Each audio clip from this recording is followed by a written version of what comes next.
Yes, sir. Yes, sir. We are live. All right. No playlist intro today. We are back, socially unrefined. Got the guys together. Well, me and Phil. Um, Sure. how y'all doing today? W's in the chat. We got a couple people in the chat. Shout out to y'all. Oh man, what a weekend! All right, so today on social unrefined is well, fuck. It's me, Mr. Kane for Lauren, and my boy Phil. Oh, And we about to get into a couple topics.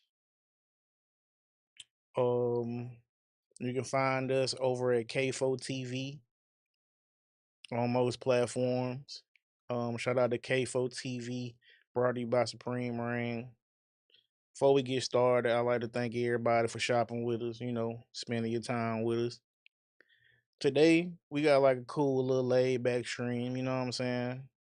We gonna tap in with Kraig Facts, Ask a Brother podcast, and we gonna give our opinions on the late great. Do you say late when people died? yeah, you say late one niggas. Oh, okay. Well, the great Russell Westbrook, he ain't died. He just retired. Um, and shit. Anything else? You know what I'm saying? We're gonna try to keep it nice and brief. You know what I'm saying? Um, but anything else we do, and end up talking about, y'all gonna get that too. I just woke up, so forgive me for my brain being kind of everywhere, but I'm here and we're gonna give y'all a show. All right. Um,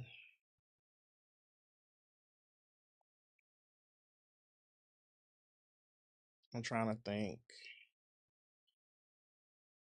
How you feeling today, broski? And I'm feeling good, man. So I'm clear, bro.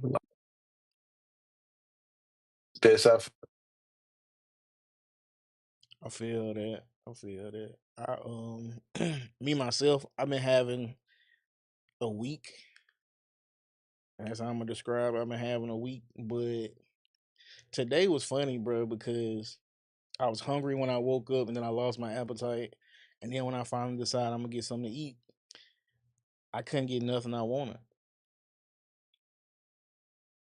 So I like I spent like $5 or $10 worth of gas driving around the city, bro.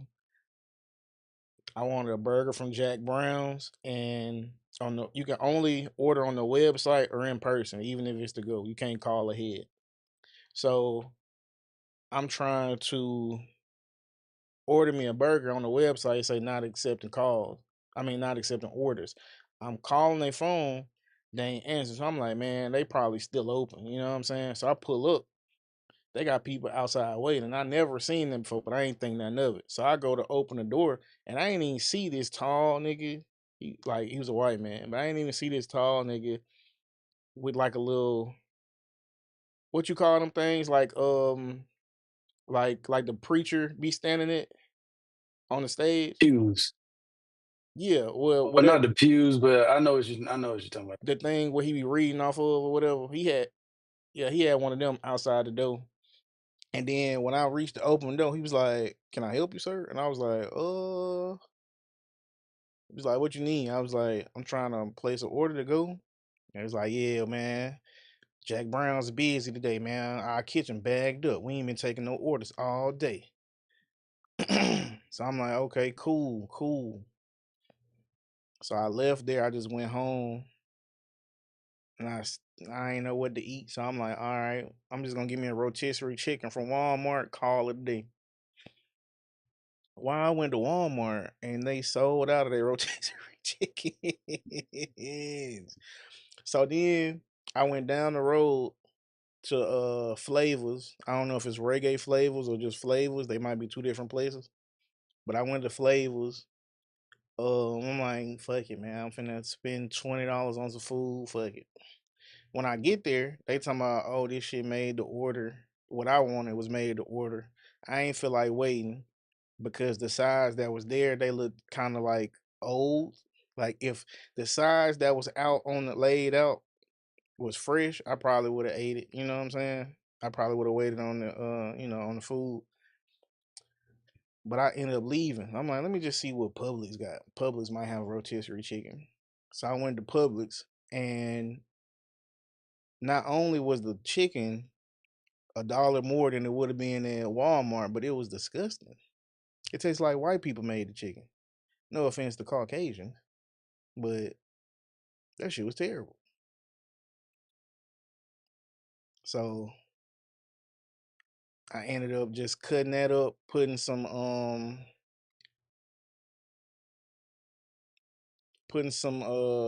Sazone seasoning on it, and then I was hungry.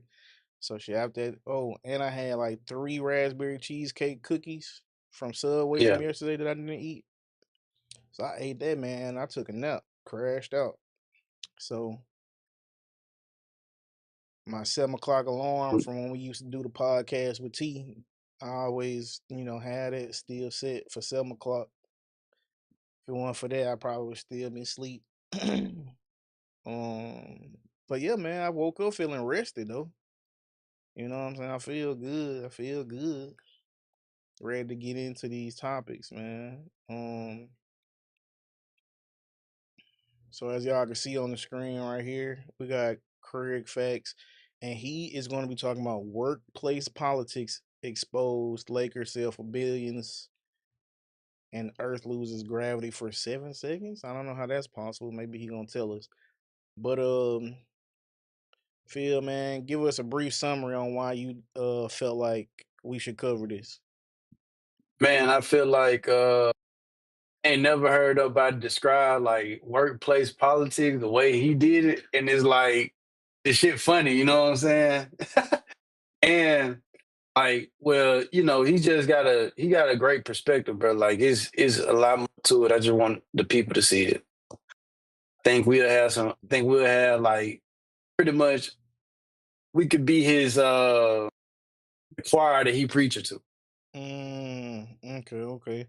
So, are you familiar with Kraig facts outside of this video you sent me? Nah, yeah, I know Craig Facts. I watched him on the 5150 show. Like he used to be on Yo Mama and shit like that. Like Craig be making music. Craig Facts, yeah, well, man. Okay, okay. Cause I ain't know He I ain't know he was on Yo Mama, but I found him on Roast Me before 5150. Like, did you watch the Roast Me videos at all? Did you watch them shits? Nah, I didn't watch them. Yeah, I ain't gonna lie. He's one of the most creative roasters ever. He is somebody I would not want to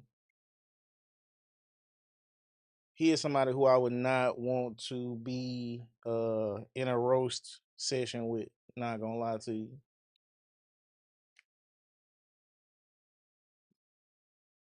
I don't know why, but it say we dropping frames. It say we dropping 11% of frames. Could be my goddamn.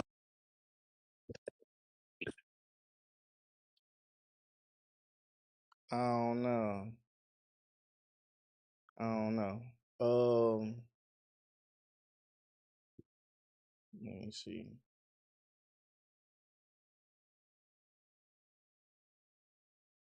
That's I mean that's weird to me though, just because.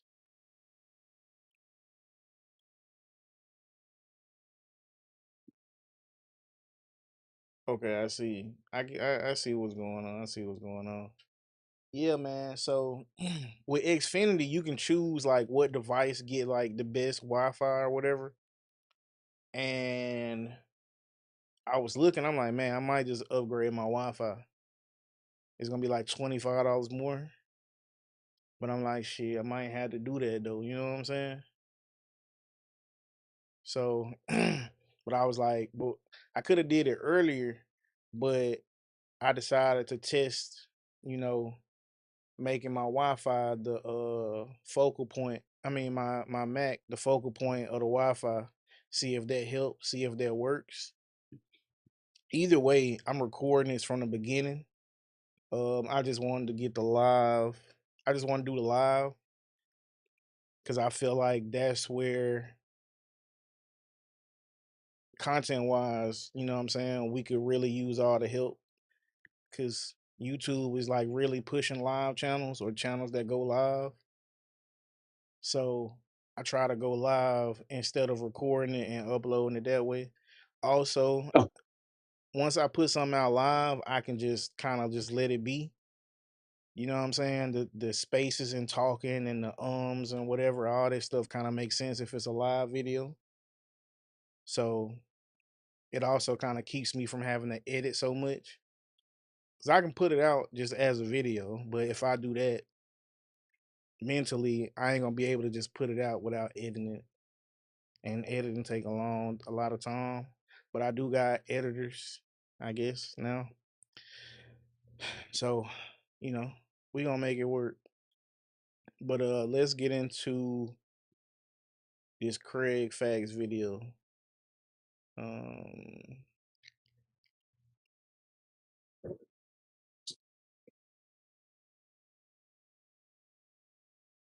Let me see something.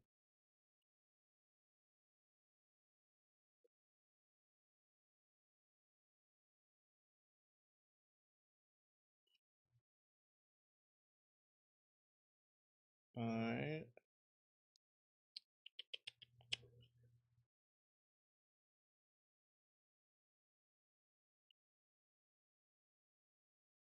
Uh I'm sorry, what I was doing? Oh yeah, my you were fault. finna pull up the Kraig fact shit. My fault. All right. So we finna press play on this. Is there any specific time you want us to play it, or we finna watch the whole video? We ain't gotta watch the whole video. I just really wanted to get him talk about the work. Everything else is kind of So is it like so. it's in the beginning, like when it first come on? Yeah, it's in the beginning. It's in the beginning. He get right into it. All You can right, start at probably like 2 minutes into it, but he get right into it. all right, bet. All right, so chat, we got Workplace Politics Exposed by Kraig Smith. All right. I couldn't film. Hey, man, I got my nephew with me, man. One of my pride and joys, Imari. He been with me all this morning, man. We've been having a ball, man. Say hello, Imari. Say hi.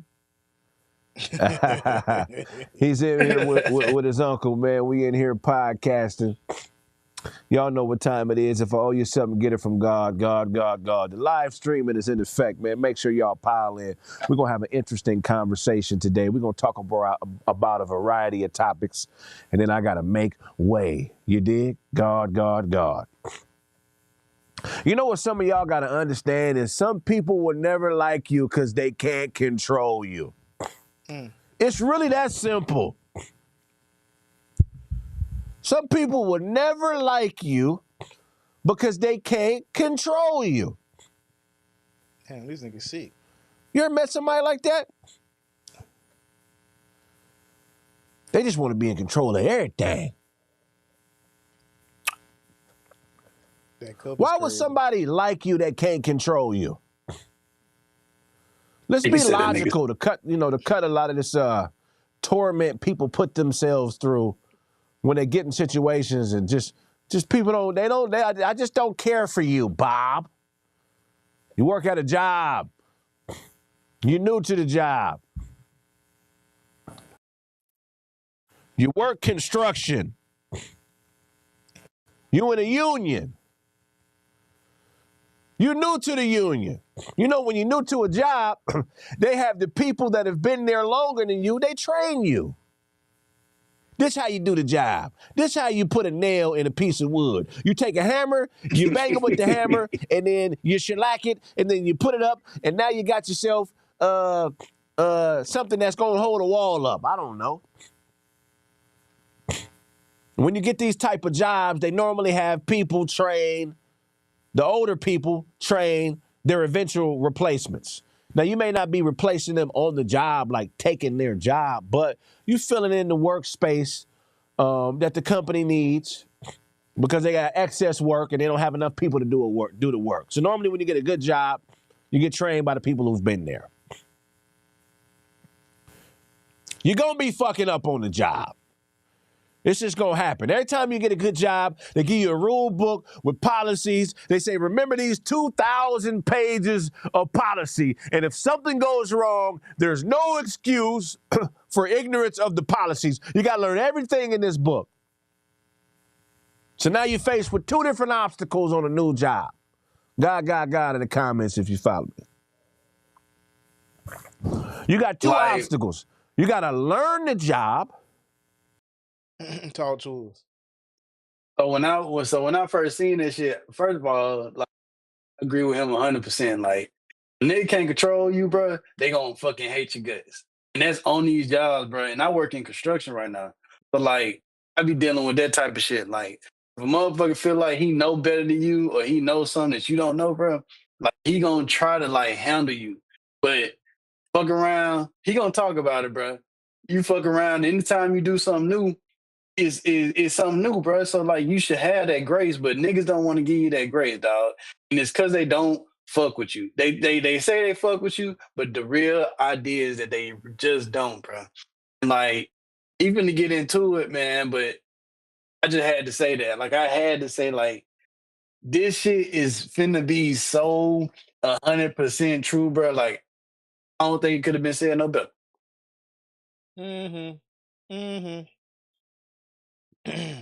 All right, bet. Let's get back into it. You got to be cool enough to get the right information from the people who are supposed to be teaching you on the job. Then you got to learn the rules of the job, how not to dress, what time to be to work, what happens if you mess up here, what happens if a supervisor doesn't like. You got to learn all these policies. Most of these good jobs have a big rule book. It's just pressure everywhere. Learn. Don't fuck up. Don't do this. Don't do that. And the inevitable happens when you get a good job and you're new. You start fucking up. You start messing up. You don't know you fucking up.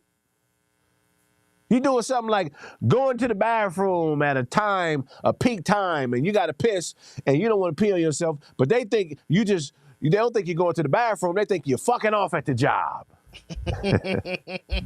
While we're all banging these nails with these hammers, he goes to the bathroom, and he gets behind on his work. Well, what happens when you go to the bathroom? You get behind on your work, right, John? Hey. I'm just wasting time till people get in here so I can talk about what I want to talk about. God. I know y'all didn't know I'd be live today. So you're messing up on...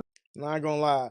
All this shit he got going on with these sinuses, bro, it's making me feel sick, bro. Like I'm over here barely breathing, bro. Like, what the fuck? But nah, shout out to Kraig Facts. I just thought I'd say that because I caught myself trying to clear my nose and it wasn't shit to clear. But yeah, we're gonna let Kraig Facts spit facts, man. The new job. You don't know you're messing up. Ain't nobody telling you you're messing up. They just going to the supervisor and telling everybody that you don't know how to do the job. You don't know how to do the job that you just got and you're learning. What's good, man? What's good, Ryan? What's good, Beatham?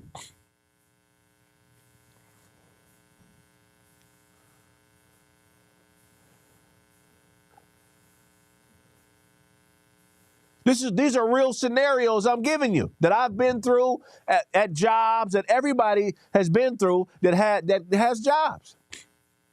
This goes back to my original point. I'm gonna land in a second that don't expect people to like you who can't control you.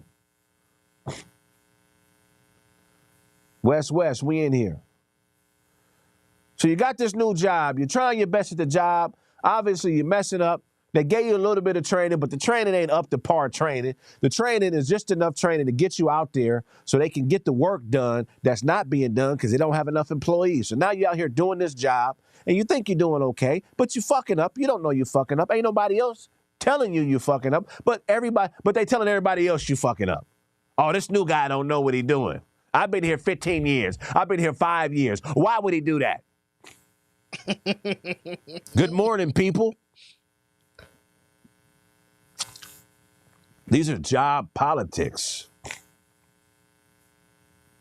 This is why you must be grounded in anything you do, because whenever you do something new, you're a threat to anybody who's already there. Anybody who's already occupying a space that you're walking into, you're a threat. They must assess the threat and figure out a way to neutralize it. Even if you don't view yourself as a threat, you are a threat. And the number one thing that an insecure person can do when they view you as a threat is start trying to ruin your reputation. Instead of giving you the tools to be better, they wait till you leave the room and tell everybody you're not good at what you're doing.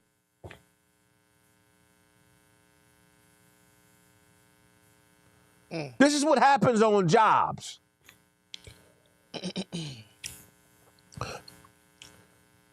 You have people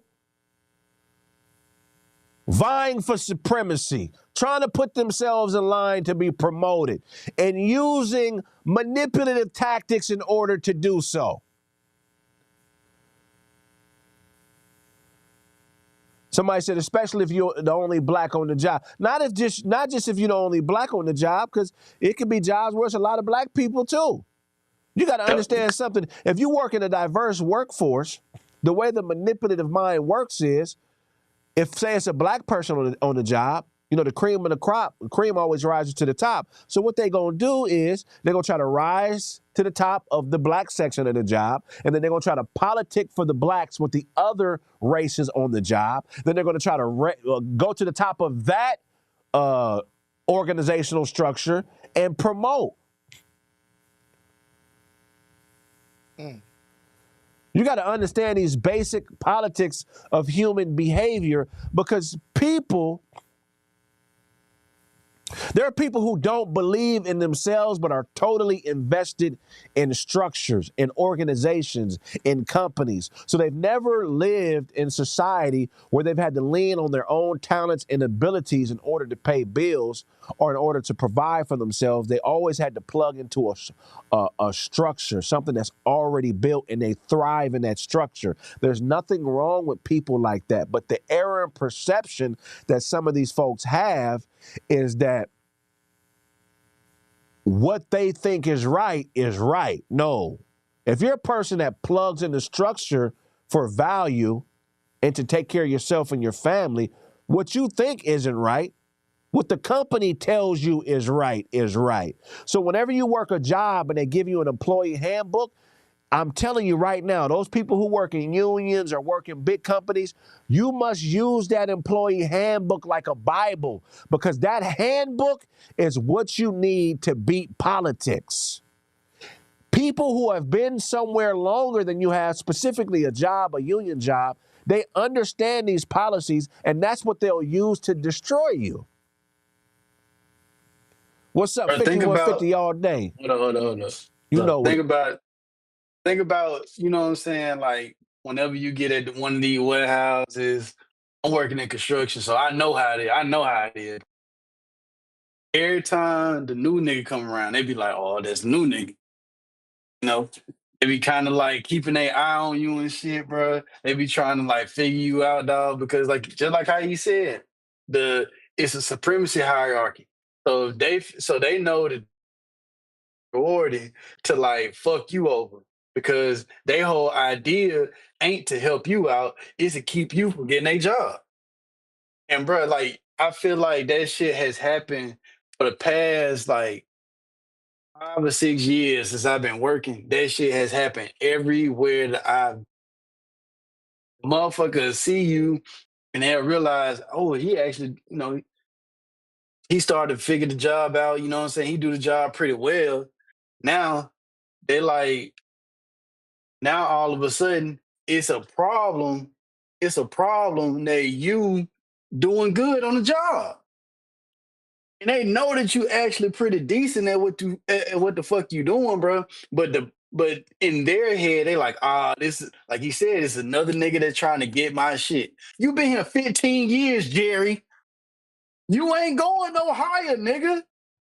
The fuck would you try to put me down? Why the fuck would you try to keep me in the same spot, bro? But you still in the same spot. Is that fucking crab in the barrel mentality, bro? Like, man, this shit, bro. When he was saying this shit, and I listened to it last night, I was like, bro, this couldn't have been said no better, bro. Really couldn't have been said no better. Okay, so I don't really know if this kind of fits into what he's saying, right? But you were saying that this like Pico, right? Yeah, for So sure. so boom. When I was working at Pico, they they said, you know what I'm saying, you got these qualities, you got this experience, we gonna put you in the soap room. Now, everybody that worked in my department, they was kind of hating on a nigga because, you know what I'm saying, I guess because I worked in the soap room. They just always, Right. they was destined to give me a hard time. And when I first got in the soap room, bro, the what they call, the supervisors, they ain't had no problems with me. They wouldn't write me up. You know what I'm saying? I was fucking up on the job, but I was having complaints about, you know what I'm saying? Like, I was the one complaining. Cause I'm like, hey man, you know, I don't know if this job for me, man. You know what I'm saying? Not because I can't do it. The work ain't the problem, but the job. Part of the job is dealing with the people you work with. You know what I'm saying? And I'm like, I really don't think they respect me. I ain't saying they gotta bow down and kiss no ring or nothing like that, but I didn't have these problems when I was beside them.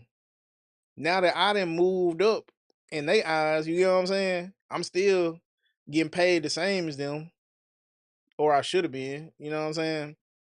Because I came from a higher paying, you know what I'm saying, positions. I got demoted before I came to that department or whatever.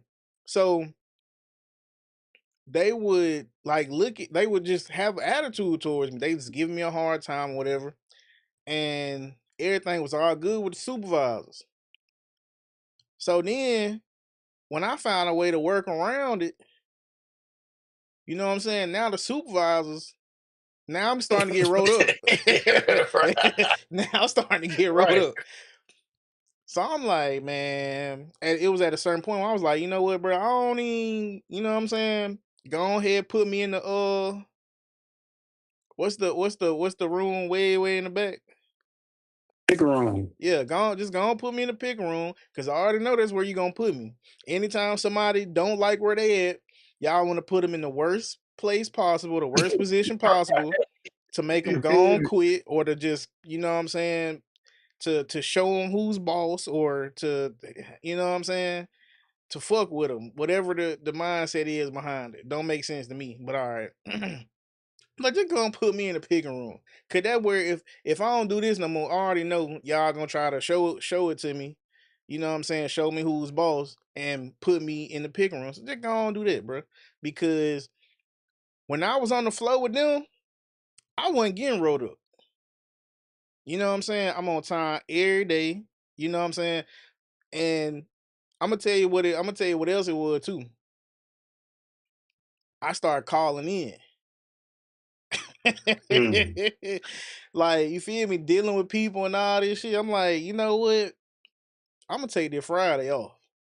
They ain't like that. They ain't like that at all. You know what I'm saying? So every 30 days, when them points roll off, I'm taking that Friday off. Yeah. Yeah, because I mean, I got to. Like, how, like, you know what I'm saying? People just, difficult to deal with. So, you know what I'm saying? When I first started in the soul room, bro, shout out to Will. He quit before I quit. He was like, hey man, this job ain't meant for you to be working all this hard and stuff like that, right? When I first came to him, like, you know what I'm saying I was struggling with him. He said, you supposed to be sitting back there chilling, not doing nothing until somebody come back there and ask you for something. So when he said that, I was like,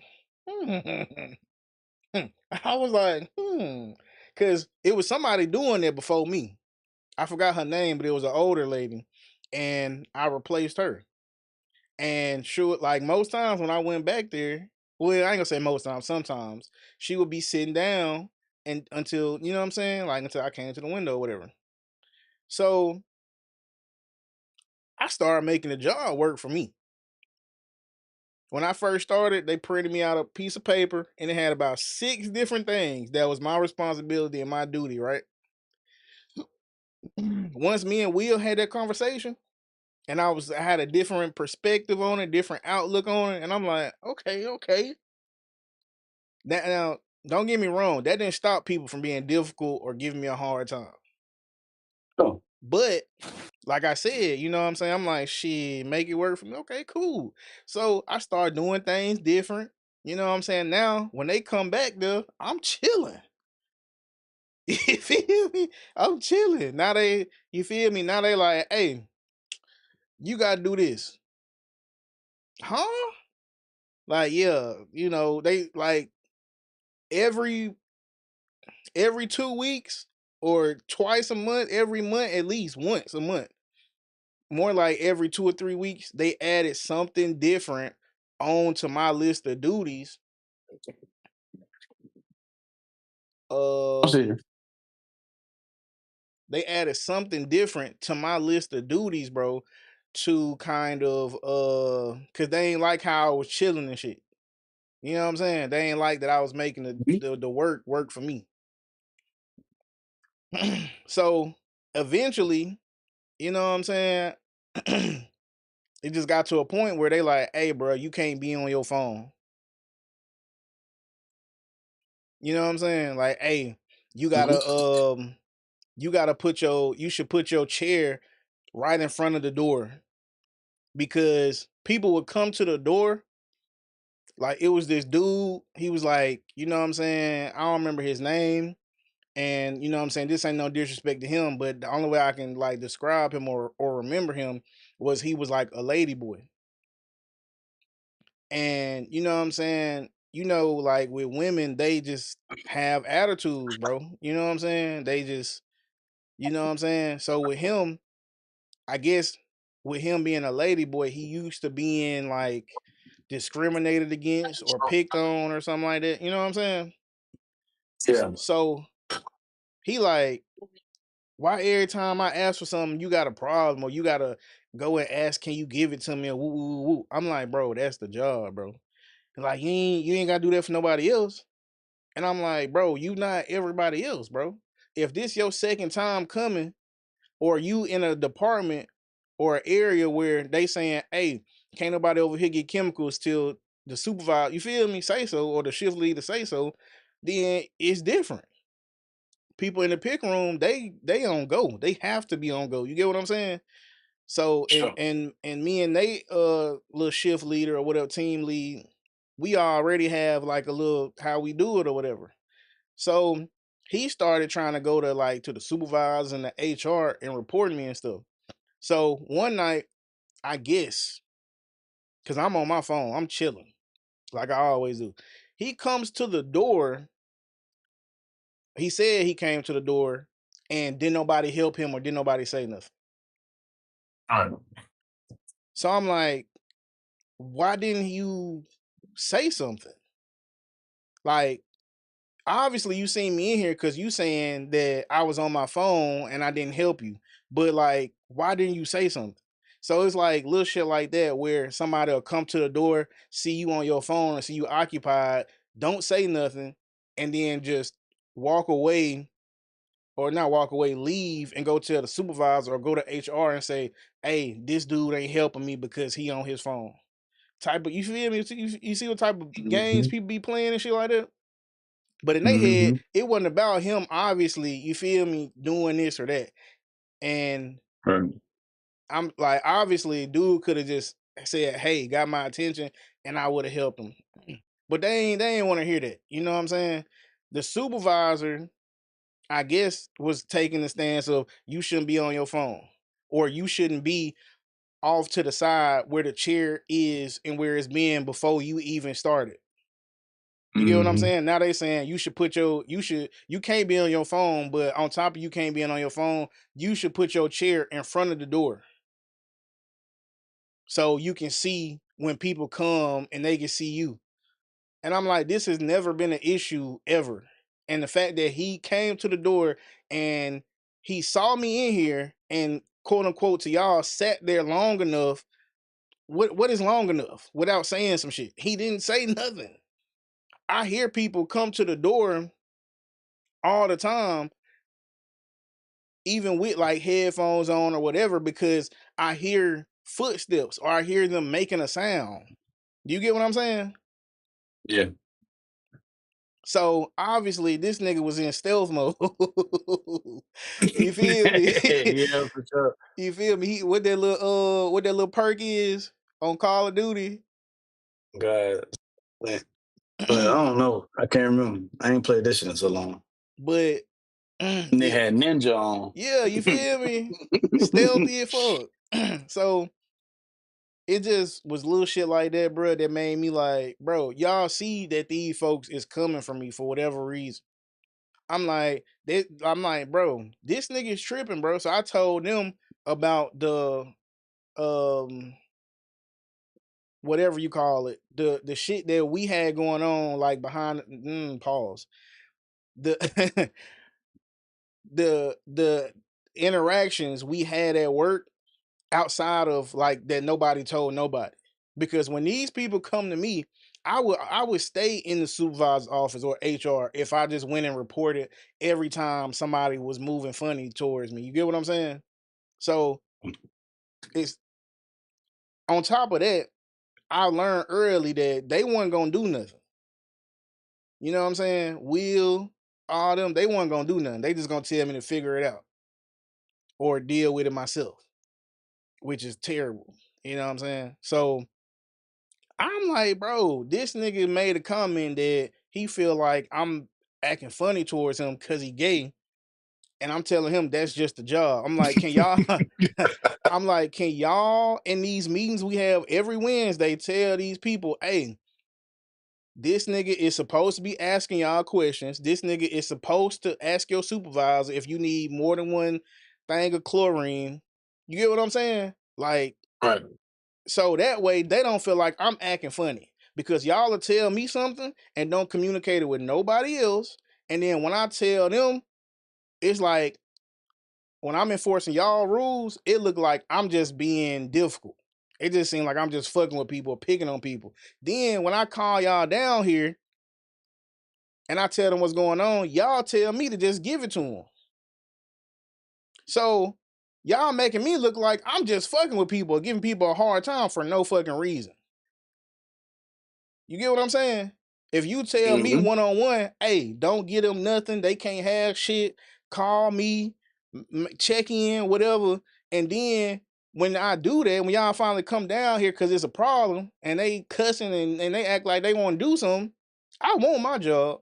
You feel me? The only reason I'm here is because the market's so fucked up. I ain't found nothing else yet. So I called the supervisor down there and we explained everything going on. All they say is, yeah, just give it to them. But in their head, the people that I'm arguing with, damn, you could have just gave it to me. You done wasted my time. You feel me? You picking, you whatever. And I'm like, I'm tired of this, bro. Yeah. So I definitely, you know what I'm saying? The shit just that's just one of many examples, bro, that I can I'm say, telling you, like, bro, keep playing it, bro. You gonna be like, oh shit, did this nigga work at Pico too? let me see. We're gonna continue to play this. We're gonna continue to play this. Give me a second.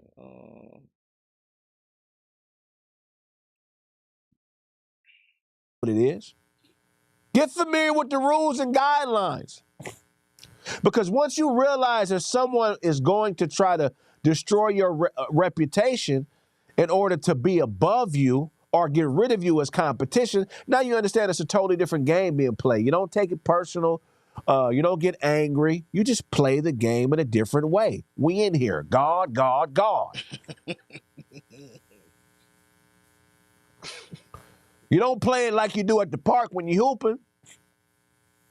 You play it according to the rules and guidelines that are legal wherever you're working at. That's how you play it. You don't climb the ladder snitching and destroying others' reputations, because supervisors see that too. They know that if I put this person in a position, they're going to do to me what they doing to that person. That's not how you climb. You be truthful, honest, and genuine. And you learn that rule book. That's how you do it.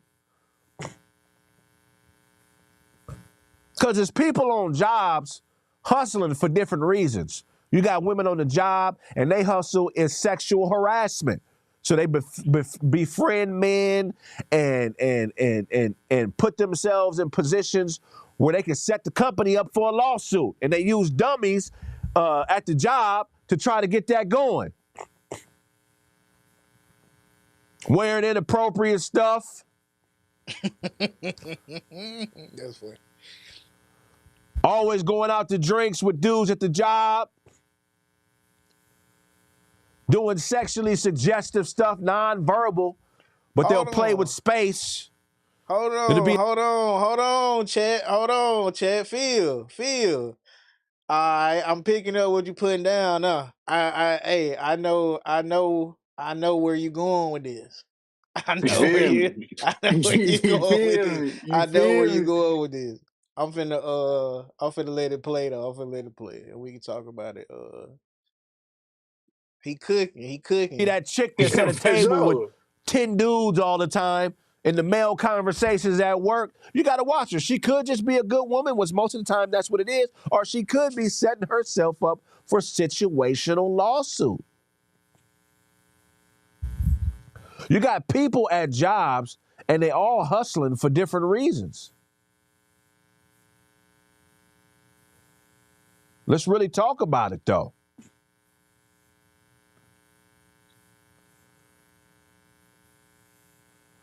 Let's really talk about it, people. Because ain't nobody else going to have this conversation with you, because don't nobody else have the type of experience being a comedian, a podcaster that I got.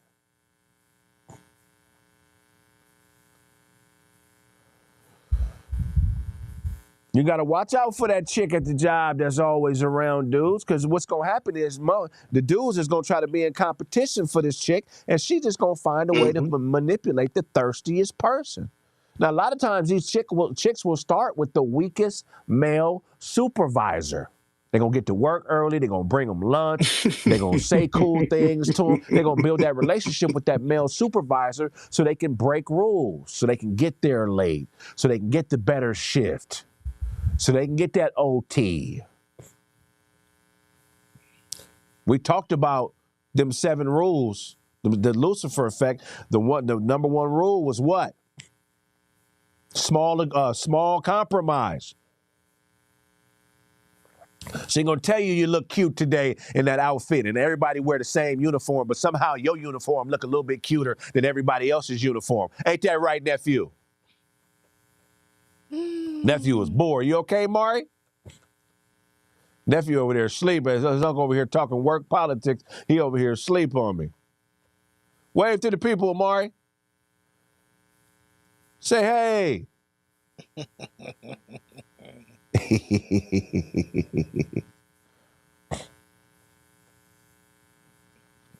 That's where she gonna start. She gonna start with that chubby supervisor. Him and his wife been getting into it. She ain't been fixing his lunch. He coming. She hear his stomach growling from across the table. She like, oh, I got this big, ugly, regular-looking chubby dude. I'm finna bring him lunch every day. I'm gonna call ahead and see if he hungry. Then after she feed him, she gonna go over there and sit at the table with the 10 young dudes that's new to the job and wet behind the ears. And they all gonna be gossiping. She gonna get the gossip started. And they gonna fall right in. And then before you know it, 6 months later, sexual harassment suit. You gotta watch these people hustling on the job, manipulating. They everywhere. I know, I done been in a couple different unions. I know how the hustle go. Then you got the old dude, he threatened by everybody. Ain't nobody doing the job right. Every time he get off his shift, he walk into the office. They all out there bullshitting. Yeah, I know exact. Oh my God. Bro, this was an amazing find, nigga. Cause I could tell you everybody he just fucking named. Oh my goodness. These are real tears. Bro, did you work there with us, Kraig Facts? What the fuck? What the fuck? Bro, I'm telling you, bro. When I was watching this shit, I was like, bro. I was like, ain't no way this nigga know all this shit, bro. He's saying this shit to a team, bro.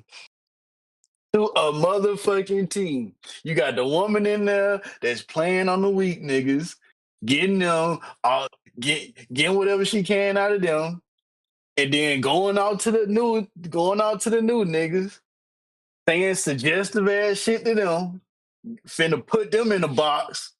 Cause soon as they say something back and she don't like that shit, it's over with. It's curtains for that nigga. That nigga is up out of there, bro. Or he got a case on his ass. You feel me? Man, listen. When they said the old nigga, yo, Nigga been there 17 years, nigga. Nigga been there 20 years now. I know he been there 20 years now. Nigga been there 20 fucking years, and everybody on that bitch can't do the job like that nigga can do and it's so crazy because to the audience, what you just said was like a general statement, but that was very specific. That was very specific. Man, it. Mind you, I was fucking with the nigga toward the end. When I told them niggas I was gone, everybody got cool with me. Everybody got cool with me. I told them niggas I was finna dip. I'm going to Texas. These niggas was just, I was like, damn, I could have stayed. bruh, oh my goodness. Y'all niggas made me feel like y'all gonna miss me.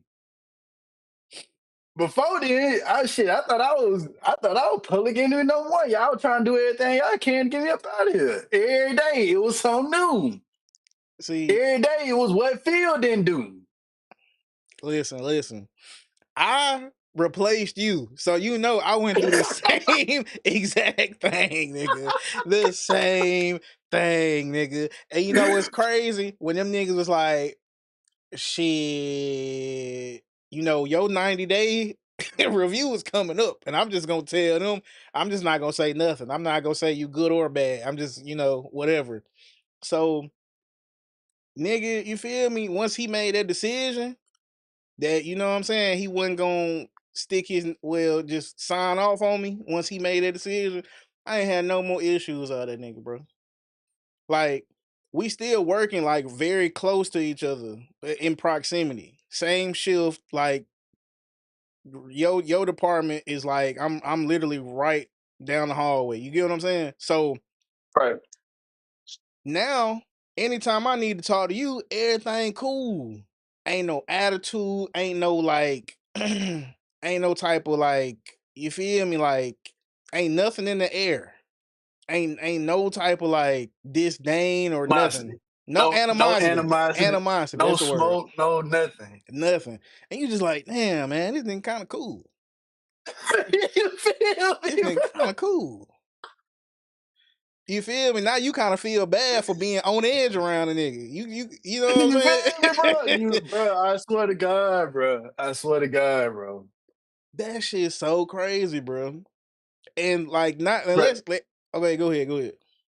Now I was just gonna say, bro, if you let this shit keep riding, bro, you gonna be crying even more, bro. He get even more specific, dog. Bruh, and let's not roll past when he was saying the woman and trying to get niggas in cases.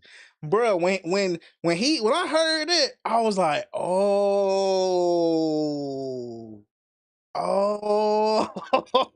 so we really in a simulation. Like this shit go on Yeah, everywhere. for sure, Okay, bro. okay. Sure.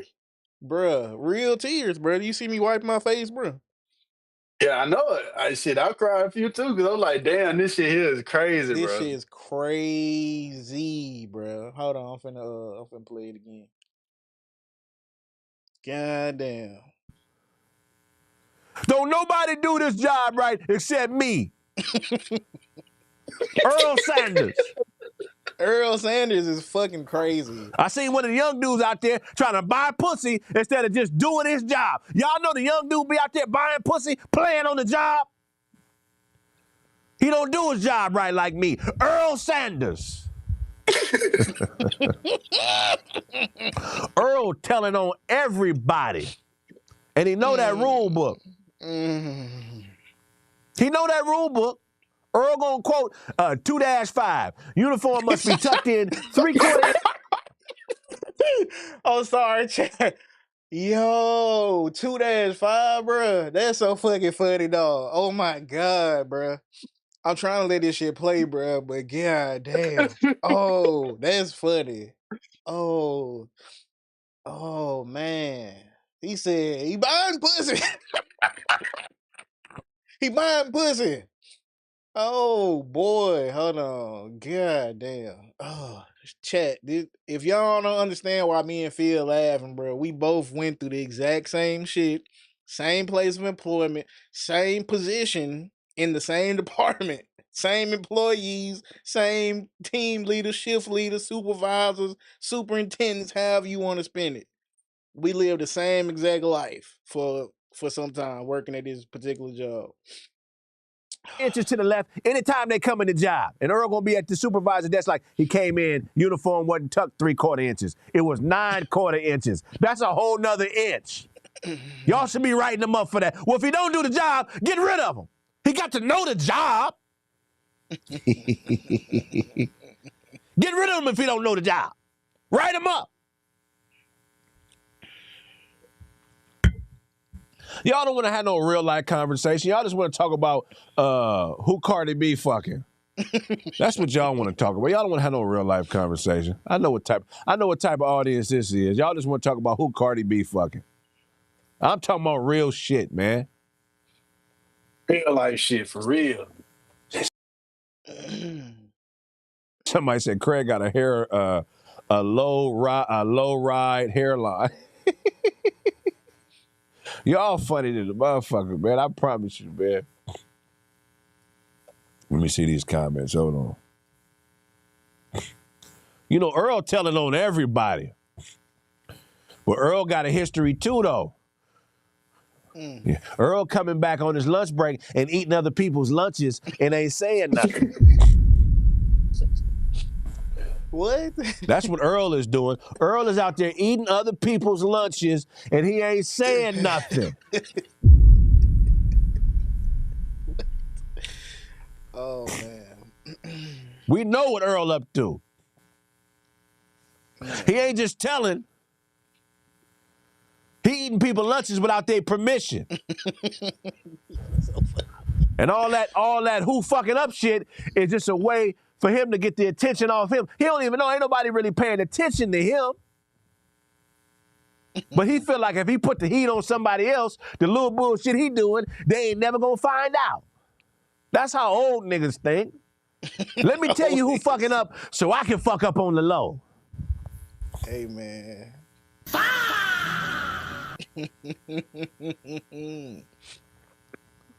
Old niggas. I'm telling you how shit go at your job.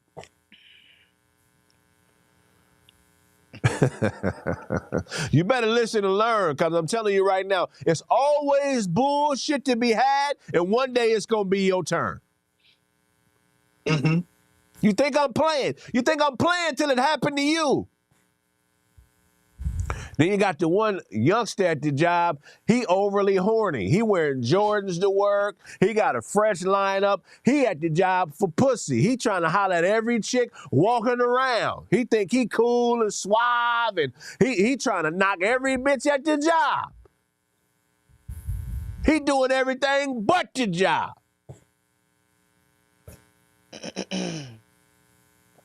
You got an auntie working HR, so he think he cool. Can't nothing happen to me.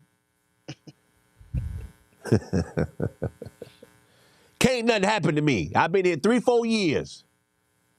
And I'm cool. I'm suave. Now you got that nigga at the job.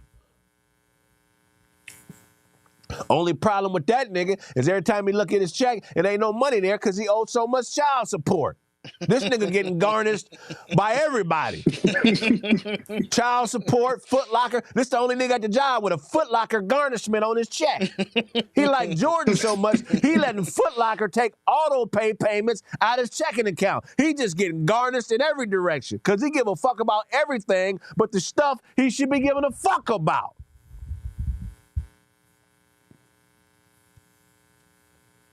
Oh, I done worked some jobs. I know how job politics go. God! God. Then you got the nigga at the job. All this money go to car notes. This nigga got a Hellcat. This motherfucker got a Dodge Hellcat. This motherfucker got all types of cars. He got every motherfucking car you can have. Just car seat, 2 car seats in the back of every car. This motherfucker he just like giving his money away. Giving his money away. Hey, man. Look, man, let me tell you something about jobs, man. Nigga had a Bentley at the Pico. A nigga had a Bentley at Pico, nigga. A Bentley? Who had a Bentley? Ugh. And what they were doing at Pico? Working on them trucks. Ain't gonna say his name, cause that nigga was cool too. Nigga had a Bentley working at Pico. Nigga had a Bentley, nigga had a BMW. Nigga, bro, and like when he said that, like that nigga just like spending his money, that was one of them niggas, bro. Nigga had plenty of it. Just like spending their money. Had a woman he was spending their money on up in that bit. Everybody was trying to knock her. Hey, it was some shit going down there, motherfucker, bro, for real. It's like, I think I know who you talking about, but I'm not sure.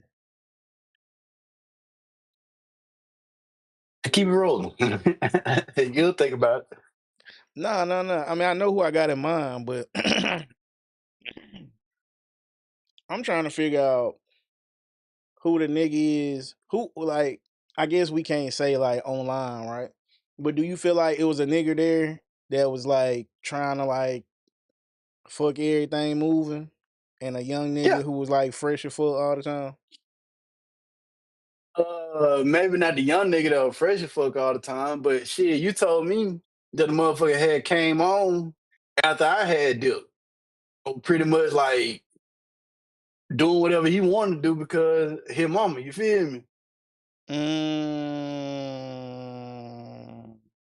He wasn't But really. yeah, it was a nigga. He wasn't really doing what It he was, wanted to do, but he was like, he was coasting. He was on cruise control for sure.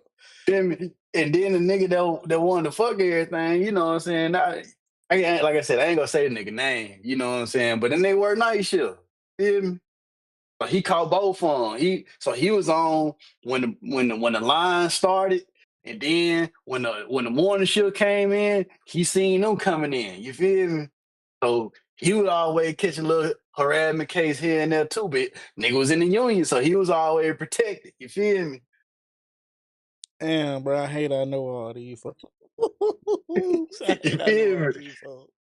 I'm finna let this shit play, chat. This shit hilarious. I'm not gonna lie. This, hey, W's in the chat for Phil, man, for finding us this Geo. W's in the fucking chat, man. This is how jobs are. It's politics. It's different lifestyles. When you're working in a job like this, which is every company in America, embrace it, love it. Because this is experience, once you retire, you're not going to be able to get this experience of being around a lot of people on a daily. I know you get used to it and you feel like you hate it and you don't like it, but actually it's a great thing for you. We are still human beings. We're social people. We need each other. Yeah, Earl, the nigga that's telling on everybody at the job, that's sneaking around eating people lunches, he don't really mean that shit he doing. He not really a bad, spiteful motherfucker. He's bored and he's used to his job and he's looking for a thrill. So when he see you fuck up, it's really a dopamine release he's after. He's looking at something to make him feel alive again. Don't get mad at Earl for being a buster all the time. Show him love. He'll come around.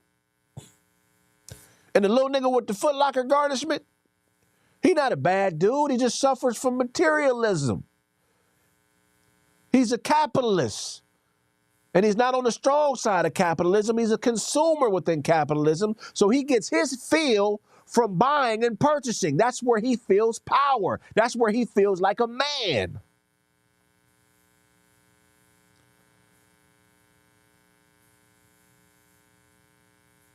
Understand that I'm telling you that the differences in human beings, whether good or whether bad, it's not your problem. Worry about what you can do to be the best you every day. Every day you wake up, fuck what another nigga got going on and how they feel about you and how they don't think you good at a job and how they don't think they should have hired somebody else and how this and that. They should have did this and I can't. Fuck all that. That's female being, not even female as a woman, but that's feminine behavior. That's what people do who ain't doing enough in their personal life. Let them have it. It's most serious shit happening in the world. I don't know if y'all know, but they say Earth is supposed to lose gravity for 7 seconds. Y'all heard this? That's some serious shit that we can't call AAA for.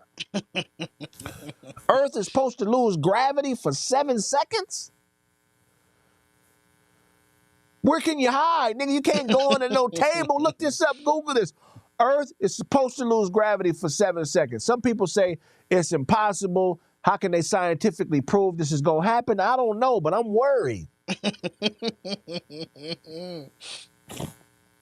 about this way you in the whole workplace shit. Some of the things that can happen if Earth loses gravity for 7 seconds is a lot of objects. Hold on. Like when something, let me make sure I'm saying this right. I chat, W video.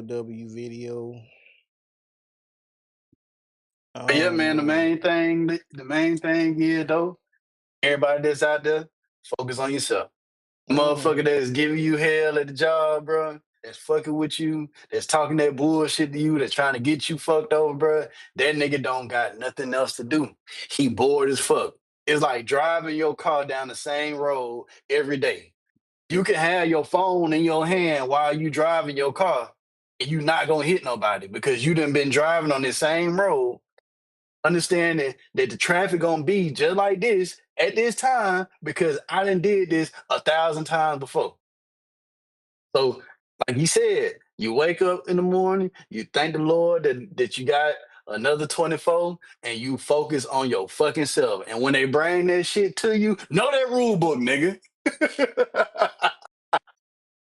When they bring that bullshit to you, nigga, know your employee handbook, nigga.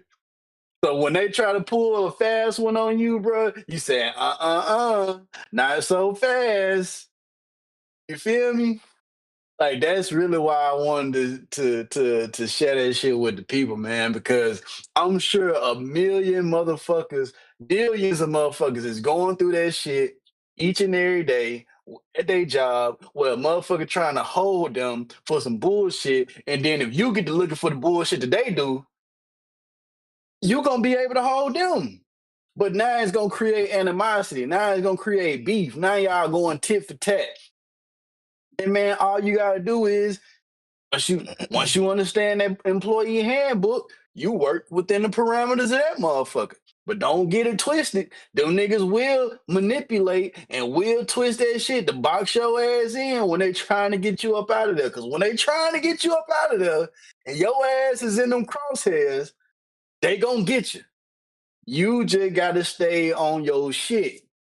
You just gotta go in that motherfucker. Hey, when them crosshairs get put on, you just start looking for another job, my nigga. Sign in Indeed, ZipRecruiter, whatever fuck. Go DoorDash, Uber Eats, nigga. Go get your shit. Cause goddamn, boy, when they got them fucking crosshairs on you and they want your ass, boy, you better be standing up straight. You show up on time, you have your uniform tucked in, you get your motherfucking paper, bro. But let this be a lesson to all of us, even myself.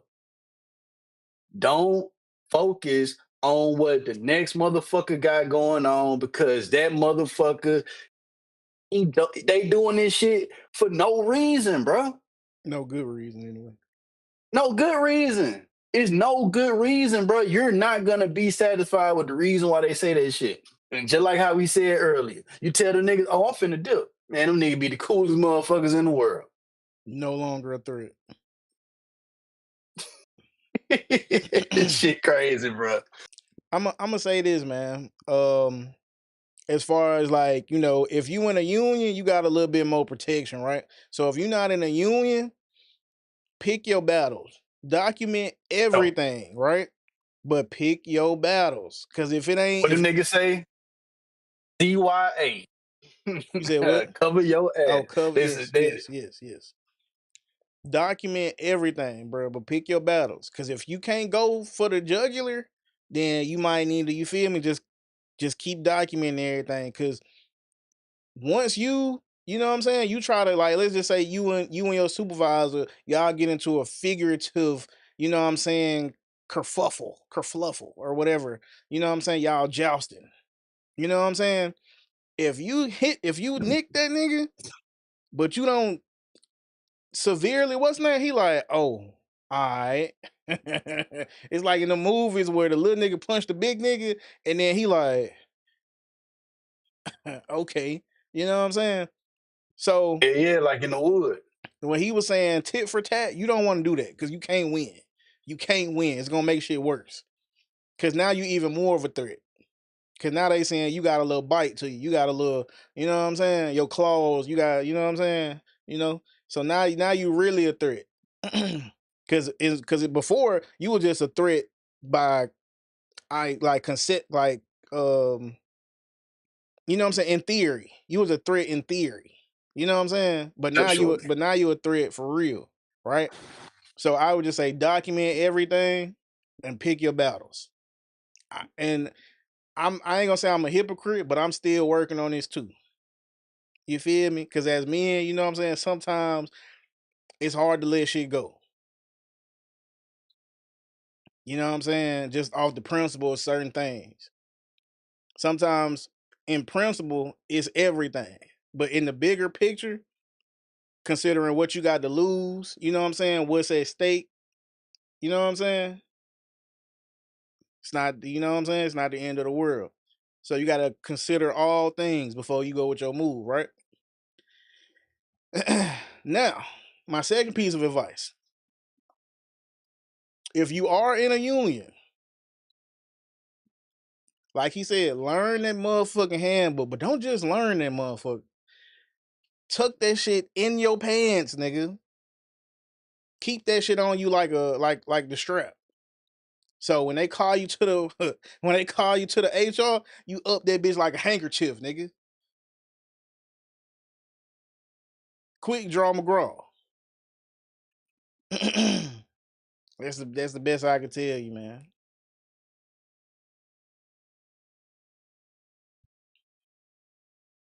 If that bitch can fit in your He pocket, took. carry that bitch in your pocket, my nigga. But it most likely it can't. So just, you know what I'm saying, have that bitch somewhere close. He's right. Mm-hmm. Damn, man, this shit so fucking funny, dog. I ain't gonna lie to you, bro. This shit. The irony of all this, bro. Mm, mm, mm. what you wanna go to next, man? Yeah, let's talk about Russell Westbrook. Alright, let me see. I ain't really got no clip or nothing for that. Um,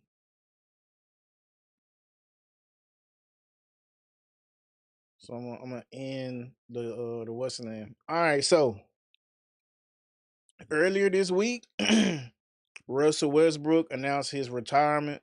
He had an 18-year NBA career, in the NBA.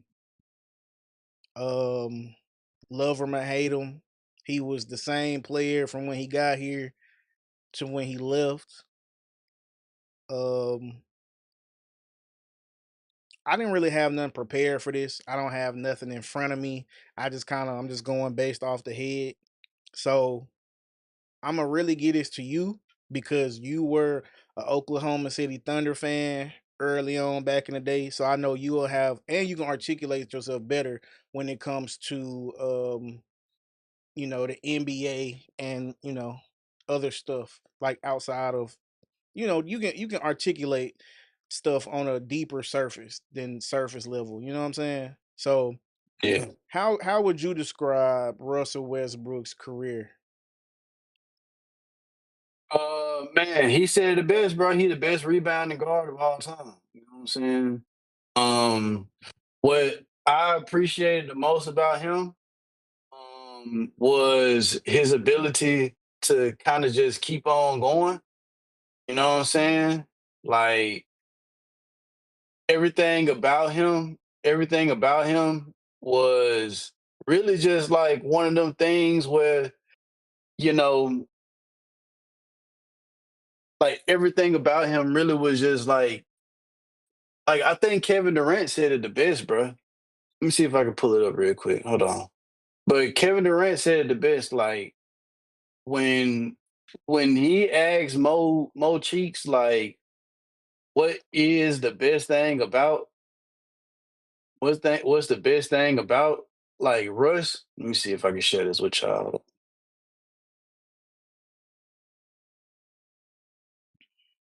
I saw that post. He was saying something about he asked was it better to work out before practice or after practice, something like that.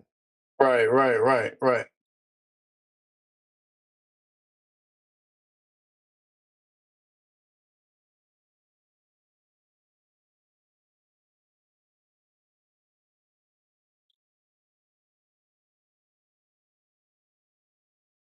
Can you see my screen? Yeah. So Kevin Durant said, I remember asking assistant coach Mo Cheeks, what's harder to do? Work out after practice or before? Only asked because by the time I would get to the gym, Russ was already done in the morning, and I usually got mine in after practice. Mo like coming in before practice is probably harder. Since then, it's been my routine. A lot of people looked at the emotions on the court and thought Russ was loud. Now, to me, he was quiet and methodical. He led by example, and once the lights were bright, he let everything out and experienced pure freedom. It was inspiring as his teammate and everywhere I went. Seeing it inspire people from all walks of life. Crazy thing is, he didn't say much. He just showed up for 18 years. This basketball life is sacred to us as professionals. What we put into the court means everything. Some of us wish we can go back and do things with a little more intent, and some can just wipe their hands and be satisfied with the time spent. Who you gonna be? We know what Zero was on. Keep inspiring the next phase of life, champ. I don't care what happens. Can't erase what it was. The first YNs, finals run in our early 20s, all-star games, seeing each other get hurt, injured, and bounce back. The bus rides, plane rides, car games, jokes and arguments, the whole thing memorable. To the whole Westbrook family, Nina, the kids, Mama Westbrook, Big Russ, Ray, Donnell, everybody from Luzinger High and UCLA, and many more that I'm forgetting. Much love and congratulations on the iconic career. Bruh, like to me, it really couldn't be said no better than that. Um, And I'm gonna be real, like I tell a nigga any day of the week. The reason why we ain't win them championships wasn't because of Russell Westbrook. It was because of James Harden. Now, different tune once James retired, but I won't be because, bro, like when KD went down, when Kevin went down, and Russ had to hold it down. Like that was our first glimpse of MVP Russ. You know what I'm saying? He had that patented, I'm gonna explode straight to the elbow and pull up jumper and was purely unstoppable. Like I seen somebody tweet like, how did we lose that part? How did he lose that part of his game before he lost the athleticism? And I think Russell Westbrook could still be in this league, man, if he didn't go play for the Lakers. Because once he played for the Lakers, things was never the same. And we might be going off into a different topic at this point, but whenever LeBron James plays with somebody that he has once he moves on, somebody loses their job in the league, bro. It's somebody. He left New Orleans. I mean, he left Miami. Norris Cole not playing in the league no more. He left Cleveland, J.R. Smith, and Shepard, Tristan Thompson. Them guys not playing. He left L.A. Guess who ain't got signed yet? Rui Hachimura. Feel me? And everybody talking shit about what's that guy name? Dennis Schroeder for not signing with the Lakers again. Dennis Schroeder probably would have signed with the Lakers, didn't even get all his money, and now he won't be in the league, but he still got a career. He's still getting paid. Feel me? So I think that's probably like the highs of Russell's career was, of course, that MVP season, probably from the years 2014 to 2017. I would say was his absolute. Probably I'll give him more than that. I'd say 2012 up until 2017, 2018. Those were the peaks of his career.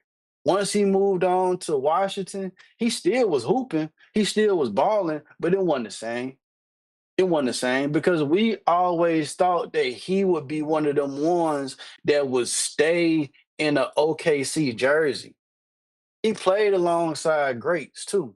He played alongside Kevin. He played alongside Paul George. He played alongside James Harden. You feel me?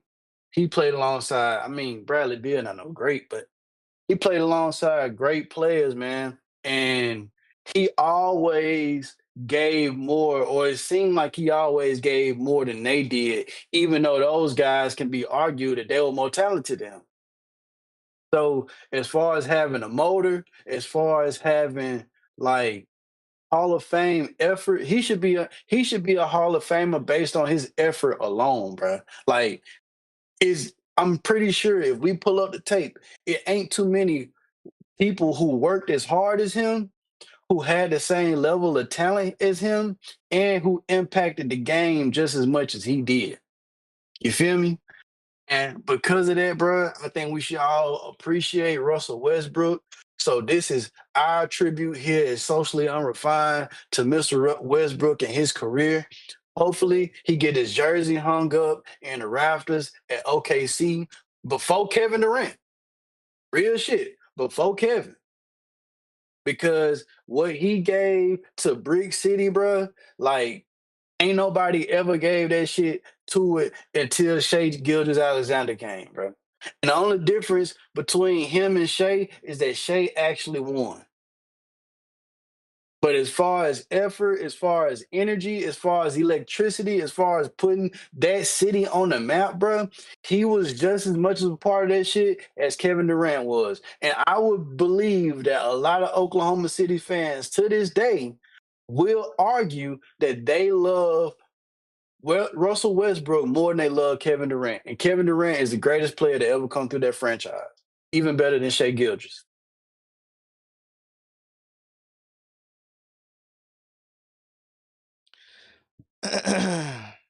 All right, man. W take from Phil. I agree with everything he said. So I ain't got too much more to add, but I will say this, right? I knew he averaged a triple double like 3 times, like 2 or 3 times, bro. But he did it 4 out of 5 seasons, right? And the one Right, season he didn't do it was the season he was in Houston. I feel like his Houston season was like low key underrated.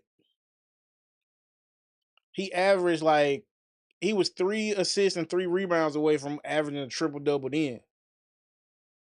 But like you said, I feel like he has impacted the game. I feel like you can't really tell the story of the NBA without mentioning Russell Westbrook.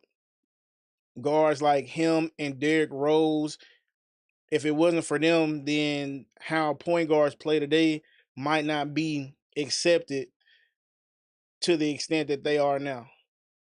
right, Derrick Rose winning an MVP, the youngest MVP in the history of the NBA, and Russell Westbrook, their games is kind of similar. And the fact that they were in a point guard position but didn't wasn't like pass first, wasn't that like, traditional point guard, he kind of made people like, okay, yeah, we need our point guard to do more than just set everybody up. right. Also, I heard something that shocked me about Russell Westbrook, man, not gonna lie. What I didn't know was in the year 2016, the year Kevin Durant left, Russell Westbrook had more MVP votes than Kevin Durant.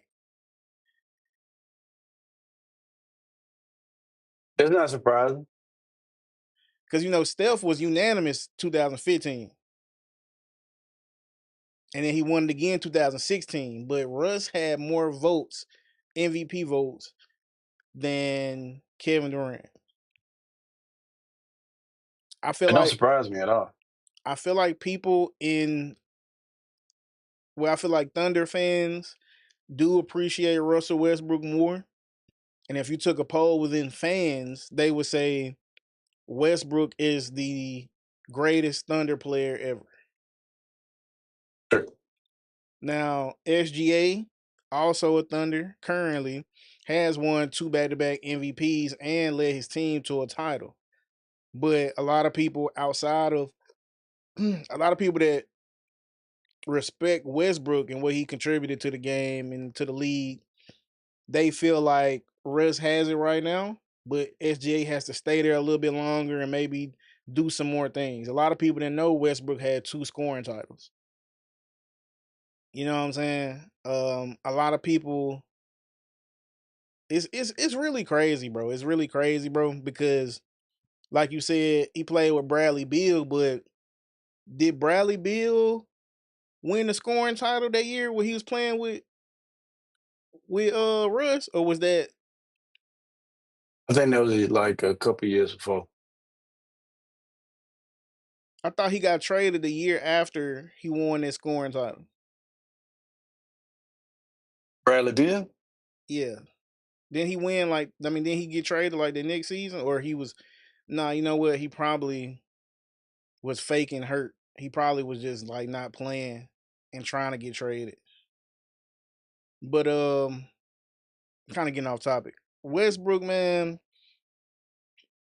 I remember I used to call him Bestbrook because he was playing like the best guard in the NBA, just off of like not I guess talent wise, but he was just everywhere.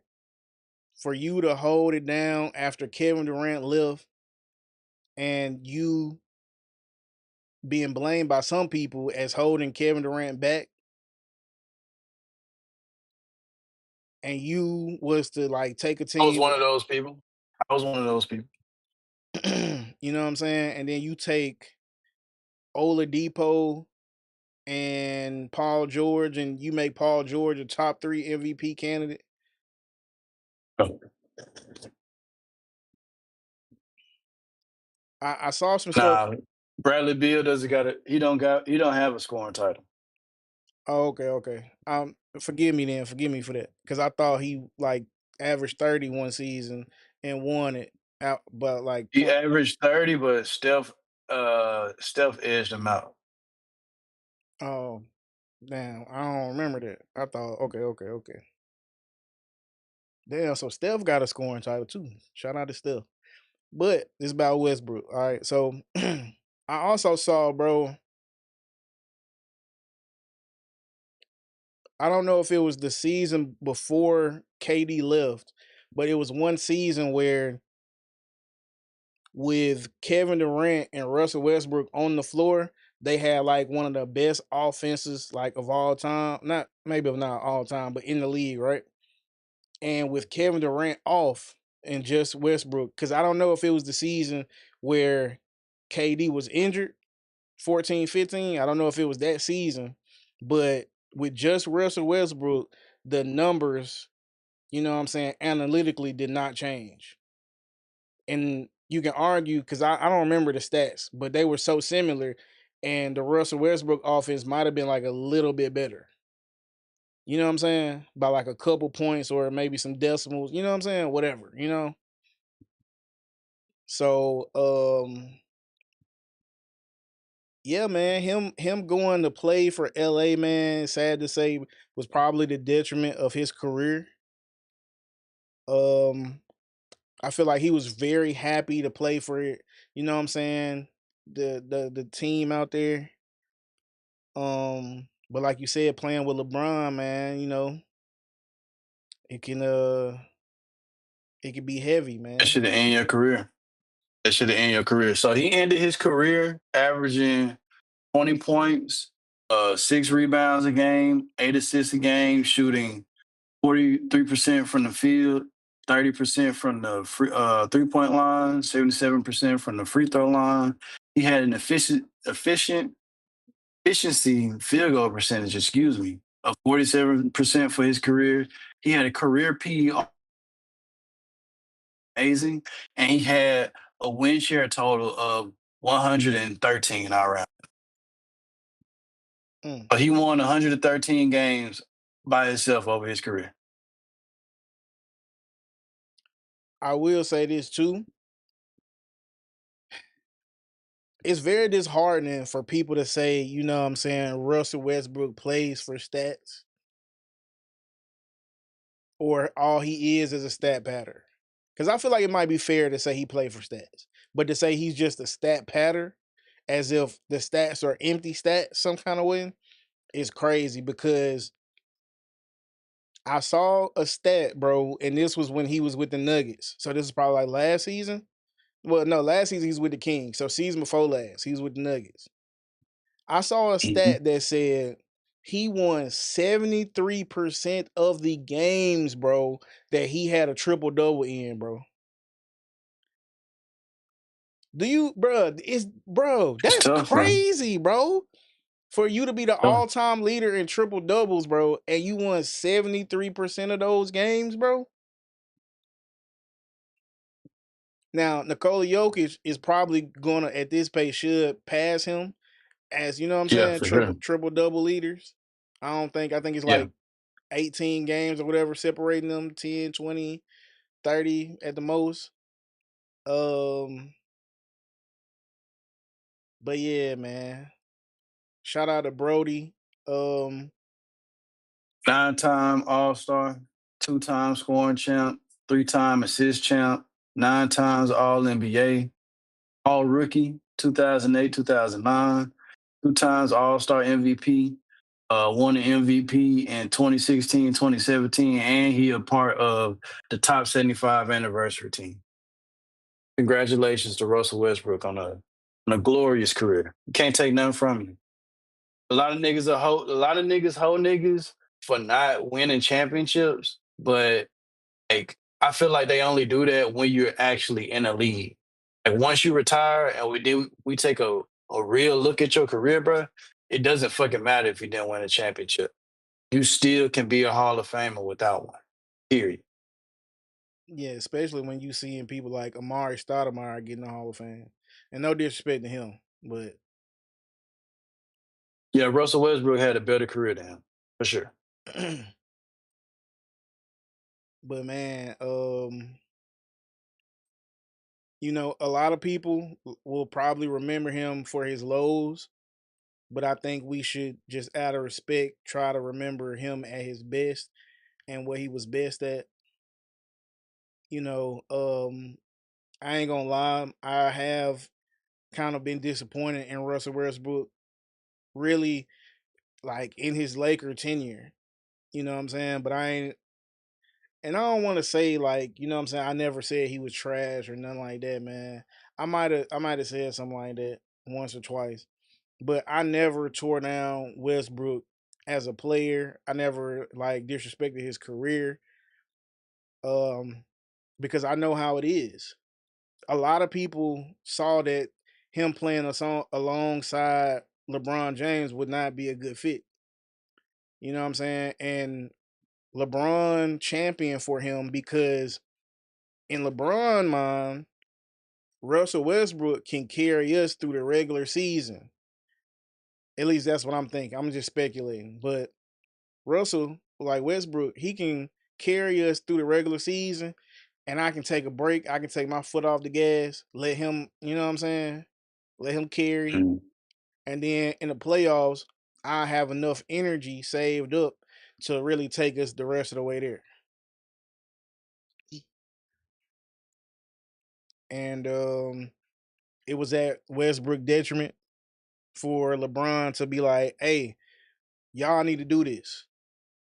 You know what I'm saying? Like I'm like he's sticking his like neck out there. Y'all need to do this. I want this to happen. And then when it goes south, when it don't work out, you trying to get him traded behind the scenes, or you know how I go playing with LeBron. Um, I, I like what Sam Presti said. So he said Russell Westbrook is the ultimate competitor. His internal belief and unbridled fearlessness helped establish the foundation of our organization from day one in 2008. He elevated the confidence and inspired our community in every year thereafter. Russell will be as successful in his life after basketball as he was during his career because his qualities and gifts transfer. His impact on our community is still felt today, and he is beloved for his devotion as much as his talent. He built a Hall of Fame career not by making statements or simply by breaking records. He did it by showing us all the power of asking one simple question: why not? why not? Shout out to Westbrook, man. Hey man, I saw I saw Carlos Miller one time say Russell Westbrook hoop like a nigga that daddy said he was gonna show up at the game and never showed up. Like he grabbed that bit from one end of the court and he run full speed nonstop to the other end and just dunk on you like ain't nobody there. Like dunk like he mad that his daddy is not there and he said he was gonna be. I just thought that was funny. I'll never forget Carlos Miller saying that. Agree.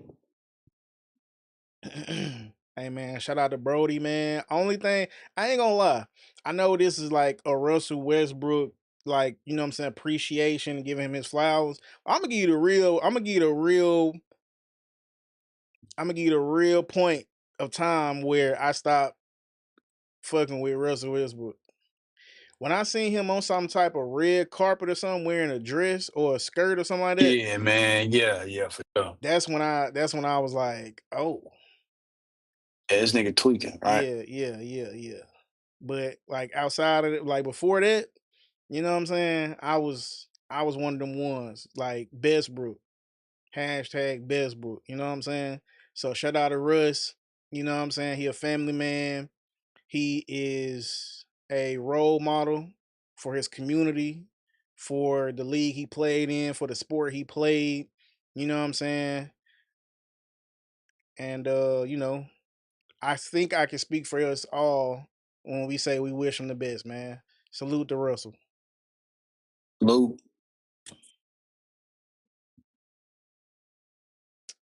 All right. I ain't gonna lie, I've been wanting to do that video for a couple days. I'm glad we got it out of the way. Um, you want to talk about this Asker brother? Yeah, You let's do it. you Let's get do it. that was a tweet or was a YouTube clip? It was a YouTube video. Okay, bet I'll play it then. So he was doing a live with I can't remember, BGS or something like that. I don't know who he is, but apparently he's popular in the YouTube streets in the manosphere. But they was just giving their perspective on some of the things that I feel like is affecting black men in particular today, bro. And it's like I mean, I thought about it, you know what I'm saying? You know how you have thoughts about something and you like, okay, I can't really like put it into words, or I can't, if I say it, then it might not hold as much weight as if somebody else said it. So you'll see something and then you'll notice it, you'll be like, but you will just leave it at that. You'll be like, I'm not gonna make no dissertation about it. I'm not gonna fucking go into it. But once I heard these brothers talk about it and I listened to it, I was like, you know what? I think they own the song. Mm-hmm. um, let me go to my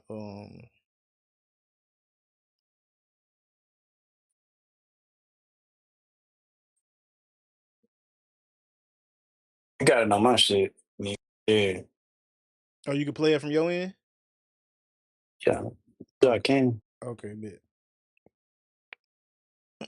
Because I low key just tried to Scoop Jones. You're from VA, man. Hey, man, shout out to Scoop Jones. Shout out to Scoop Yeah, I got. Jones. Hold on, wait a second. You ready for me to do it now, or how you want to do it? Um, damn. I gotta pull. Damn. Shout out to Scoop Jones. Shout out to Nobody Bigger ENT, man.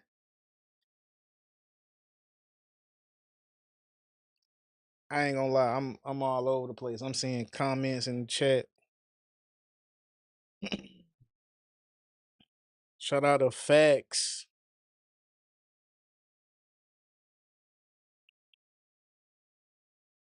You streaming on YouTube right now?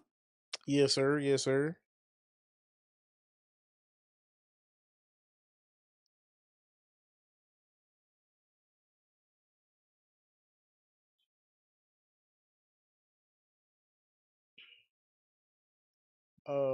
Let me see.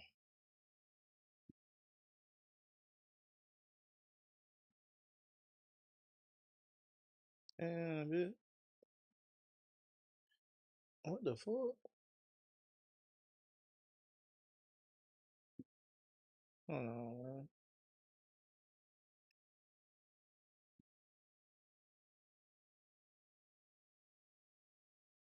Okay, I don't got it saved, man. I don't got it saved. Hold on. Let me know if you Fresh got it. fruit will always be great. Yeah, I'm up in here. Yeah, that's my guy Facts, man. Shout out to Facts. Shout out to the chat niggas. You know what I'm saying? Nobody bigger. You know what I'm saying? Shout out to Act. You heard?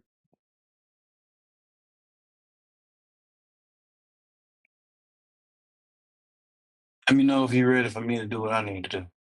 Okay, bet. I'm just gonna go back to the Discord.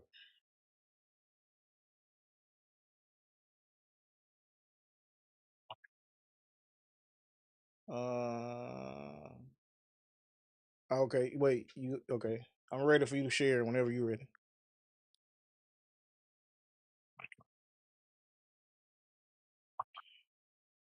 So I can just close the web browser once again.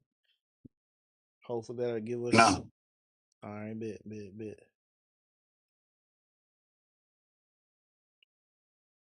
I'm not just anybody.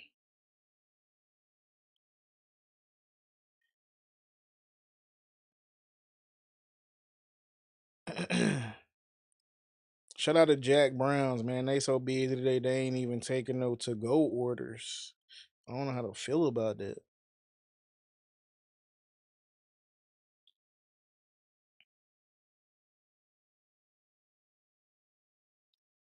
You see it?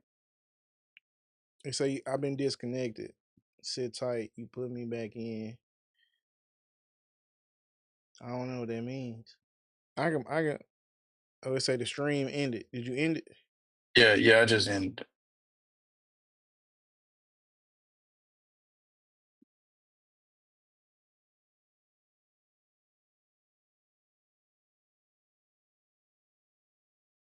Bro, they still not accepting orders, bro. Jack Browns can't be jumping like that, bro. God dang.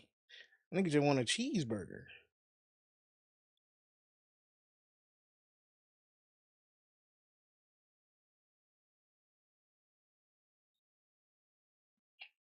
But do you have it pulled up? You need me to do it. Nah, I can pull it up. I just gotta airdrop it, and then it's just gonna automatically open up. Okay.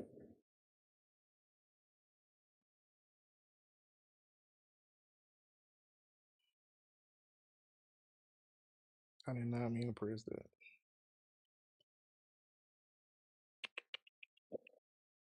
Give us a second, chat, for not having this stuff together, man. My apologies. My apologies. And where the video at? What just happened? Why it ain't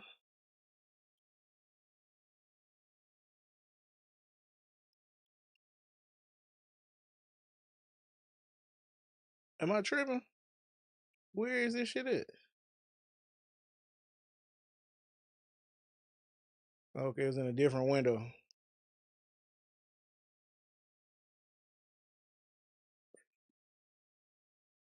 All right. So we're gonna start this over from the beginning. Do you wanna give like a brief synopsis of what's going on in the Yeah, video or yeah. So of course, the gentleman, you know what I'm saying. I can't think of his name, but from the Ask a Brother podcast, Jeff. Jeff He's St. having a James? conversation. Yeah, he had Jeff St. James is having a conversation with BGS, whoever that may be. Sorry for not knowing who you are, brother. But they're having a conversation about simply really what is the black man's experience when it comes to dating.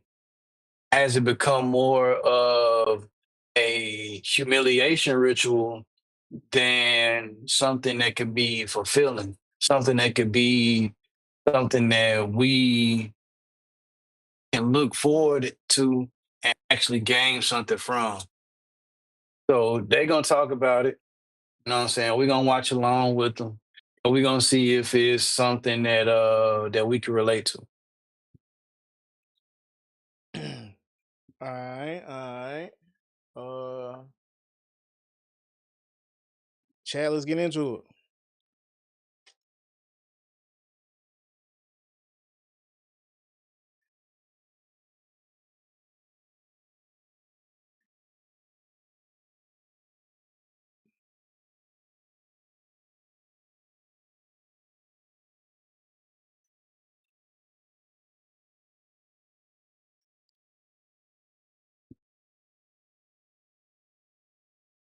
Shout out to Jeff St. James, man.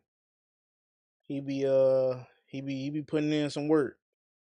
Yeah, man, he give a fair perspective, no doubt. For sure, for sure.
Hey, I'm gonna say this, man.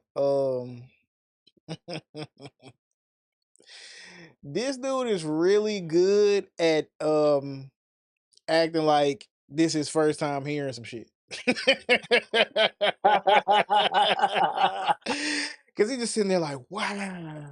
It's like, damn, you just put me on to something. Nigga, you know this. You done heard it before, man. You a whole therapist out here. You feel me? Like, shout out to Jeff. hmm I ain't criticize you or nothing like that. I just find it very hilarious. Cause I done seen this clip a few times now. I seen it once before Brody sent it to me.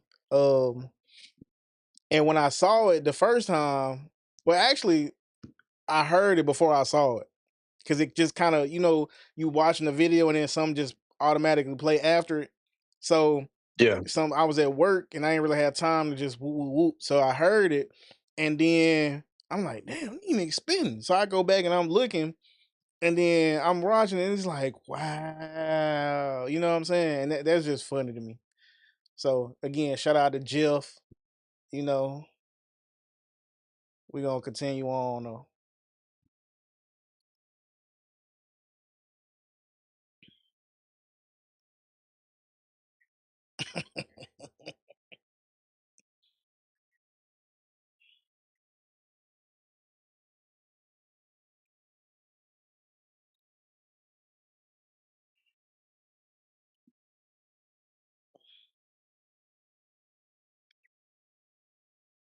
Oh yeah, we finna skip this, my boy.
Bro, he said it, but he framed it as a question. He made a statement and framed it as a question. But that ain't why I stopped it. That's just fucking hilarious to me, bro. So us just talking or whatever, we didn't say it just jokingly though. You know what I'm saying? Cause we talk about stuff like this, right? Just jokingly, like, hey man, that's a humiliation ritual. I ain't gonna lie to you. Like, I'm pretty sure we've And said this before, you know what I'm saying? This clip. Not necessarily pop the balloon, but shit, any of these shows for real, for real. Like when we was covering Kendra G shit. Remember? Like last week, I was saying, bro, this shit's a humiliation ritual. Like, you know what I'm saying? Now that I think about it, I did say it on the pod. But just us talking, we be, you know what I'm saying? That's how I know we be up on game, bro. We be up on game. This is a licensed therapist. You can say niggas like us, oh, who hurt us, you know what I'm saying? You hate your mothers, whatever kind of label or whatever you want to throw on us. But this man is in dress business casual. He dressed for success. He got his degrees, you know what I'm saying? And he is a licensed therapist or whatever he is, right? So hmm what you gonna say about him? Cause he happily married. You get what I'm saying? So they always say, you know, it ain't the message, it's the messenger. But that's just an excuse for somebody to not take in what you're saying, in my opinion. I don't always, and put that in quotations. I don't always believe in the message and the messenger bullshit. Cause right is right. But that's just my opinion. You know what I'm saying? That's just my opinion. You got anything to say about that before we No, man, I mean, bro, when I heard him say that, and I was like, damn. Like when you sit back and think about it, like it was a cat from T Town that went up there. Cool ass dude. I swear to God, cool as a motherfucker, right? He was on Pop the Balloon. And yeah, he was on Pop the Balloon. He was on Pop the Balloon. And like how he portray himself, how he represent himself, he a solid dude. Like shit, I know his sister and everything. Like, you know, we all came up pretty much together at Central.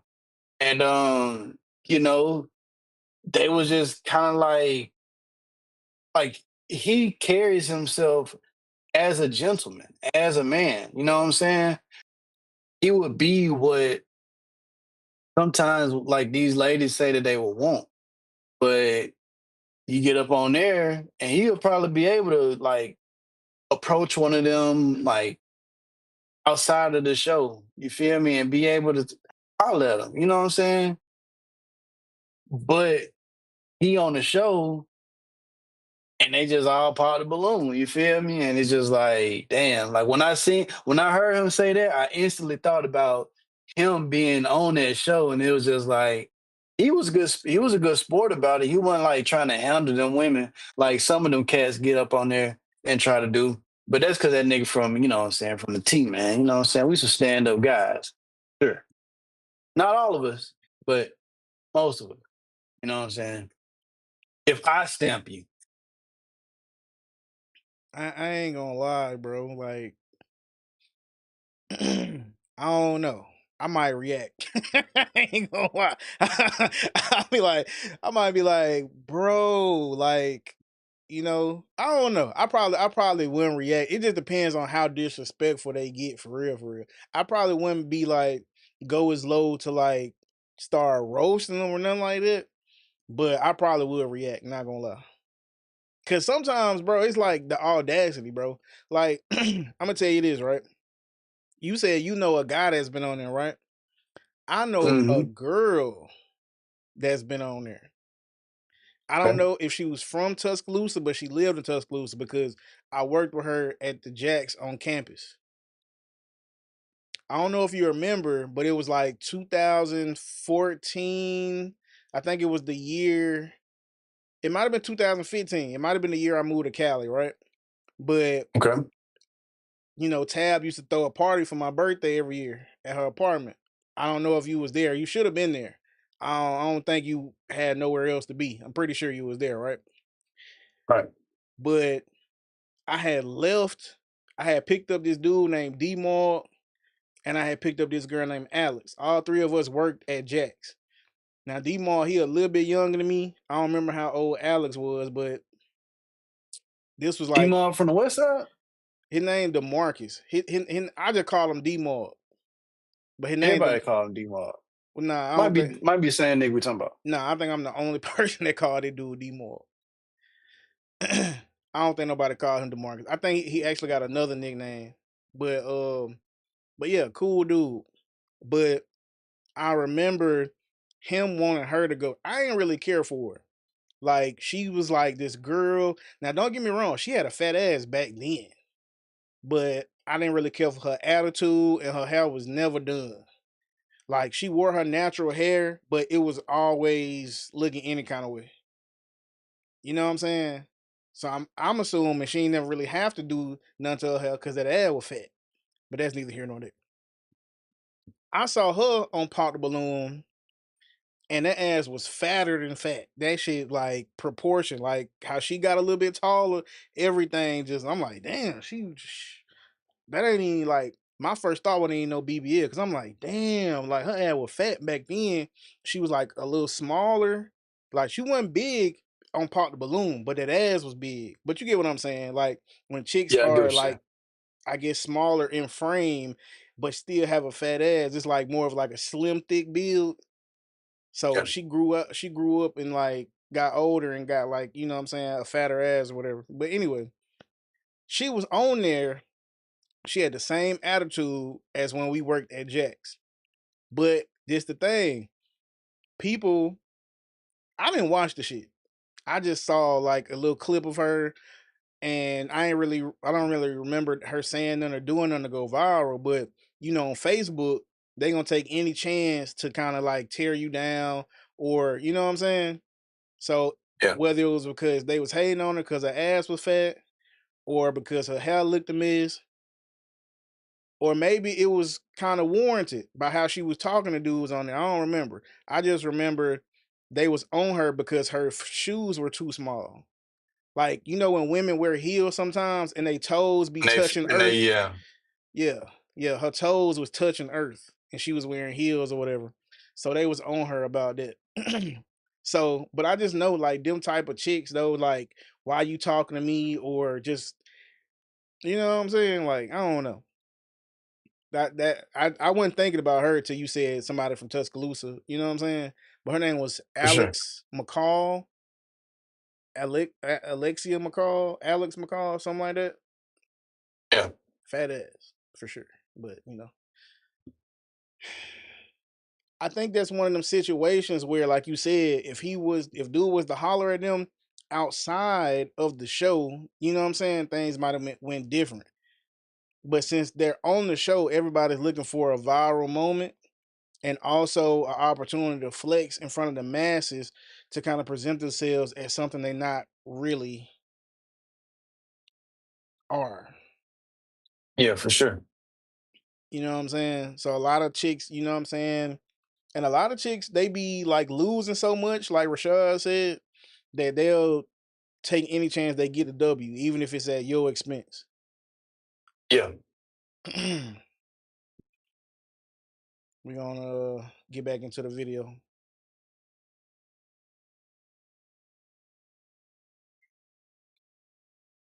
You hear this nigga? Oh my god!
He could go.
Hey man, somebody in the chat. Hey, shout out to Awaken TV. Shout out to Waking Up TV, man. I appreciate you in the chat. Shout out to my dog CJ. That's my editor. You know what I'm saying? But hey, this fool. Hold on, let me rewind what he just said real quick.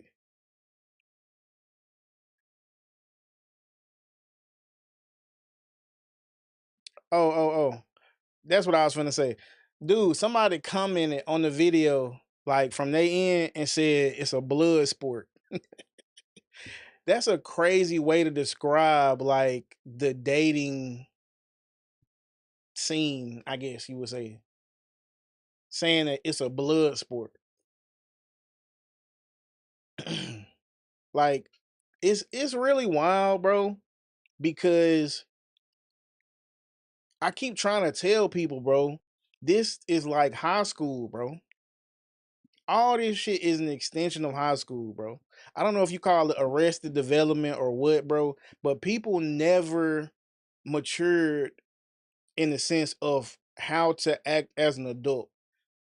You know what I'm saying? How to live with adult values and concepts of life and ideals. Because why are you finding joy or getting anything really out of putting down a man or I guess a boy for you and other women's amusement and approval and validation? Because it's really just, you know what I'm saying? Like, it's one woman, okay, it's one man and a whole bunch of women. If you feel like, if you see women out there that look better than you, or you might, you know what I'm saying, might make you insecure or something like that, in your head, you have to. And you ever notice also that sometimes chicks wait till other chicks pop their balloon to pop their balloon? Yeah. You get what I'm saying? So it's like you have to be like, oh no, he's not good enough for me. You know what I'm saying? And that's them signaling to the other chicks, because another chick might genuinely feel like, I'm not attracted to him. He's not my type or whatever. And some chick, like in a different circumstances or different scenario, she might give him a chance. You know what I'm saying? She might think it through. But in this particular situation, she has to let her girlfriends, even though she don't know these bitches, let them know, oh, he's not good enough for me. I'm better than that. We heard what the chick said last week. Like, I gotta show him off to my friends. I gotta make sure that my friends know that he's somebody that could be seen with me, or he's somebody that they would accept. So that group thinking, that group psychology that sometimes these ladies tend to carry, it just shows itself on that show sometimes. Like you said, wanna pop it, then it sound like you popping bubble wrap. You know what I'm saying? Is the is You the know what I'm saying? wait a second? Is It's the rapid video fire. muted? Hold on. He said it was. Hold on, let me see. I was able to hear it on my end. That's what I'm saying. Oh, it is muted. Damn. What the It's fuck? been muted this whole time. I don't know. Nah, it wasn't the whole time, because he commented and said, when I said, Toes touching the earth, yeah. But that was damn. when we was talking though. Damn. Little technical difficulties. Oh my goodness. This is tough.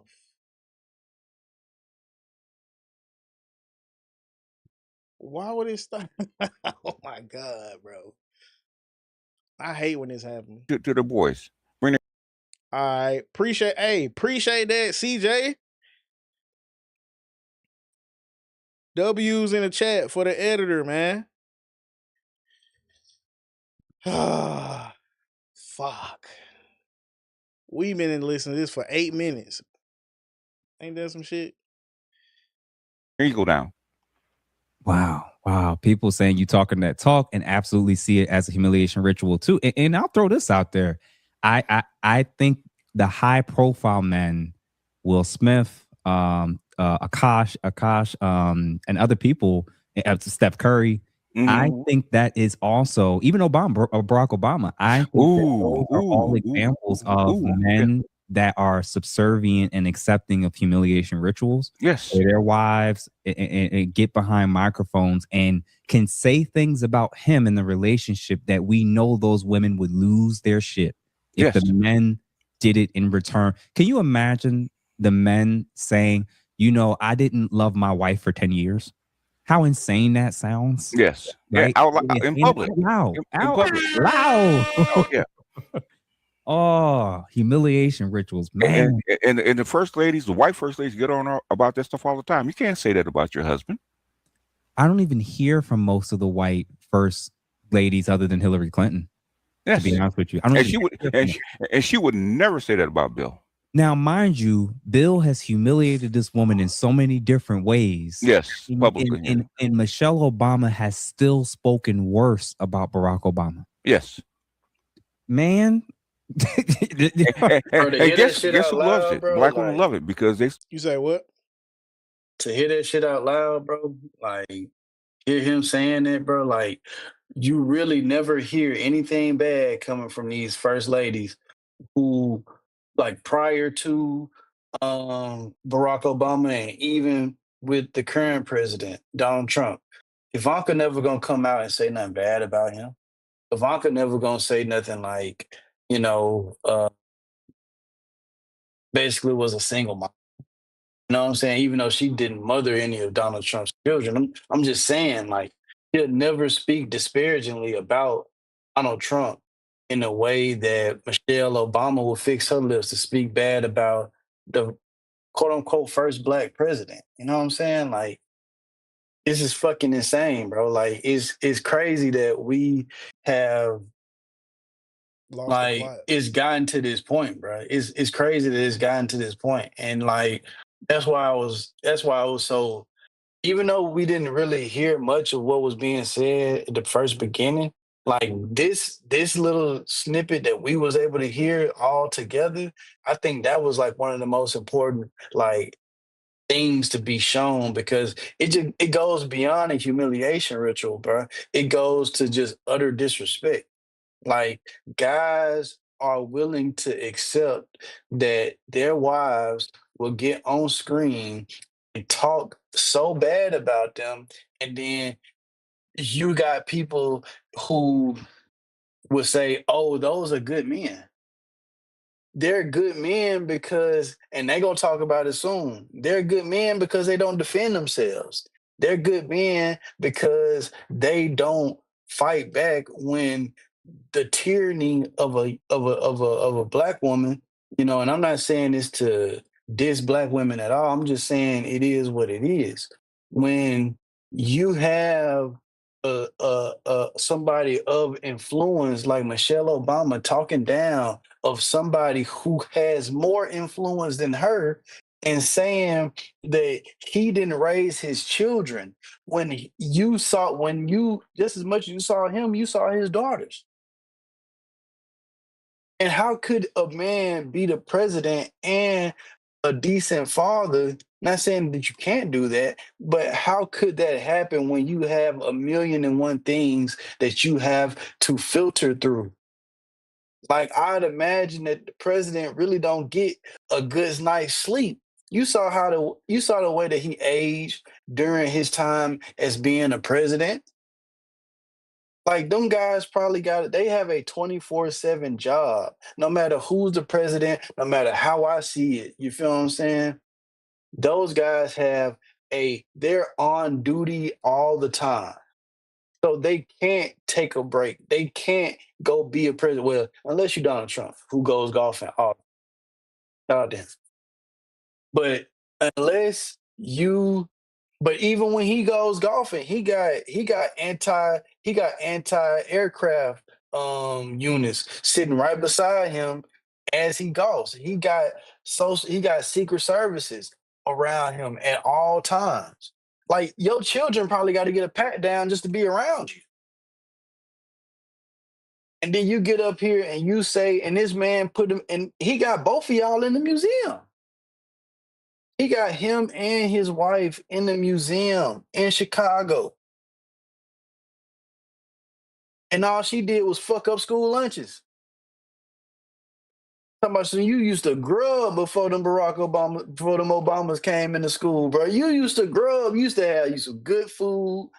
It used to have a little lard in it. You know what I'm saying? You used to think of, bro. You used to think about your school lunches. You used to real deal think about. You used to be like, damn, I can't wait for the, bro. It used to be exciting when you got the school lunch on the calendar, bro. Do you remember getting that? All that shit changed in 2008. You was like, bro, I don't want none of this bullshit. Niggas came out with the baked French fries and shit, bro. Niggas came out, bro. You look at them, bro. You, dude, the fucking charboiled burgers, bro. Like all of that shit, bro. All of that shit, dog. You was not having a good, bro. You was eating that prison food, dog. That's what it felt like you was eating. Prison food. It wasn't prison food that we was eating. It was like some vegan shit. It was if white people was in control of the cooking in the kitchen. Now, I ain't gonna lie. I never thought about it. Like, I mean, we didn't talk about it a few hundred times, whatever, right? But I was like, when you said that, bro, you said the baked French fries, bro. I just had a memory unlock, bro.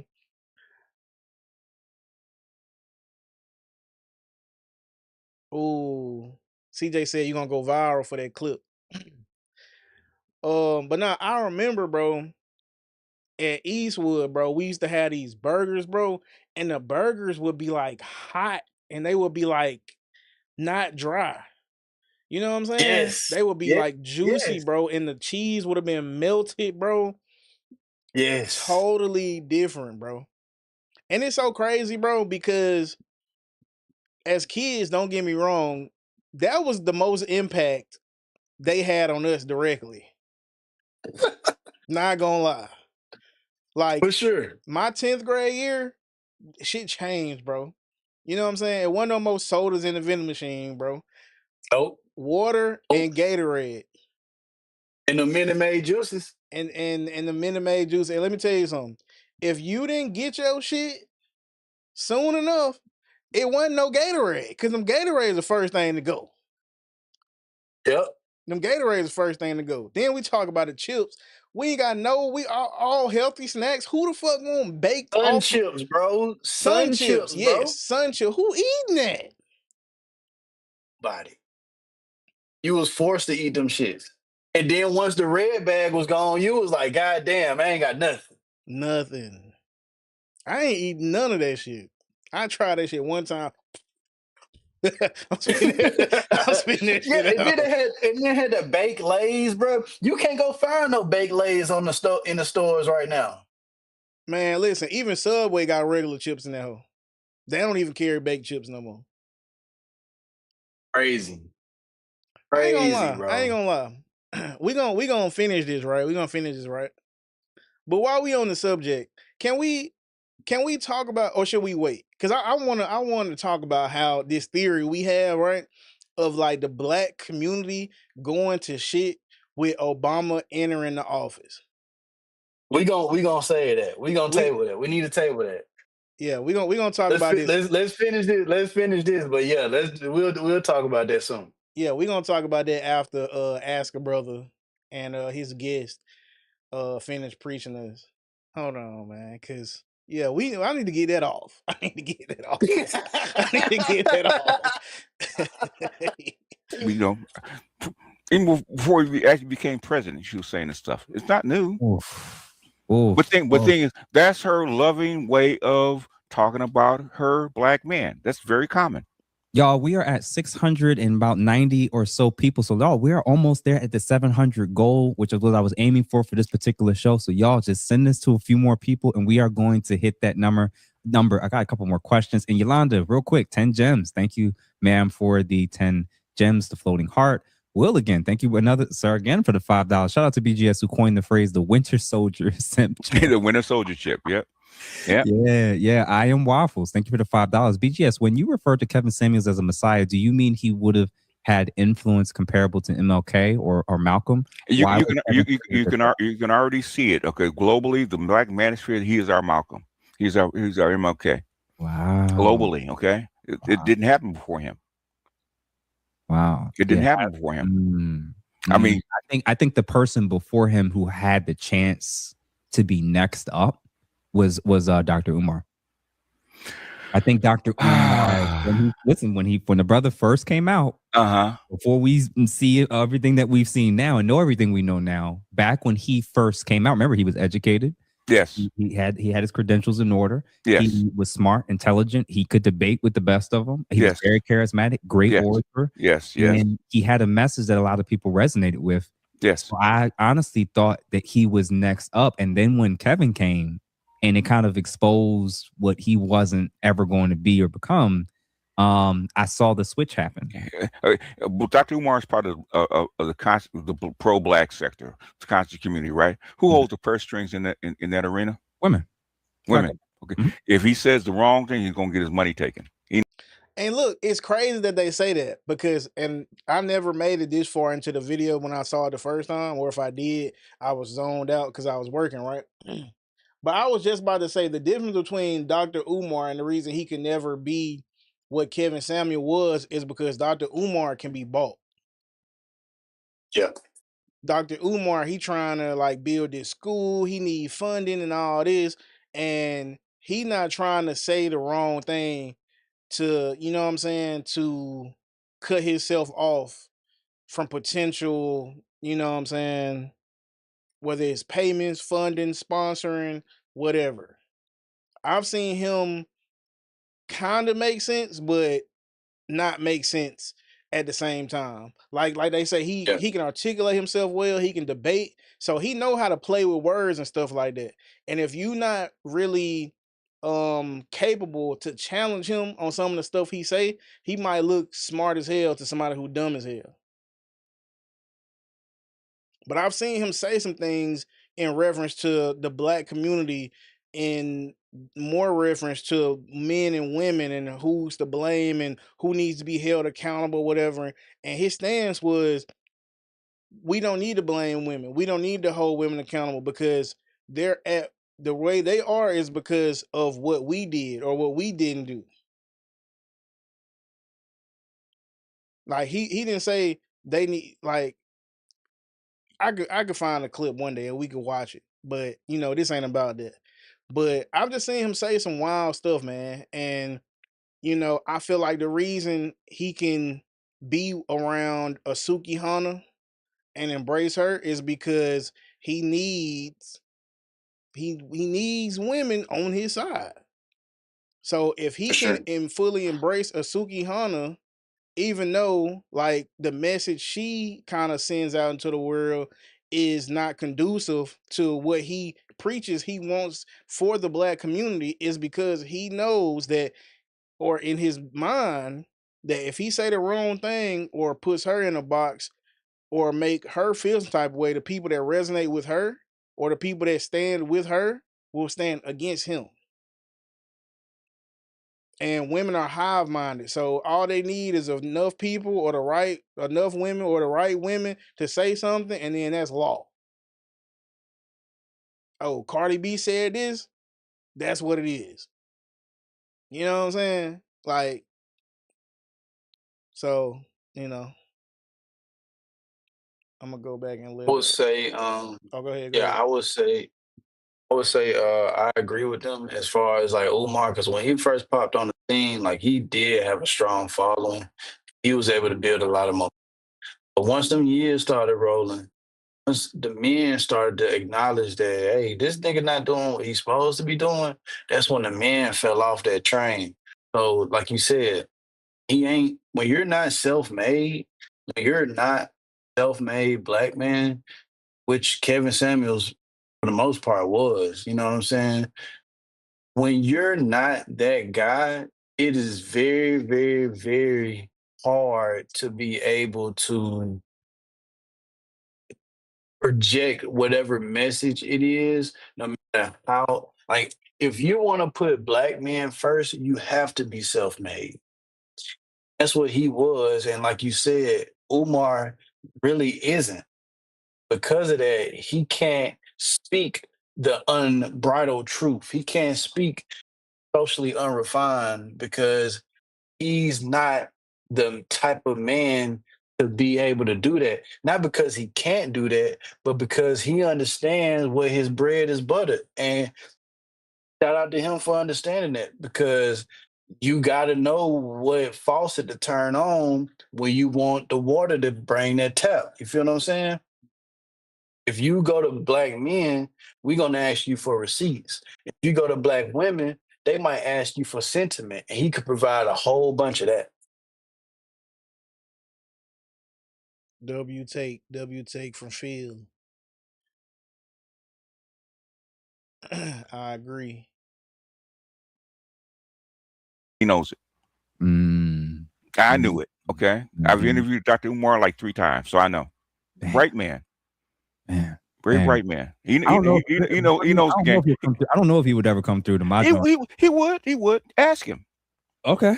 And you know what it is, because I feel like I think he's a Philly guy, isn't he? Yeah. I think the reason why I say that is because when and if I've spoken or been critical about him in particular ways, my one of my biggest critiques against him was always about this whole ultra pro black stance when it comes to relationships. Right. And my stance was a real simple one. You can't keep calling out the blackness of other men when you're knocking up other black women and not even in relationships with them, let alone with your own children who are also black, right? So that's where I'm at, where it's like we're going to have to expand what the definition is about what it means to be black and caring about the black community, because there's too many men that's holding up definitions to disqualify other men that they aren't even living up to themselves. Yeah, there was one interview that Dr. Umar did in Australia with a black woman, right? And actually told the truth, right? Why the snow bunnies are actually winning black men's hearts, okay? Yeah, they're willing to do. She's in the gym shooting with him, okay? And I've actually interviewed women that experienced that, right? Black women that said, I'm not doing all that.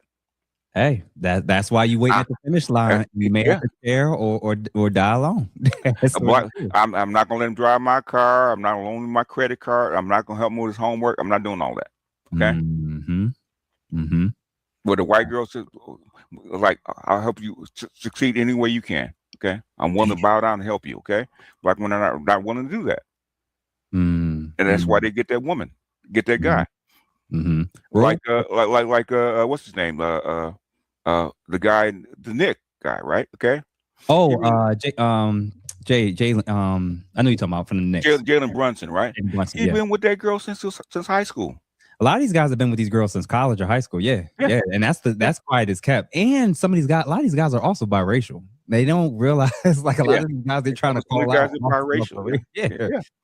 Rogue Pill, man, thank you for the $400 gems. The Eagle, Cookif, thank you. Oh yeah, the UK saw the cliff and put both feet on the gas pedal.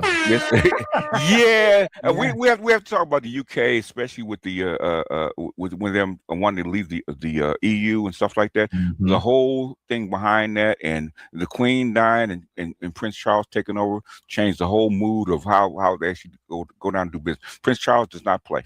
Okay. Yeah, man. If there's any UK brothers in the building, feel free to let us know that y'all exist and tell us how y'all feeling out there and what's happening in the dating market over there. Might want to get some of these guys on the show just to hear. I want to get in the habit of getting men from around the world to share with us their experiences of what they see the dating market looking like. The good, the bad, the passport bros coming in, whether or not westernization is starting to happen or accelerate. I want to start expanding in that direction. So thank you, Cooker, for that. Money Motion, thank you for the $10. Conditioning techniques used on young men is to make them believe verbal and mental abuse and humiliation is interchangeable with affection and intimacy. Yikes. Yeah, for black men, yes. Yeah. And you want to know how we know that we're socialized to do that? Because they'll say, why are you arguing with a woman? Yes. Why won't you just let me say what I want to say? Yes. Right? So they're trying to condition you. They'll even say, they'll come at your manhood. Well, that's sassy to talk back. They just want y'all to shut up and do what they say. I'm like, man, you gotta wake up, man. Know your role. Your role is to accept my verbal abuse. That's called emotional what, sir? Emotional abuse. Labor. Yeah. Oh, emotional labor, and they want you to just be a silent wallet. Honestly, Yes, a right? silent. What is it? Well, you're a concubine, and you're and you're what is it? Concubine, and you're not a slave. I forgot. The indentured servant. Indentured servant. Yeah. Yep. Dark Yeah. Knight, 199. House passed 1.2 trillion war bill. BGS. Shake my head. They're at the point where they either have to draw regress back or double down. Okay. Mm-hmm. So the thing is, they're going to double down. So, but that's another. That's outside the realm of what we're talking about right now. Yeah. Micah Malice, $5. Destroy a young black boy's creativity so he cannot leave. So he cannot leave. Yes. Destroy a man's individual dreams, plans, and create a partner for her plans. Let it sink in. Yeah. The biggest fear of a black woman, especially a black woman in America, is that the black man will leave her. That's 100%. Because ultimately, she does not believe that she's love worthy. She's worthy of love. Wow. And without the black man showing her that kind of devotion, she doesn't believe she's worthy of love. Because the white man's not going to show it to her. Yeah. Ken and Jose and whoever, they're not going to come. First of all, it's not even a black issue necessarily. It's an American issue. Yes. Where in the world are men, especially men of means and have a lot going for themselves, rushing to marry American women? That's not a reality. No, that is not. That's not a real thing. And I always thought it was hilarious when they tried to like, oh, we need to do the passport version for us women as well. I'm like, oh, good luck. and they're starting to try that, and it's showing up, and it's not good. Yeah, waking up to reality. It ain't sweet out here. All right, man. Shout out to Jeff St. James once again, man. Whoo, that was a lot, man. That was a lot. Yeah, man, that shit heavy, bro. Like once you actually like sit back and you think about it, bro, and you be like, man, like especially with the last few comments that came through that he had mentioned, like the conditioning, what we go through, that molds us as we go into our adulthood, and then how those conditioning techniques are reinforced through what we see on social media. How it's really echoed on to black men. It kind of makes you think like, is this something that goes just beyond our community? Is this something that has been placed like a poison that's been placed in our community to create this type of dynamic for us so that we don't continue to procreate at the rates that we once was doing? Like it's just things that make you go, hmm. And it's things that make me want to kind of investigate, but it's hard to investigate things like that when you just don't have the raw data. You know what I mean? Like it's so much of what could be rather than what actually is, because this is more of a qualitative data rather than quantitative data. You know what I'm saying? So it's very hard for us to just be able to, like, we could talk about our experiences all day, but nobody's going to validate our experiences because they'll just say, hey, man, y'all just some black guys. Y'all just complaining. Or you Y'all just speaking from a place complaining. of hurt. You know, they will do anything to invalidate what it is that you're talking about rather than accept what it is that you're saying, allowing that to kind of just sit with them, say like, why do these black men feel like this? Why do these black men think that we are not on their side? And then why go outside of my race? I am not accepted. But the black men sometimes, if they go outside of their race, they are accepted. Even if we're not fully understood, some women of other races still see our value. And it's unfortunate that it's come to this point because we were at one time mostly marrying each other. And now it's still a high percentage of black men still marrying black women, but it is more black men that are choosing to go abroad. more black men that are choosing to start lives with women that are from other countries who really just don't understand them. And that's a lot. That's what goes missing a lot of times when we talk about passport bros and different things like that. Once we get past all the trickeration nation, and once we get past all of the P for P, the pay for play, it's about establishing or passing down your genes. And who do you pass your genes down to? And what type of children will you be bringing? Sometimes guys rather not even have children. And that is the ultimate win for our rivals, our tribal rivals. Those guys don't want us to continue to procreate because we continue to pass the seed down that is seen as, you know, public enemy number one, you know, and that's just really what it is at the end of the day. And it's fortunate that we can't get on the same page with our women because just like the gentleman said in the pod, it's coming off as we're sassy. It's coming off as who hurt you. It's coming off as something that is a negative rather than something that should be met with actual concern, actual curiosity. Now, some ladies get it. So I'm not going to say it's all black women because, of course, it's never all of anything, right? But the voices who come at those men are loud enough for those men to say, "Hey, I'm going to check out." I don't hear the voices of the women who want to listen to me. I don't hear the voices of the women who want to, you know, hear me out and want to just sit down with me and try to tackle this thing together. A lot of men, a lot of black men in particular, do not have that privilege. And it's because Western civilization is in its late stages. When your society refuses to reproduce, like countries like South Korea, countries like Japan, these countries are going through a population crisis. When your country becomes, when it comes to that, when there is a population crisis, when there are men and women who that is the most natural bond in the world. Even animals have that bond. But somehow humans have become smart enough, democratically independent enough to where they don't need another to do what God told us to do, and that is procreate. When you get to the point where your society is that, it will fail and it's going to begin to fail.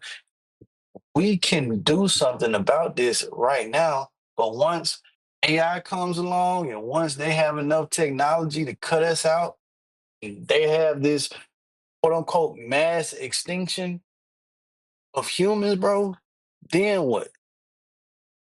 They'll have the technology and the bots to replace us to still fulfill the or to provide the good things that those people who eventually want to win, they'll have everything that they need in place. And we'll be out the picture.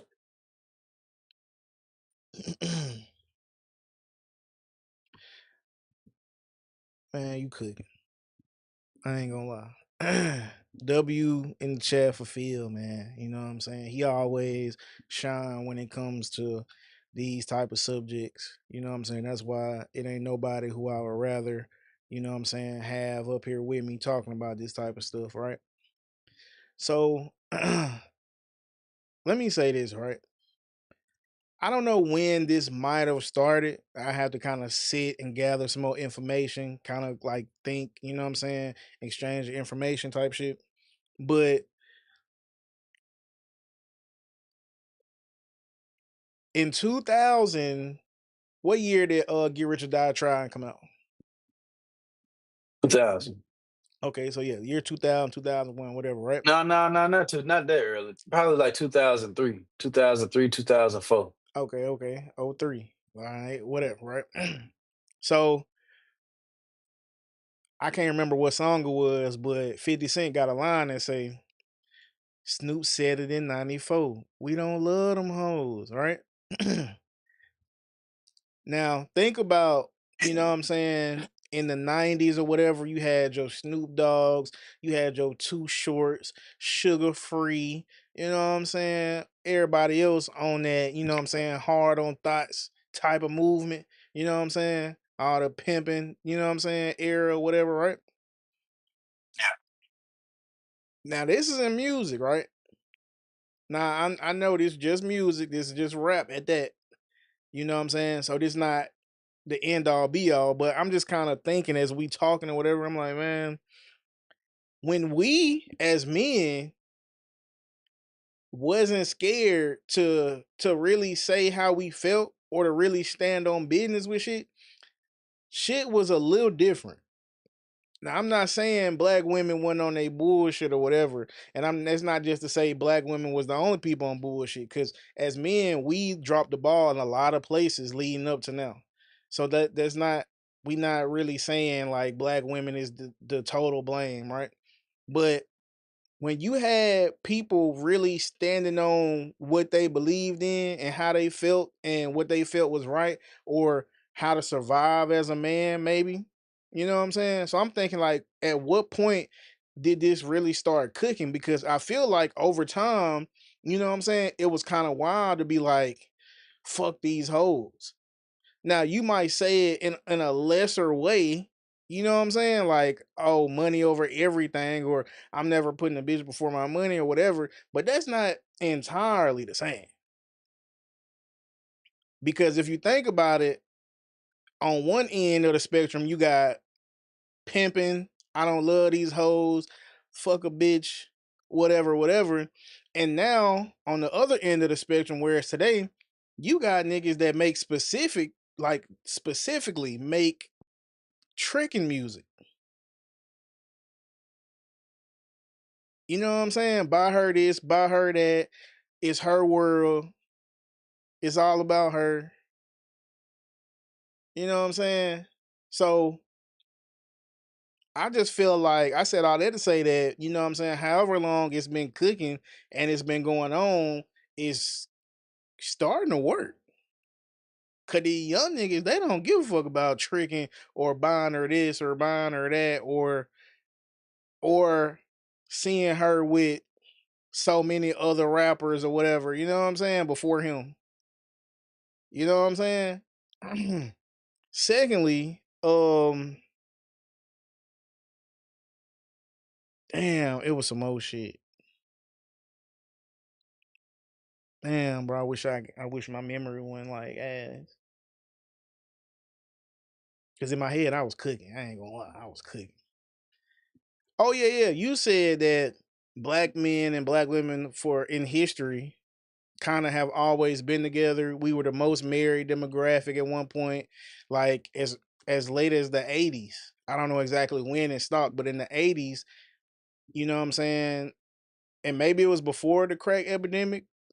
I don't know if the crack epidemic was what changed everything. Cause I'm thinking even during then, we still was together, even if it was to our own detriment. You know what I'm saying? So you saying now, like overwhelmingly black men are still with black women, but you saying there's a lot of us or more of us going overseas. And I feel like the reason you can't really tell is because the niggas that's going overseas are the niggas nobody cares about on the dating scene. The niggas that's having a way, they don't have to go overseas. That's why they talk down on niggas in front of the other women. Like, oh, you can't get no pussy. All you gotta do is not be strange. All you gotta do is not be weird. Pussy is like literally the easiest thing in the world to get. They be saying shit like that. You get what I'm saying? So the niggas that's, I feel like, cause I don't know, that's going overseas is the niggas that don't really have no other option. If they got money to go overseas and, you know what I'm saying, try they look over there and spend their money and their time like doing that, they probably could get some bitches. But I don't think that's the case. They're trying to find a wife. They're trying to find like a real relationship. Times when you hear about these guys that go overseas, they getting tricked out and they getting played a lot of times because for one, again, they don't understand the culture. But once you don't have knowledge of a culture, you can be taken for anybody can play in your face and can say, "Oh, I love you," and I this and that. And you want to hear those things as a man, because like you said, you're coming from a place where you wasn't receiving that love. So now and now you becoming more spiteful just in general, or you becoming embarrassed because now you basically are in love with some of the like women of this society that's not perceived as something to be loved. So you not loved in your home, she's not loved in her home, but because she got more understanding of the environment that you're going into, she can get whatever it is that she want to get out of you. She can get you for your resources. She can get you for some of these things. A lot of times, what we don't talk about when the guys go overseas, man. I'm not saying it's everybody. Of course, it's never just everybody. But sometimes what you will hear is that guys are getting played.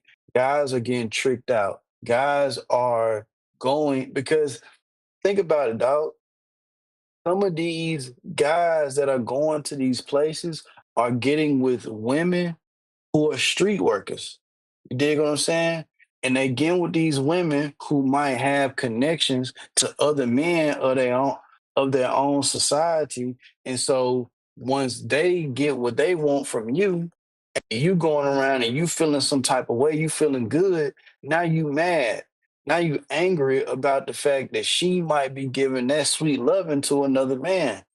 And you going out there searching and yearning, and she going out there yearning, and she getting hers, but you not getting yours.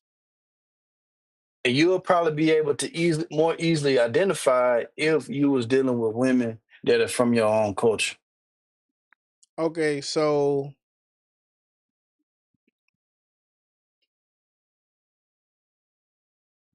when you were saying women, the women that are yearning or whatever, are you saying the women overseas or the women here that they are getting away from? The women overseas are the ones that are able to gain more from you because you have more to give them. No, no, no. That's not what I'm saying. When you saying that the men here are being or yearning or wanting something, and then the women, but you didn't specify whether it was the women here or the women there that are yearning, and you basically were saying that they want the same thing. I'm trying to just clarify. Are you saying the women there are not receiving love, or the women here are not receiving love? The women there are not. I probably receiving love was probably like the wrong words to use, but let me try to clarify it this way. The women that are there, they might not be as desirable to the top type of men they would want to be with. You feel what I'm saying? Whether that may be because of education, whether that may be because of status in general, they see you as a lick for a particular reason. You feel what I'm saying? Like, yeah, they still might be desirable by the men that they meet at the same level that they are at. But they see you as someone that's of higher status because of your alliance or because of your origin, which is the United States of America, which is seen oftentimes as the best country, or at least the propaganda is that it's the best country in the world. And in some ways, yes, it is. I will not deny that. So when you go overseas and the first thing you come out your mouth is, "Oh, I'm American," because they're gonna hear it when you speak. Now your status has gone up, and you are pretty much playing the game where, I is this woman with me for me, or is she with me because of what I'm able to provide for her? Which is kind of what you want in general. So you're kind of playing the same game overseas. It's just that this woman don't look like you. Okay. So it don't hurt. So it to me, or at least the way I see it, it don't hurt as bad when she take you for what you got. Okay, so I'm gonna say this, right? I think the guys that are getting played like that are the guys over there just looking to, you feel me, crack some. Absolutely, Now, absolutely, the people that's going over there and they just kind of living and just kind of, you know what I'm saying, right. taking things Yeah, slow. You know what I'm those saying? men have way more success for Right, sure. right, right, right. Okay. So we're gonna get that out of the way, right? But I also want to say this. You, whether you know it or not, are describing the women here in America. Mm, They're not, the way you describing women over there is not too much different from the women here. The only difference, like absolutely, you said, is they don't look the same. So right. what men, and I think what most men who I guess have the idea or going overseas with the intention of finding somebody, I think some of them, I'm not even gonna say most, I think some of them are understanding that a lot of women are the same or at least similar. Same Right, software, different hardware, right? for So sure. in their head, the way they see it is, if I'm gonna deal with this here, I might as well go overseas where my money goes a lot further, right? Yes, And the women there are, they have the built-in feature of being more feminine or being more of a for sure. lady because all the Yes, other stuff is not accepted over there. So at least if I'm gonna deal with it, I'm gonna deal with it from somebody who don't mind cooking for me, who don't mind, yeah, even if she playing or faking it, don't mind, you know what I'm saying? right, Serenading me or making me feel special. Cause a lot for of sure. times that's what them niggas is looking for. But Yes, I agree with that. and they can't even get that over here, like even if they paying. Like, you get what I'm saying? Like some of them Yeah, guys have resources or whatever that a chick in the hood should be happy to lock in with, but in their right. head, the attraction factor, first of all, is very heavy, very essential, very Yeah, majority of all this. So they can't right. even get past the like attraction part. So then let's take values into consideration, right?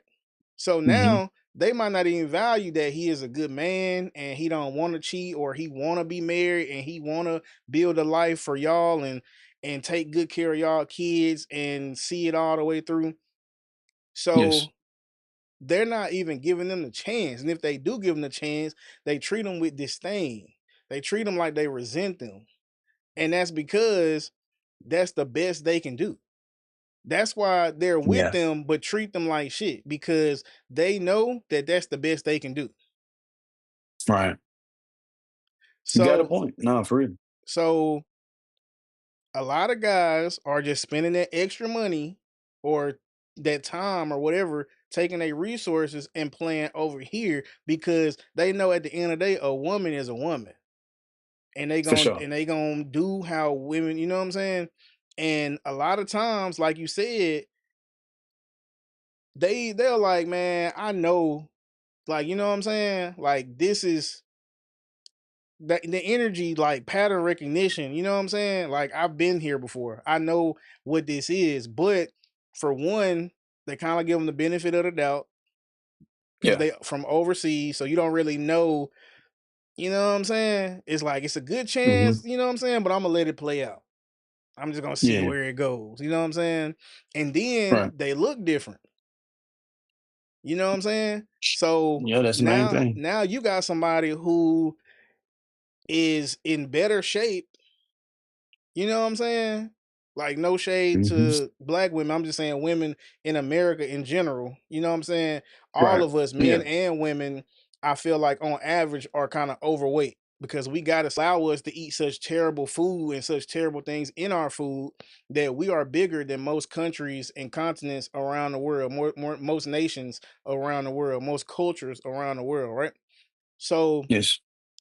you go over there, you looking at somebody, you know what I'm saying, who's in shape, you know what I'm saying? She might have a bodacious body, she might be a little curvy or whatever, you know, because at a Hmm. certain age, especially when a man is ready to settle down or whatever, he looking at what matters.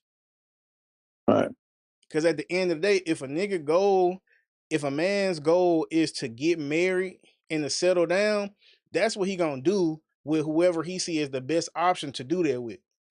If he can cheat, he can go pay a hooker with a fat ass or some nice titties for one night and get his rocks off. You know what I'm saying? He can look at some corn. You know what I'm saying? If that's what he like. But at the end of the day, that's not really conducive in the biggest the biggest part of what his overall goal is. So, you know what I'm saying? I just feel like it's a lot of different like context or nuance or circumstances that go into play and all this.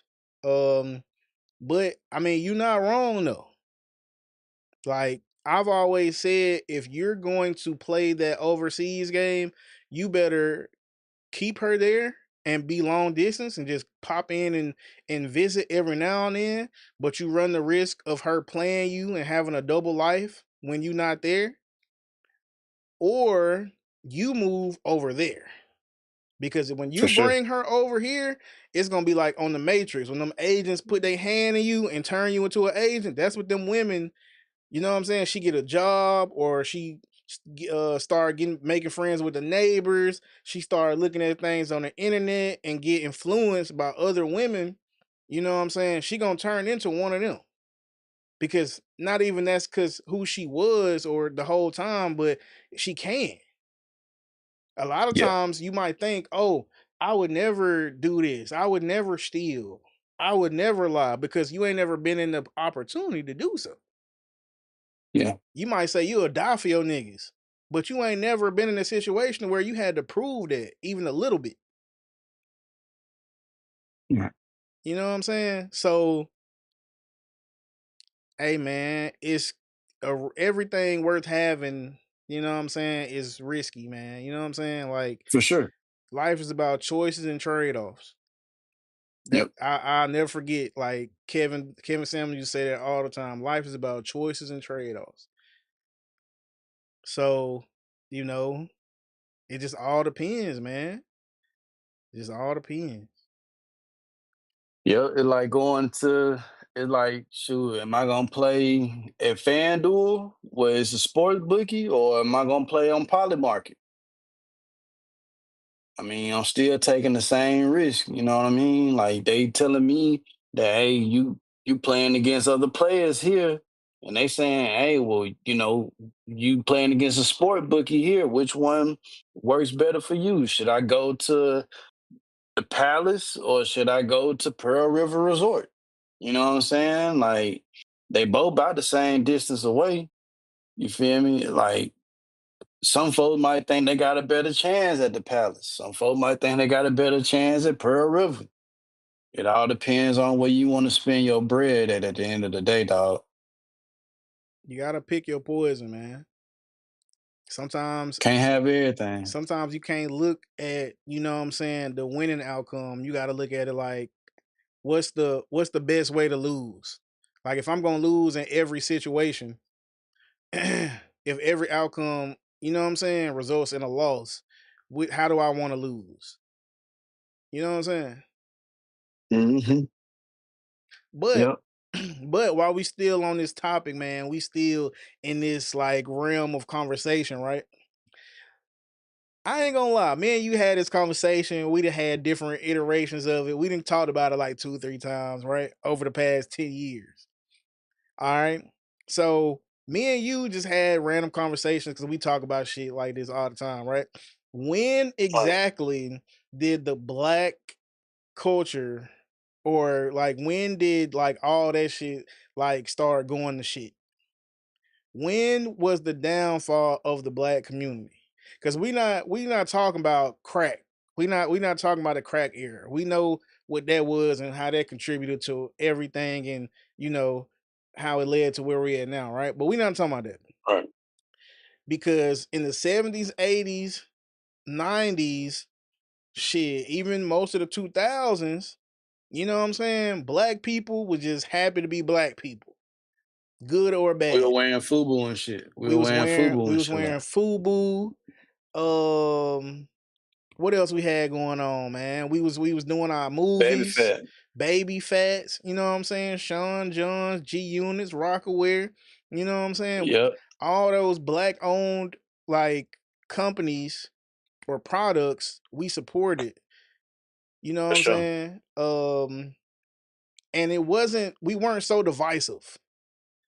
Like, don't get me wrong, gang culture has been a thing for a while. So, you know what I'm saying, we were, you know what I'm saying, divided in that sense.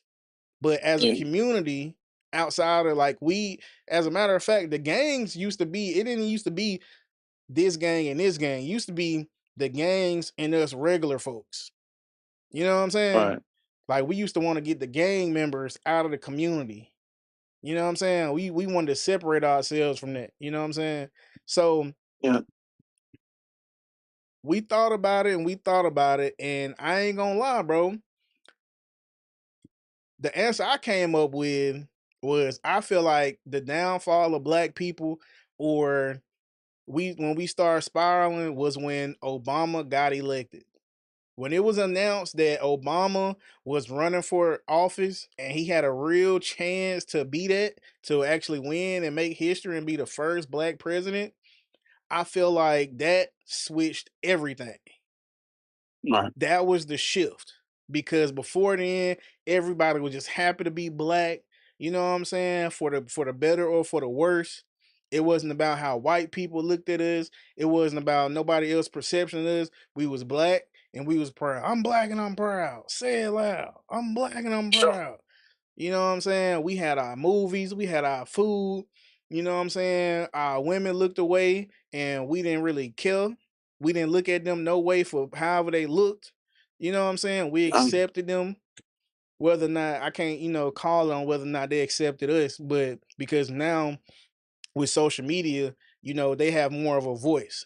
So I can't really speak to, you know what I'm saying, whether or not and I guess I really can't speak to that in reverse either, to be honest. But I'm just going to assume that we were more united. There was more unity, right?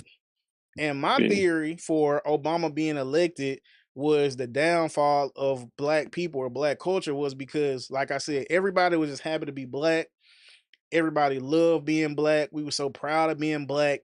And then when he was about to be elected or he was running or whatever, everything became about the perception. I feel like that started like some classism, some elitism. Everybody now is worried about, you know what I'm saying, how we look to other races. We got a black president. We can't be doing that. Yeah, for you know sure. what I'm saying? And I feel like, we had people like, you know what I'm saying, the character Carlton Banks, who were kind of uppity or whatever, but they weren't, you know what I'm saying? They just were who they were. If you can remember Carlton Banks on the original Fresh Prince, they weren't trying to be black and they weren't necessarily trying to be white. They were just being who they were.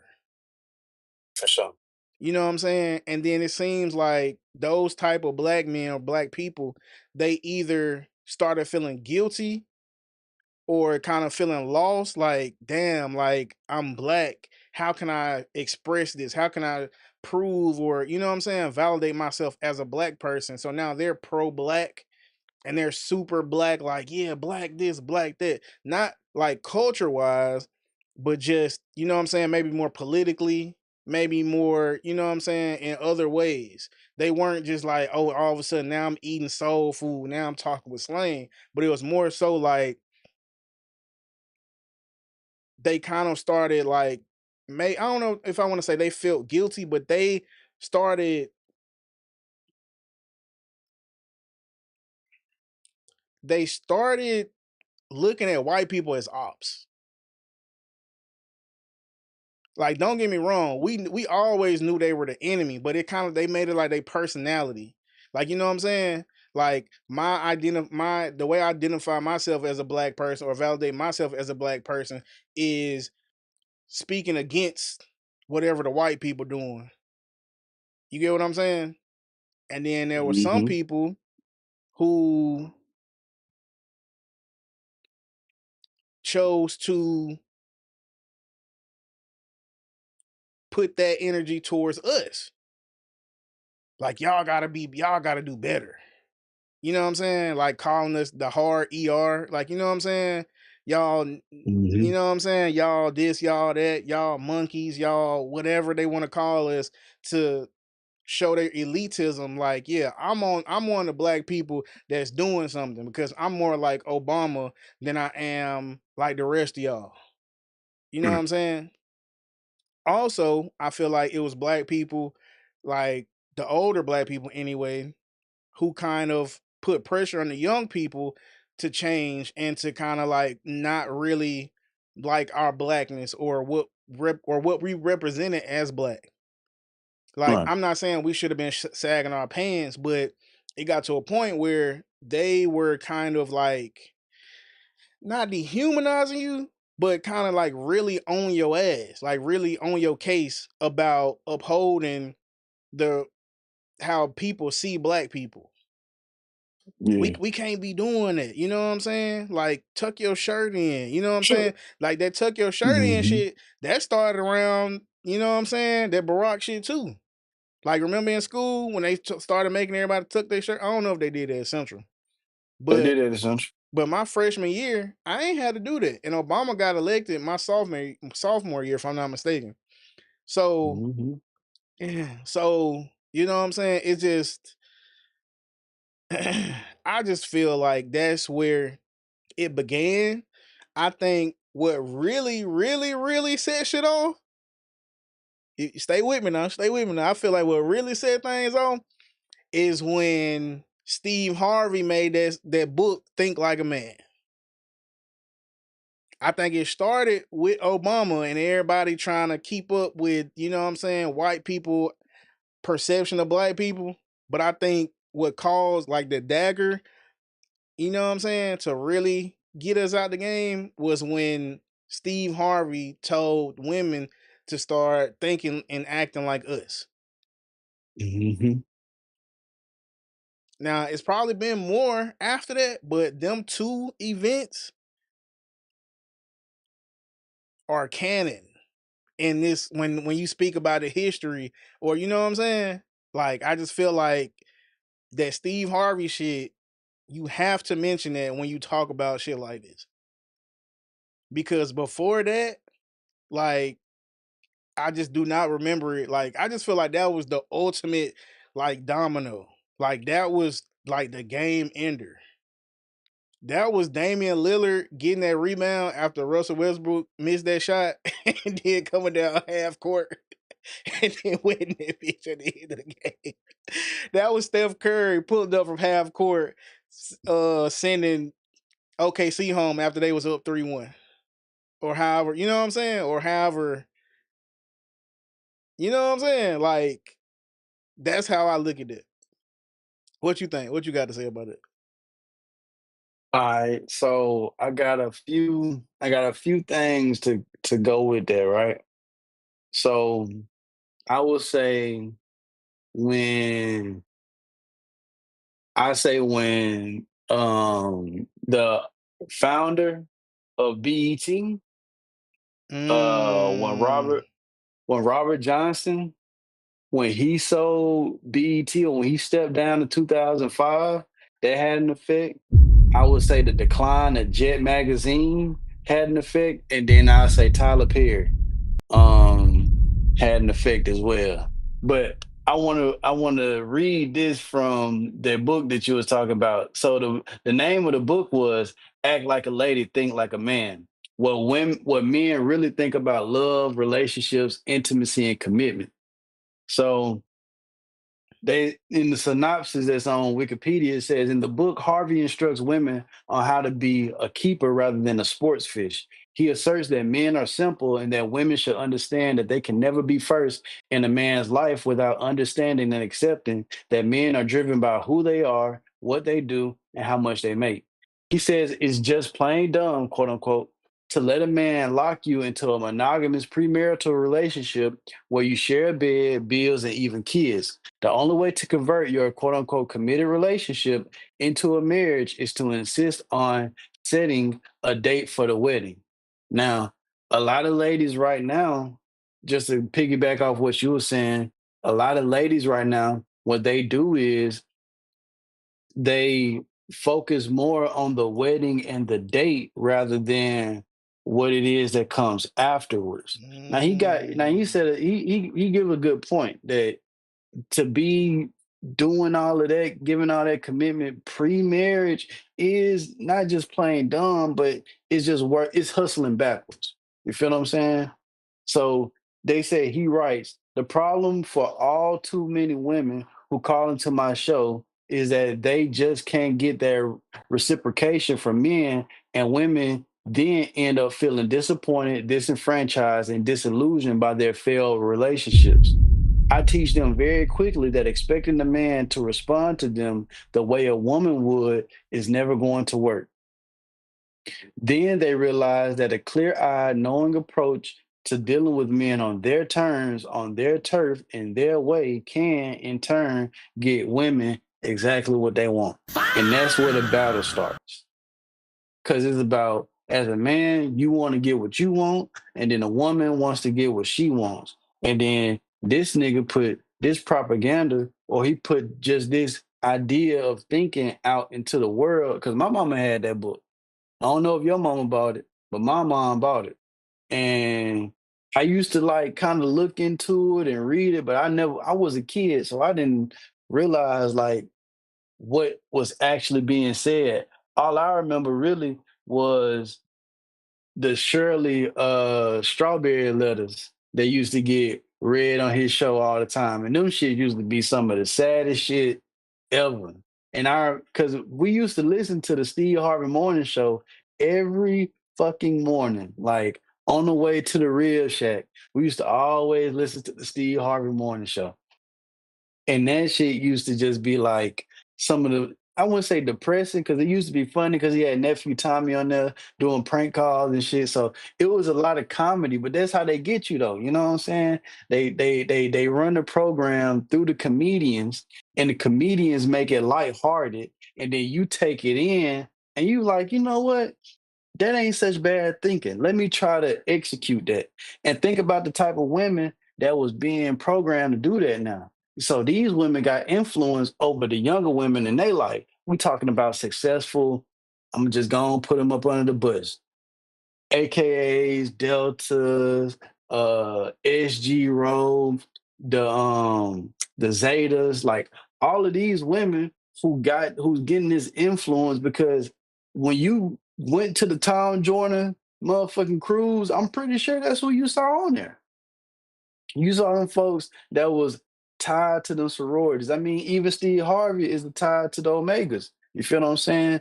So once the higher status Negroes start to participate in a particular type of way, of course it's gonna trickle down because they the ones that the lower level Negroes want to align themselves with. So in Barack Obama, who's at the highest position in the nation, he's the most he has the most prestige. He has the most status. He is the commander in chief of this nation. And then you got black folks saying, "Oh, now in a history where you was just like you was pretty much a pariah in society. Like nobody knew what to do with the Negro, so they just let the Negro go be by himself and do what he do. They, of course, it was outside influences like CIA. the Jim Crow era, Ku Klux Klan. These people who vehemently were just against you, but once we let you in the crib, like, because a lot of folks say, "Oh, it was MLK," but I feel like we getting it right because we grew up with this shit. You feel what I'm saying? We didn't grow up with MLK. We didn't know how them folks was getting down before then. We knew how niggas was getting down before Barack Obama got into office. You feel what I'm saying? So once he got into office and he became that high prestige, now we got to align ourselves with classiness. And I'm not saying that we weren't a classy people. Don't get me wrong. I'm just saying that we have to be politically correct. We have to align ourselves in a particular type of way. We have to throw away our brands and pick up the other brands so that we could look more like him, so we could be more aligned to what you would say that he is. Because they used to tell us that, hey, you could be you could be the president, you could do all these things and whatnot. Bro, I will never forget his inauguration, all the voting that led up to it, bro. We was in school watching that shit. I went to an all-black school for pretty much my entire life. Like I went to an all-black school since the 5th grade, bro. Like everybody in that bitch was black. So when 2008 rolled around, we watching this shit in the history class. We watching the inauguration. We getting inundated with all this shit. I would never forget. My grandmama put up a picture of his whole family, Barack Obama, Michelle, and the daughters. That was in the crib. The Black Jesus came down and Barack Obama went up. You feel what I'm saying? And so when that happened and we replaced what we originally knew as our image with him, and now we have to be like him because he's the most politically correct president of all time. He never said anything wrong. He never said anything wrong. He never did anything wrong. But all he was just a master at keeping the right hand from knowing what the left hand was doing. He was a master at doing that. And so when we are on the right hand and we not seeing what the left hand doing, and we just assuming that we doing the right thing by sacrificing everything that we have, and then we allow, because like I said, we took down the Black Jesus picture and put up the Barack Obama image, and then I'm gonna say about Tyler Perry, once we let him get into the community and we let influence, because just like Barack Obama had influence over your mama and grandmama and auntie, because of course we got to go back even further. Section 8 and all that shit, food stamps and all that already got your dad out the crib, right? So this is like 2 or 3 generations of people where the male influence really ain't that strong. The only male influence that you really had was at the church, right? All right, I'm setting it up. And So once the few you put teachers you had.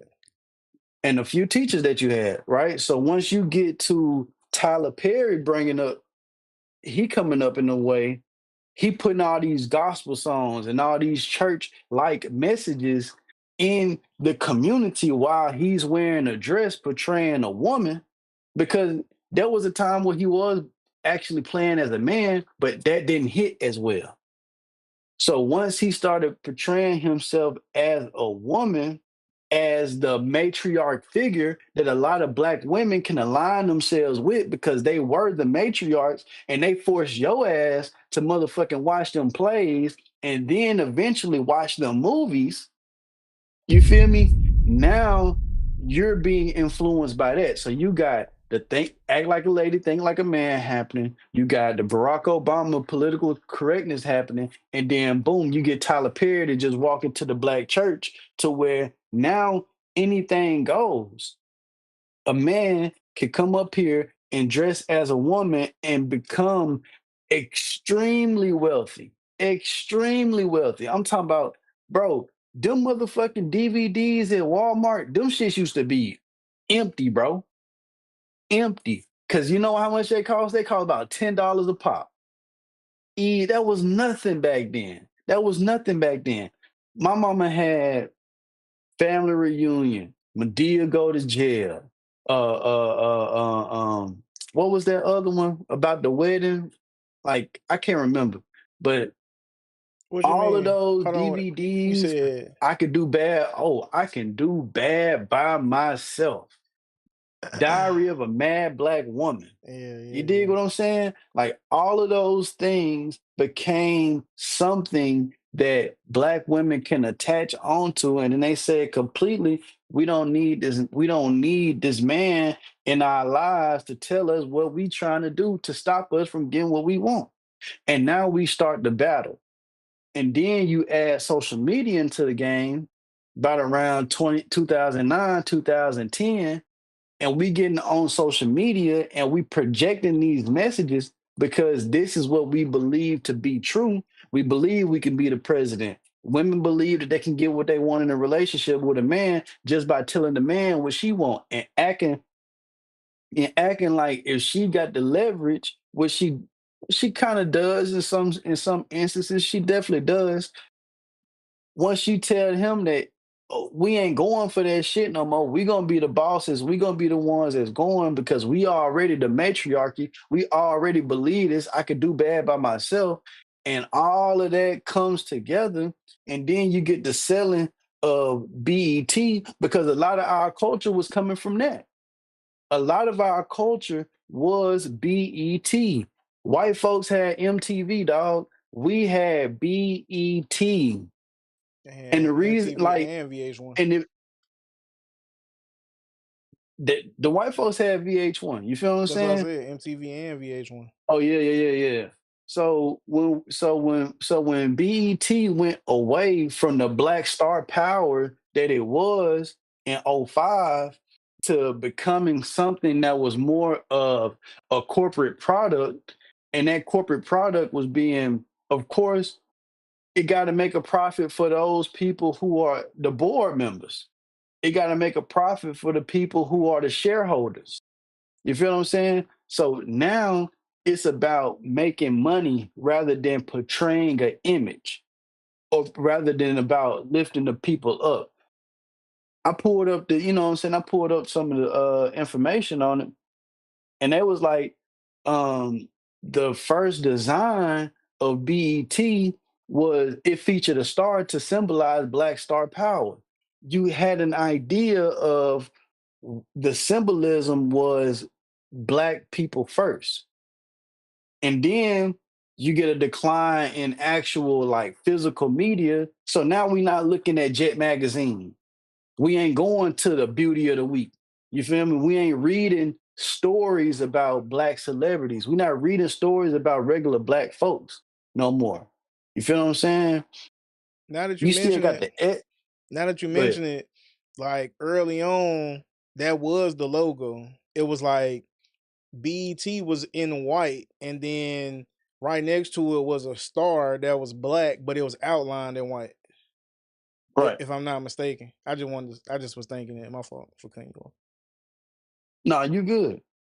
But when we had these things and they was set up and they was for us and they was by us, we had more control of our media. Now we don't got no control over our media because we said, hey, we are aligned with the white folks because we got a black president. But let's keep it real. This nigga is not he the furthest thing from any of us in this motherfucker, man.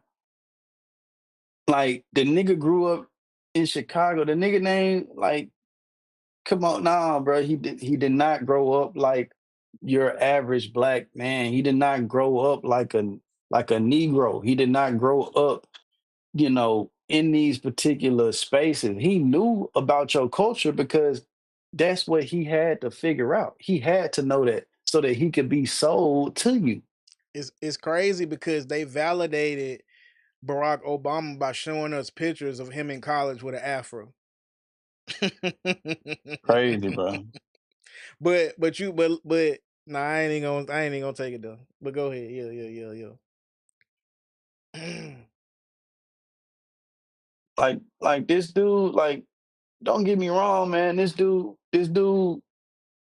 he was an image and he was something, but he was raised by a white woman.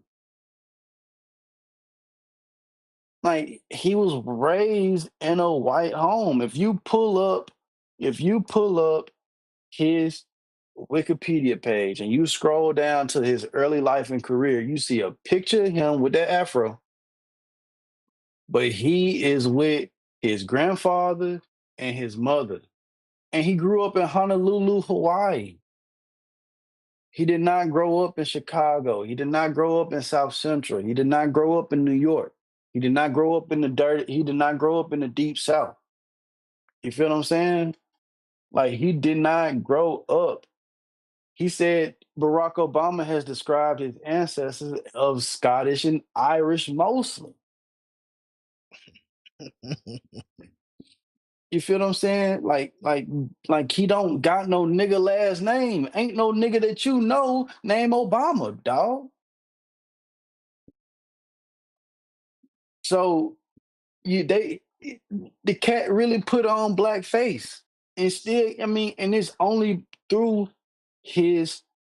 it's only really through his skin tone. Like his dad is not an American Negro. Like he's not of the lineage of what they would call FBA. He's not FBA, dog. If anything, he's a tether. And I'm gonna say it here. If anything, he is a tether. And we because we was programmed with it, because we was socialized with it, because we didn't have people that was honest about it. I mean, go look at it, bro. The Boondocks did an episode about this. And The a tall Boondocks P. did a the Boondocks did an episode about this. They said, Dick Ride and Obama, Obama. You know what I'm saying? Like that's a real thing, bro. Like that's a real thing. You feel what I'm saying? Like some people knew, but because, like I said, because they took everything as a joke, it was like, hey man, we just, we just here. But in that same episode later on, they talking about what he didn't do for it because they going down into the future. You feel what I'm Mm. saying? Like it's just not one of those things that we kind of like wrap our minds around, because think about the psychology of the people who it destroys once we begin to talk like this. Your mama, your auntie, your grandmama. You feel what I'm saying? My grandmama and my granddad died with that picture in their living room. When I went into their living room, I seen Barack Obama and his family. I didn't see no black Jesus no more. You feel what I'm saying? He became an idol for our people, and then he ended up stabbing us in the back, bro, with them fake ass school lunches that we was eating, bro. I was just thinking that before you said he became my idol. It's almost like some black people expected him to save us. But who the fuck said we needed saving? Like, you know what I'm saying? Like, of course, things were never fair. You know what I'm saying? Of course, we were always treated unjustly, unfairly. You know what I'm saying? But who the fuck said we needed saving? And if we did need saving, why him? Because you do realize, like, there are plenty of politicians who are genuine, who really care for the people, who really are about seeing black people win or at least be treated equally. You know what I'm saying? But if anybody knows about politics, politics are chosen. Politicians are chosen. You know what I'm saying? Presidents and senators and house members and board members and all that, those people are chosen. Those people are put in position. They're like a face of the operation, not necessarily the one moving and stuff behind the scenes. You know what I'm saying? Mhm. Recalling his early childhood, Obama said that my father looked nothing like the people around me, that he was black as pitch, my mother was white as milk. Barely registered in my mind. Bro, his dad, his dad did not raise him.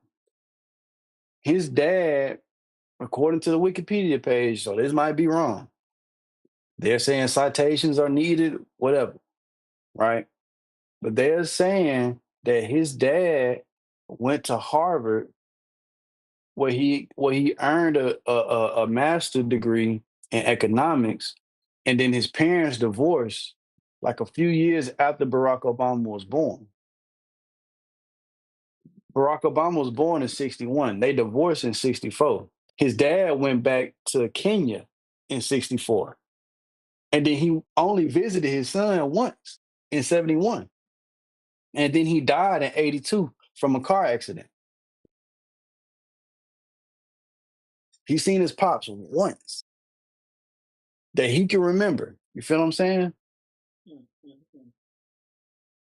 So, like, our people, because we didn't have this understanding, because, like you said, we thought that this man would be the one who pulls us by our bootstraps up. And now look at us. He did them 8 years. He served his time. He is gone. But y'all niggas got a museum. Y'all niggas got a museum celebrating his life, celebrating his family.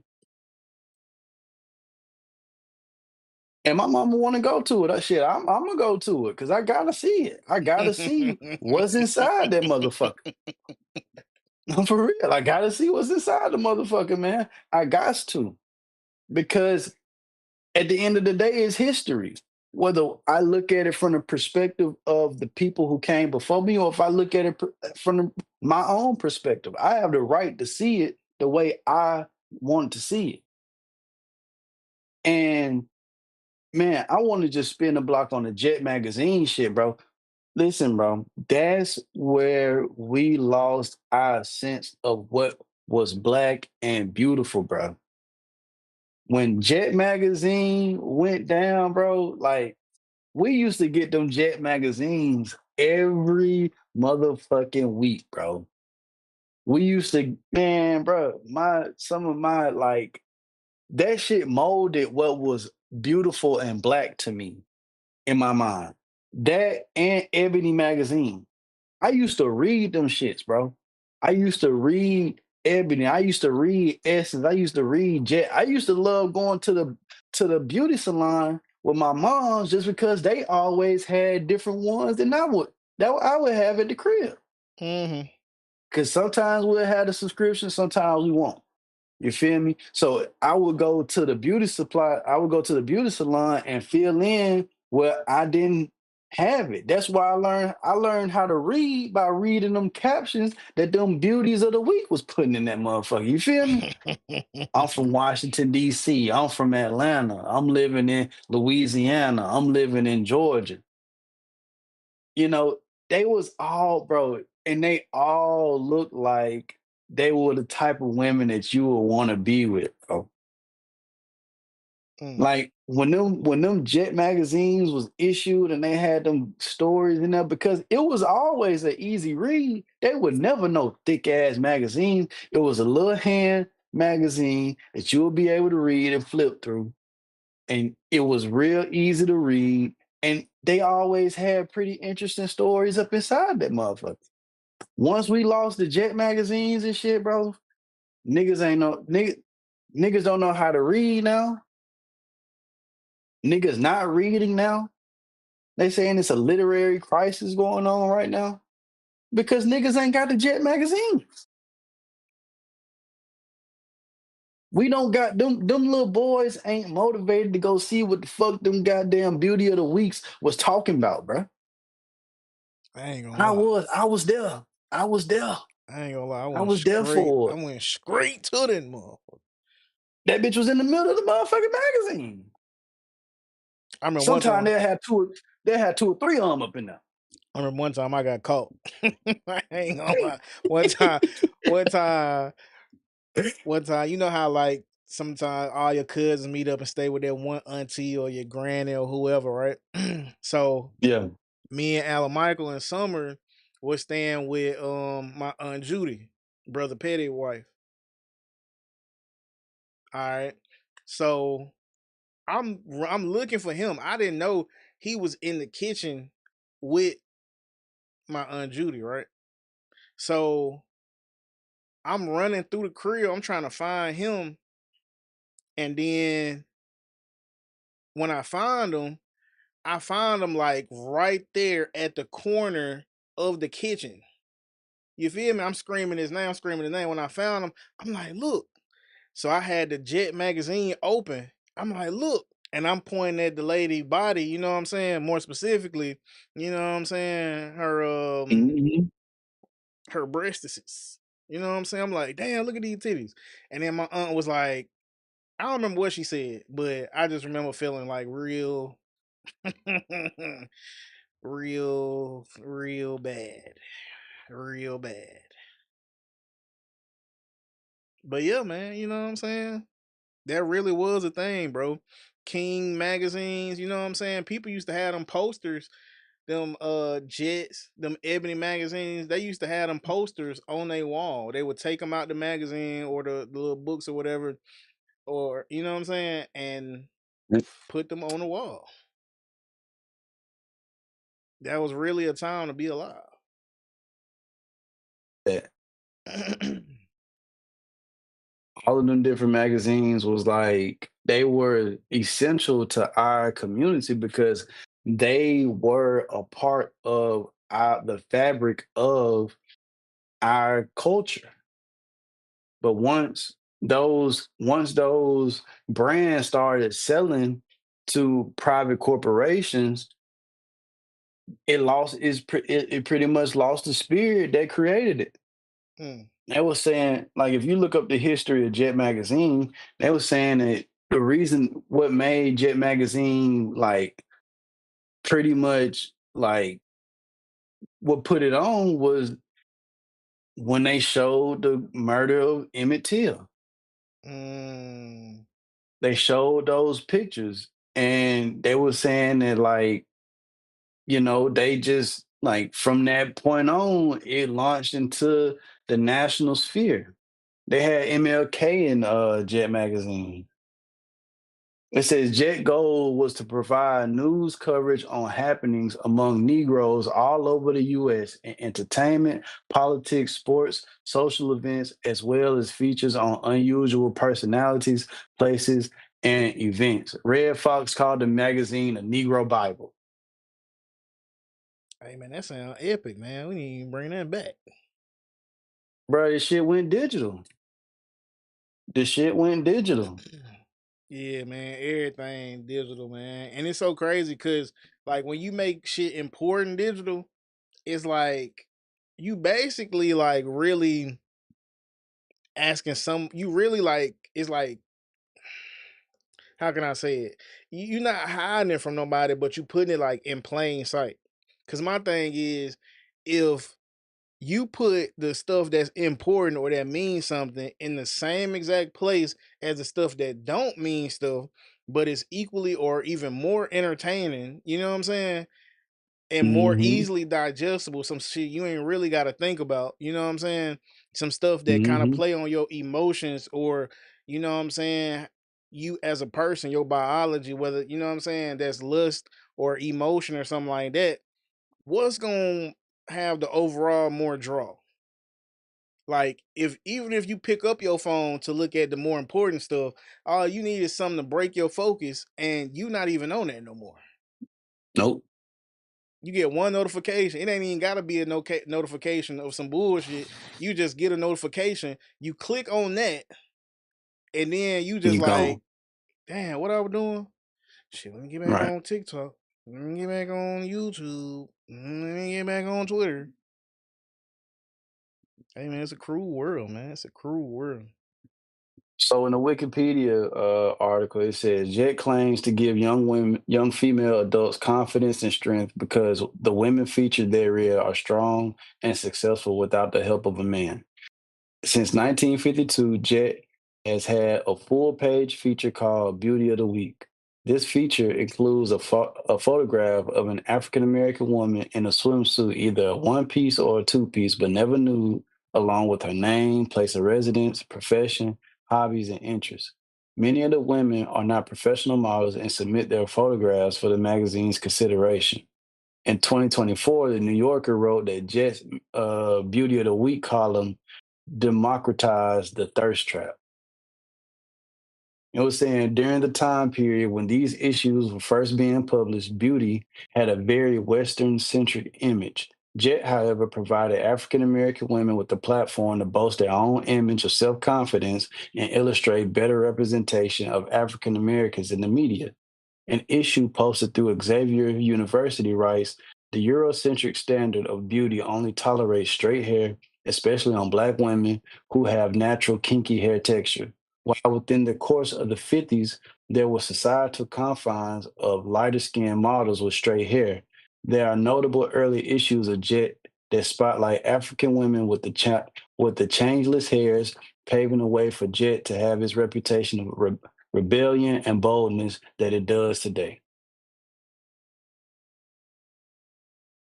I ain't gonna lie, that was a lot, low key, because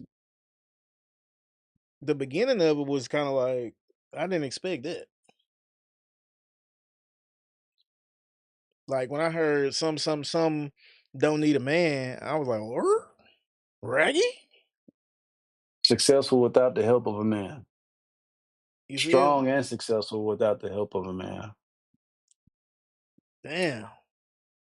So maybe it was a deeper message there all along. Maybe It Jet, was. maybe Jet was the first Instagram. That what they say. They democratized the thirst trap. So shit, that was like they was the ones that brought it to.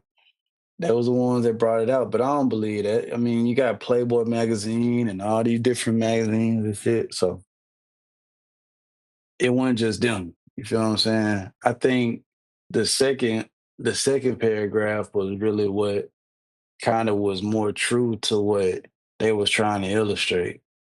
Like that you can be Black and be beautiful as a woman. Like you didn't have to look like um a white woman to be considered. Yeah, you didn't have to be a white woman to be considered Beautiful, gorgeous, attractive. beautiful, all of that. It's so crazy too because from what I remember, bro, them Jet beauties of the week, bro, they weren't even like overly fine. Like, you know what I'm saying? They were just Nah. regular, beautiful women, bro. Like, you know what I'm saying? Yeah. It wasn't nothing nobody had to like really reach to try to be like. You know what I'm saying? Like, it wasn't just like a whole bunch of big titty women. It wasn't just a bunch of fat ass women, curvy women. Like, don't get Mhm. me wrong. They mostly was all beautiful now. Like face card wise, you know what I'm saying? Like, so, and they did present themselves in a way like hair done and a nice little swimsuit or a nice outfit, you know what I'm saying? But Yeah. outside of that, it wasn't nothing to where people could look at it. And I mean, I ain't gonna say that because women will kind of like do that with anything. Like, you know what I'm saying? Like, if everybody was like, you know what I'm saying, in shape with a fat ass, you know what I'm saying, then women would start feeling insecure. Like I done seen SZA, like people like SZA make fake freckles on their face. Like, you know what I'm saying? So they'll find something to kind of be insecure about. But for the most Right. part, there was nothing in there that would make women have to drastically change themselves. You know what I'm saying? Like, you know what I'm saying? It wasn't making you like, oh, I need a boob job. Oh, I need you know what I'm saying, a BBL or nothing like that. You know what I'm saying? Probably like, oh, I need some makeup. You know what I'm saying? I might need to get my hair done. I might need some weave or something like a wig. But you know what I'm saying? I feel like, and I could be wrong too, because I'm very far removed, like from the Jet Beauties. You know what I'm saying? And the Ebony magazines. They had. So I'm looking. So it's an Instagram post. Um, maybe I can find. Um, gotta do a little something. But yeah, it's an Instagram post that got some of the Jet Magazine beauties on there. And I'm gonna show them to you. I'm gonna show them to the chat. Hopefully it don't take that long to actually get downloaded, pulled up.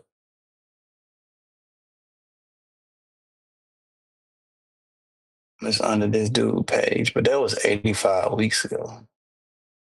Maybe it won't be so hard to find.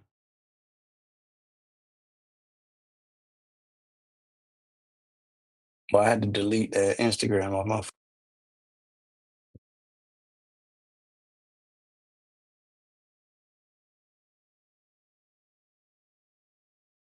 85 weeks ago, I gotta scroll for this.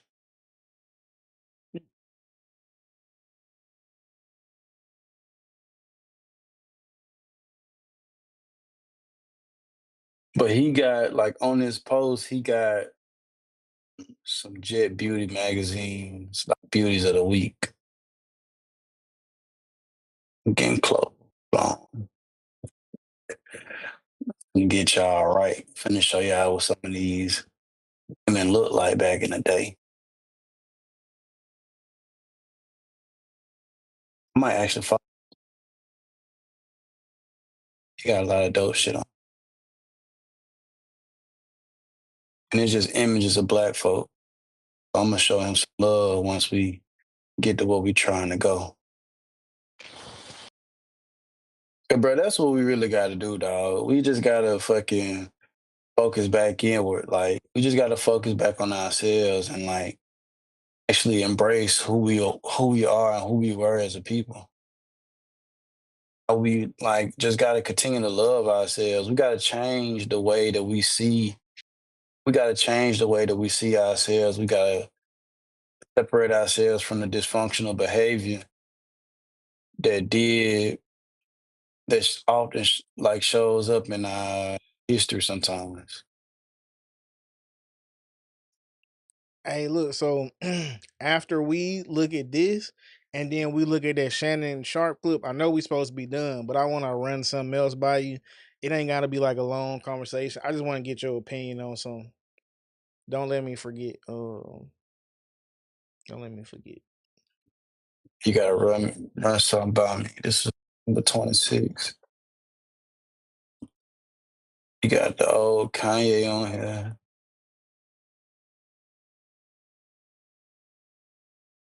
Let me share this with y'all.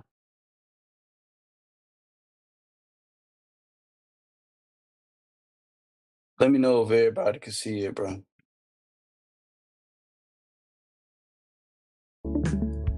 I'm gonna turn this music off. Okay, Felicia Rashad. You know what I'm saying? Who that is? Oh, whoa, whoa. Frida Payne, Jane Kennedy. Frida Payne tells why she's afraid of marriage now. Oh my goodness. Pam Grier is big in talent too. We got Isaac Hayes on the front. Walt Frazier. Not Walt Frazier. Hey, try not to play it in the music so we don't get flag copyrighted. Shaka Khan, Diana Ross, the GOAT, Michael on there, but before he was this guy. Shout out to Prince, Prince. Barry White and his new wife. Lawrence Lawrence Fishburne. Fishburne. Oh shit. How old is fucking Angela Bassett? Jesus Christ. Hey man. Jeffersons. You got Janet Jackson's, Nat Dubois. They love us some good time. Mm-mm. Look at this, man. Look at us, man. Look at us. Look at us, bro. When we had our own shit going. I ain't gonna lie, this is Not fire. This is fire.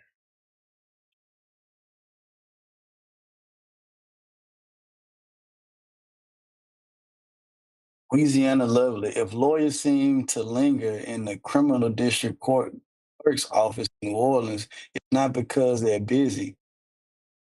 Marilyn Dowden, a secretary there, is strong, attractive. He likes to read, dance, and do crossword. Do you know how much that used to make me happy, dude? Just to fucking be able to read shit like this. Bruh, And I do. this is fire. I ain't gonna lie. They, they got Pam Grier right here. That's Pam Grier right This here. is Pam Grier right there. And then that's the lady for Good Time. Bro, Bernadette. yeah, she was fine. She was Dennis. fine Oh as yeah, she hell. was. Oh yeah. She was fine as hell. Look at this. Quiet as killed. Hey man. Frisco Freeman. Cindy Herring, one of San Francisco's loveliest citizens, is an aspiring actress who loves to dance. It's so simple. Just simple. These women look so regular, bro. Like, it's just, but they got her measurements on here. Michelle Van Allen, 36, 24, 36, is from Mitchell-Leadville, Mitchellville. Mitchellville, Mitchellville, Maryland. He's a 5'8" model and enjoys being a drummer, vocalist, and Philip Collins. I love how like all these women aren't just like influencers. Like all these women, like not all these women, most of these women have like a career, you know what I'm saying? And they, you know what I'm saying? They got something going for themselves. Like they weren't in it for the money. You know what I'm saying? Like they weren't trying to make this a hustle. Well, I ain't gonna say that. I ain't gonna say that. But you get what I'm saying. I get what you're saying. Like some chicks like are in front of us because of who they had sex with. Like, oh, Jada Waiter is popular because she was little baby mama. Why is that? Ari Fletcher got a whole career from being, well, no, not being G Herbo baby mama, but goddamn that. Mm-hmm. That's different. My fault. My fault. That was a bad example. But you get where I'm going with this, right? I get what you're going. I get what you're saying. Hey, hold on, James Earl Jones, my nigga. My nigga, look at him. He look cool as hell. He look like one of them ones. All right, James. Rest in peace, man. I just saw him the other night on Meteor Man.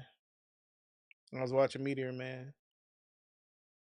Ali, the GOAT, the greatest. Yeah, but the page is It's Malcolm. Ebenezer. TSSMALCOLM. Malcolm.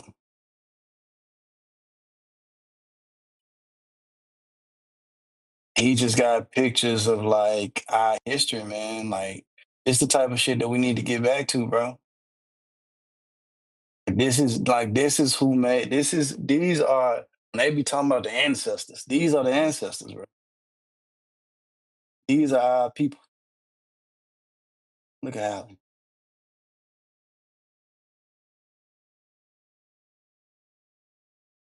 Mm.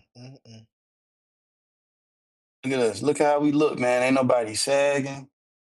Nobody doing nothing crazy. These guys don't look like they super feminine at all. These niggas look like they hustling. Mm-hmm. When I grow up, I want to be just like Ida B. Wells. Not young girls. They go Cameron. Oh shit, Teddy Pendergrass was a fly nigga. Whitney, Easy. Hold on, go back. Nah, Damn, he had to roll up on the table. They wasn't bullshit. That shit look like dirt, but it was there. Nas, Pop, Bone Thugs, yeah, they always finna say Pharrell, for real. Mary J, AI, The Answer, LeBron, bitch Bron ass, James, The Michael Worm, Jordan. The GOAT, Ali. Who in there right now? Who that is? Cheryl Miller, Mm-hmm. Kobe, The And the Bean, Bean. The Bean. Damn, man. Rest in peace to Kobe, man. Rick James, bitch. He knew Mm-hmm. something we didn't know. Hey, hey, that's On that the night he got killed, on that's one of the nights, hilarious, bro. That's hilarious. Denzel. he look at this black couple. Look good. I don't even know who these folks is. Now they too good to do something free to lay out in the sun and just be out in nature.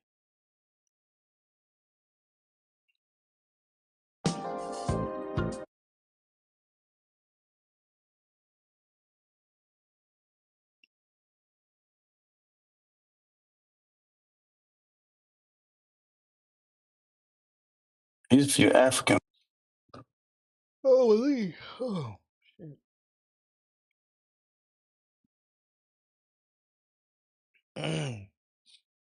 But yeah, man. Can you pull up that tweet? The Shannon Sharp tweet? Yeah, I got you. Let me go to.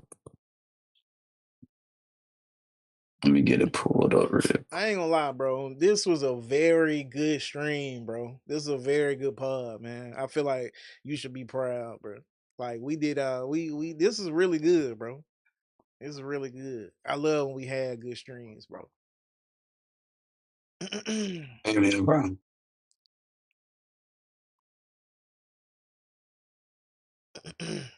I I just feel like my mind's so clear right now, bro. Like,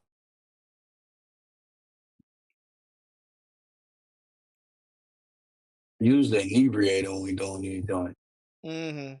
I mean, so I'll be over to drink.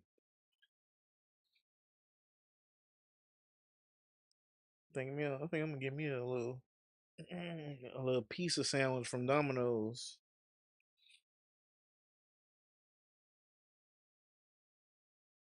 Little $6.99, motherfucker. Might be like $8.99. Who knows? Got it pulled up. I got it pulled up right here. And the cup that I'm sipping on costs a pair of Yeezys. So Shannon Sharp had Takara Williams on his podcast. He had on his podcast, and he got something to say. You sharing the screen? I don't see it. It ain't up here. I'm about to share right. To share right.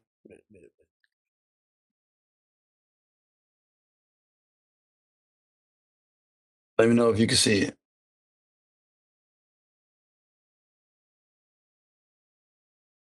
Because you become accustomed to you. Yeah, everything is the way you want it. You ain't got to answer nobody. You ain't got to ask nobody permission to do nothing. You don't have to his feelings or emotions. And even if a good person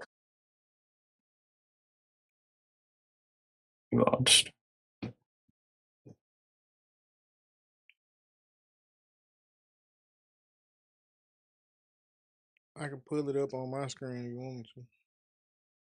I got you. The longer you are single, the more difficult it is for you to get in a relationship with somebody because you become accustomed to you. Everything is the way you want it. You ain't got to answer nobody. You ain't got to ask nobody's permission to do nothing. You don't have to consider anybody else's feelings or emotions. And even if a good person comes into your life, they're going to seem like an annoyance to you. Yes. Because, babe, what you doing today? Dang, why you ask me what I'm doing? Yeah. I ain't used to having nobody. Hey, I haven't seen. Oh my God, you want to see me? I'm in the house by myself watching TV. I just want to be by myself. I just want to sit in the house by myself. Oh my God, why you chew like that? You snoring. Yeah. I'm just used to laying in my bed by myself. You done went to the guy's house, spent the night at the guy's house, got flipped all inside, outside, all kinds of bent up like a pretzel, and then you went home. Mm-hmm. Why? Because I don't want to lay in the bed with nobody. I like to be by myself. I like to do stuff by myself. So the longer you're single, the more difficult time you're going to have to be in a relationship. It is. Because you just... And women ruthless with it, though. What you mean?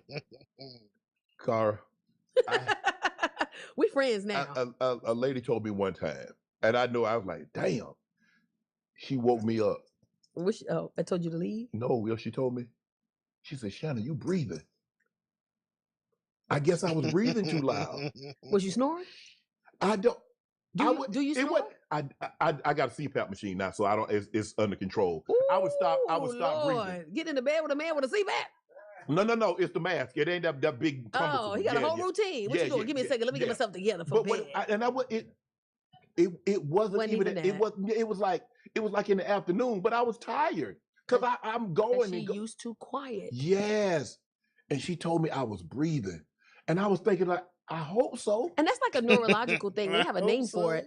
When stuff like that bothers you, I don't remember the name, but it's some people you could chew and it bother them. Yes. You could just be existing. I said, well, you know what?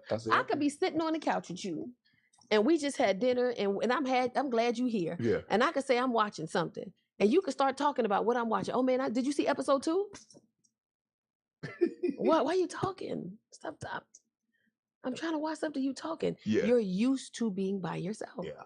It's hard. Anybody that come into your life won't bother you. Some people will say that they're healed in something. I went to therapy and I'm healed.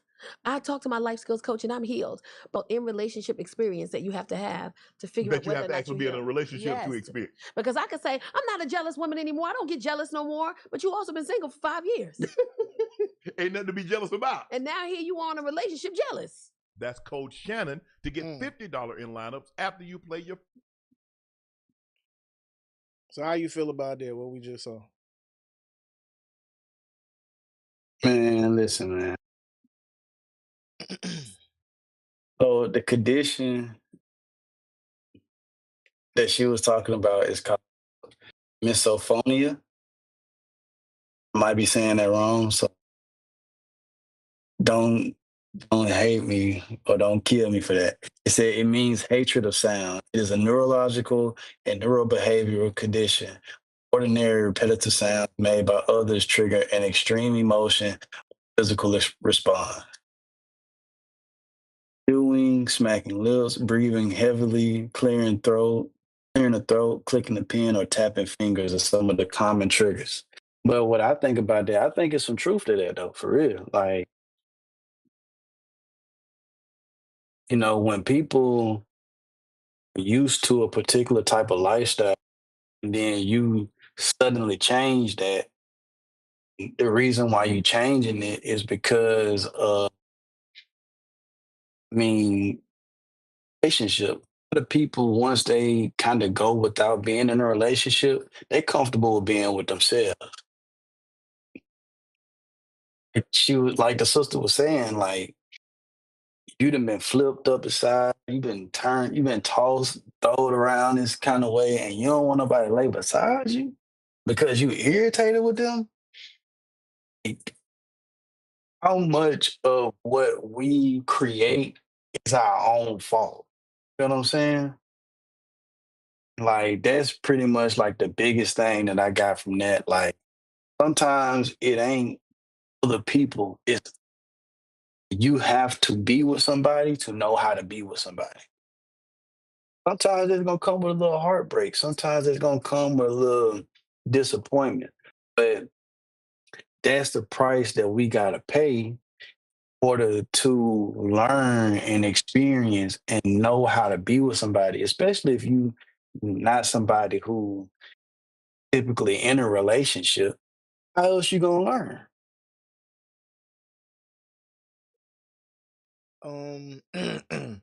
When I first watched this clip, I automatically resonated with it because I feel like I'm that way now.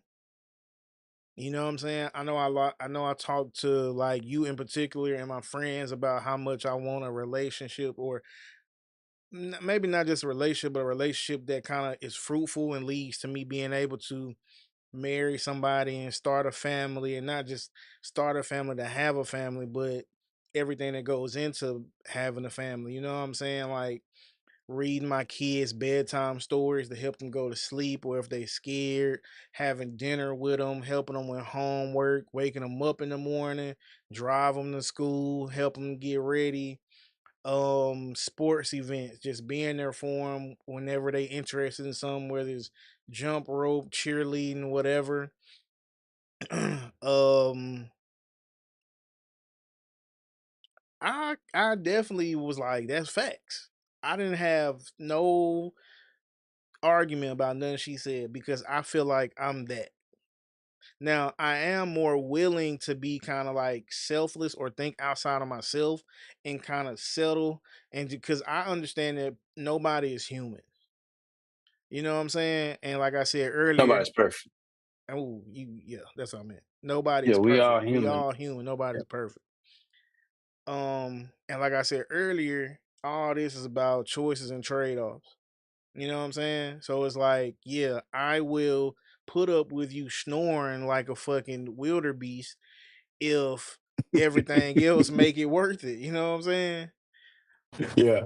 But as somebody who doesn't really sleep well or having issues with sleep sometimes, that's not gonna be worth it if like you're not a good girlfriend, like if you're not a good partner, you know what I'm saying? If you don't make me happy, if you don't like give me affection what I need, if you don't just do the other things that kind of matter more, then I can't look past that.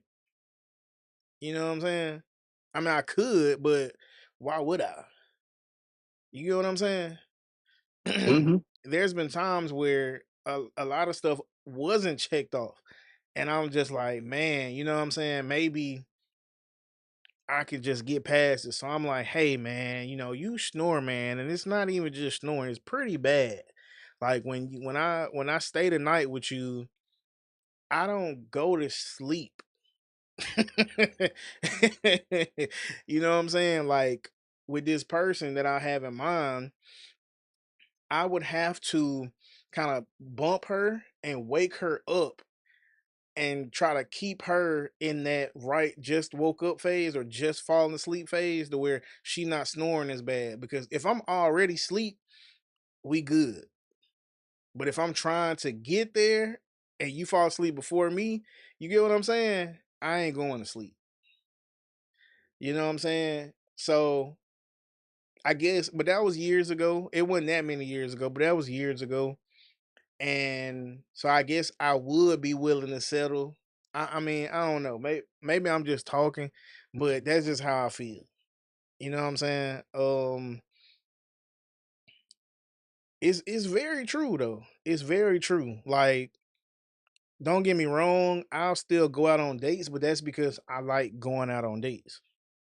You know what I'm saying? But it's certain stuff like, man, you meet somebody and they like this or that, or they, you know what I'm saying? I'm like, you know what? My bad for even asking you for your number. My bad. You know what I'm saying? Like, and a lot of people on the outside looking in, they'll be like, nigga, you really picky. I don't know how you gonna expect to find somebody and you like picky like this. And it's like I don't even consider it picky because of the stuff I'm willing to, I guess, look past or willing to accept. You know what I'm saying? Like, yeah, okay, a chick might have a lot of kids, bro, but if she's everything else, then I'll at least give her a chance. Like, you know what I'm saying?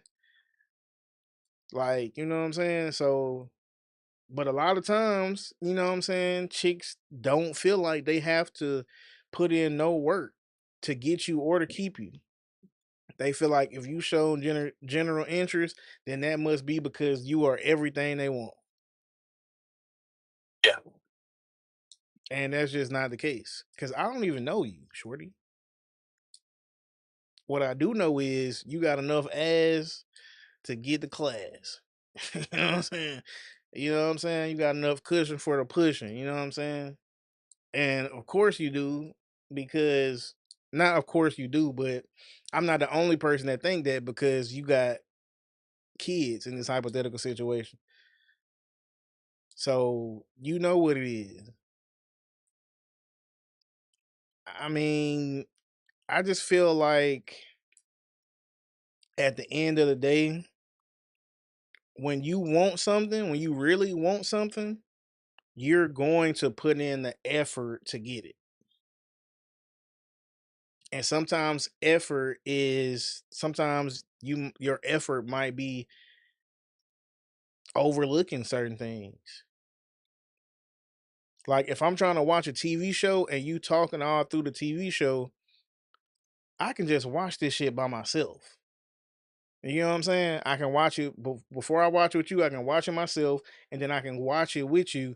And then you know what I'm saying? I've already seen it before, so I'm not really missing much or nothing like that. Hmm. But if I don't like you that much, then that I wouldn't even think hard enough to, you know what I'm saying, figure out that option. You know what I'm saying? Like, so I just think it's all about, you know what I'm saying, you want it bad enough and you feeling like it's worth it.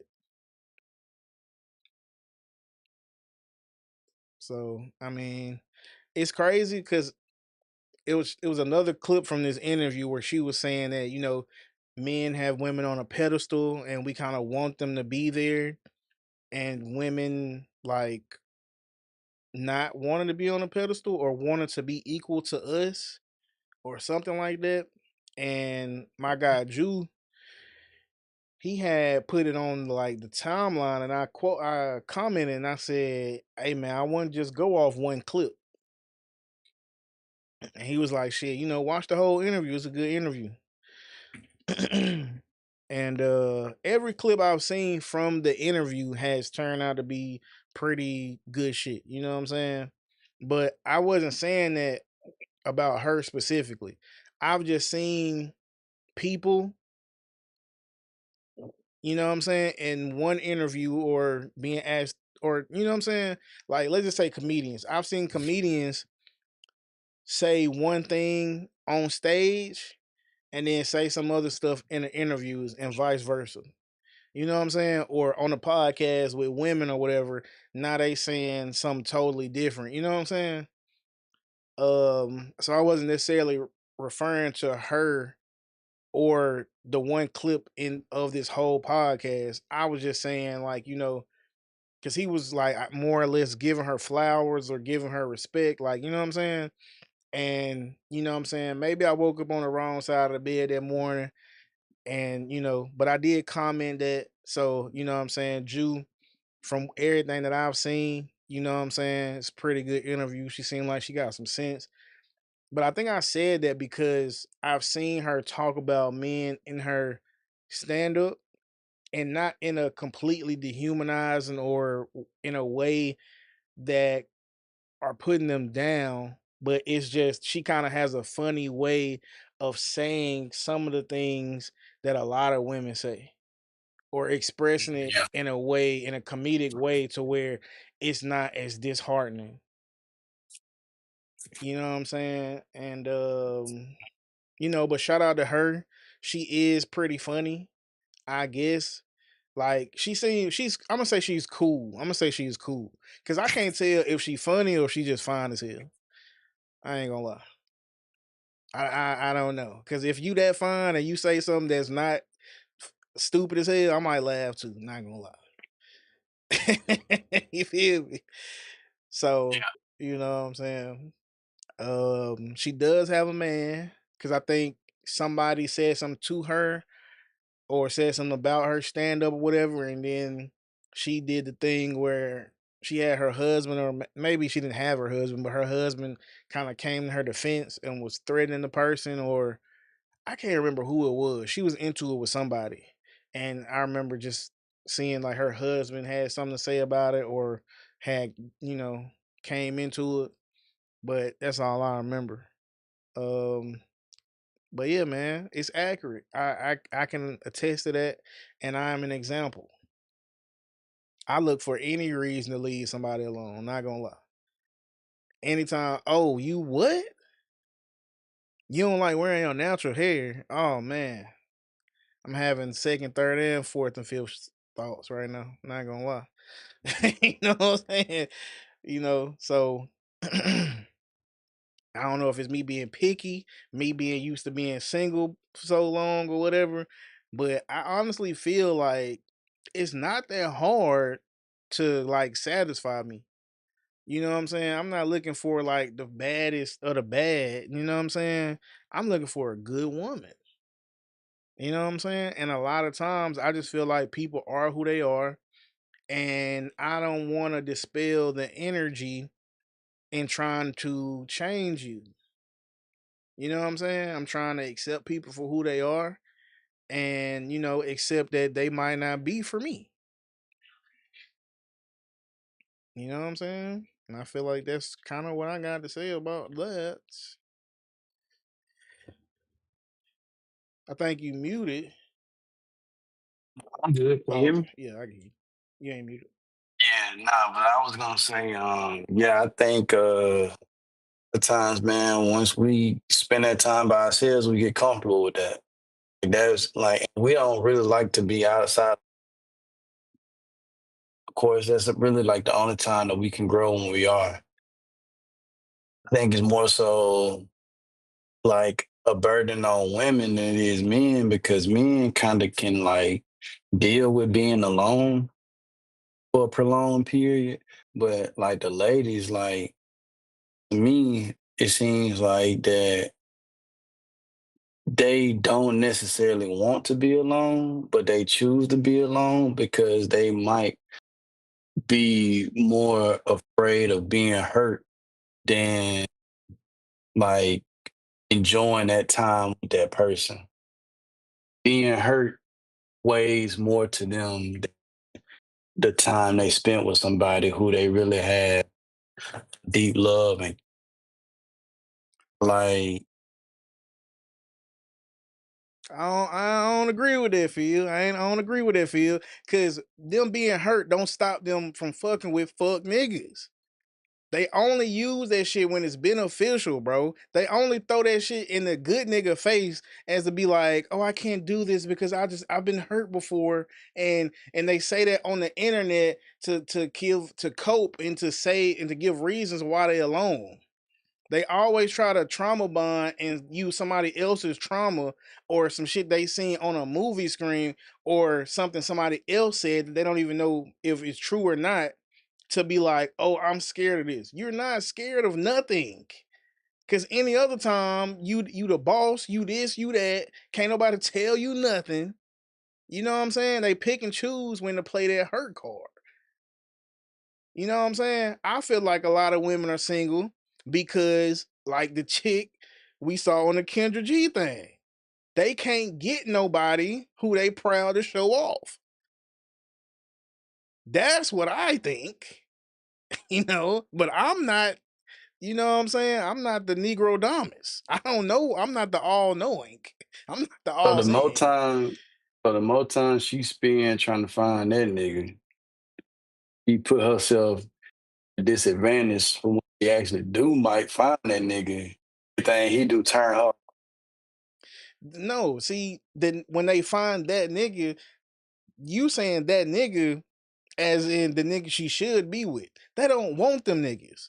They could find them niggas, but they gonna find them boring or not exciting enough, or they just don't want to fuck them. Or if they do have some attraction for them, they can't fuck them like Big Dick Yeah, Randy. she want to get dogged out. She want to get dogged out. You feel me? This nigga, he cool, but he got too much respect for her to kind of just spit in her mouth and just slap her around and shit and keep fucking her really, really hard when she's saying no, stop. Like, you know what I'm saying? He got too much respect for her to do that. You get what I'm saying? But I will say Gotta this, find that balance. but I will say this too.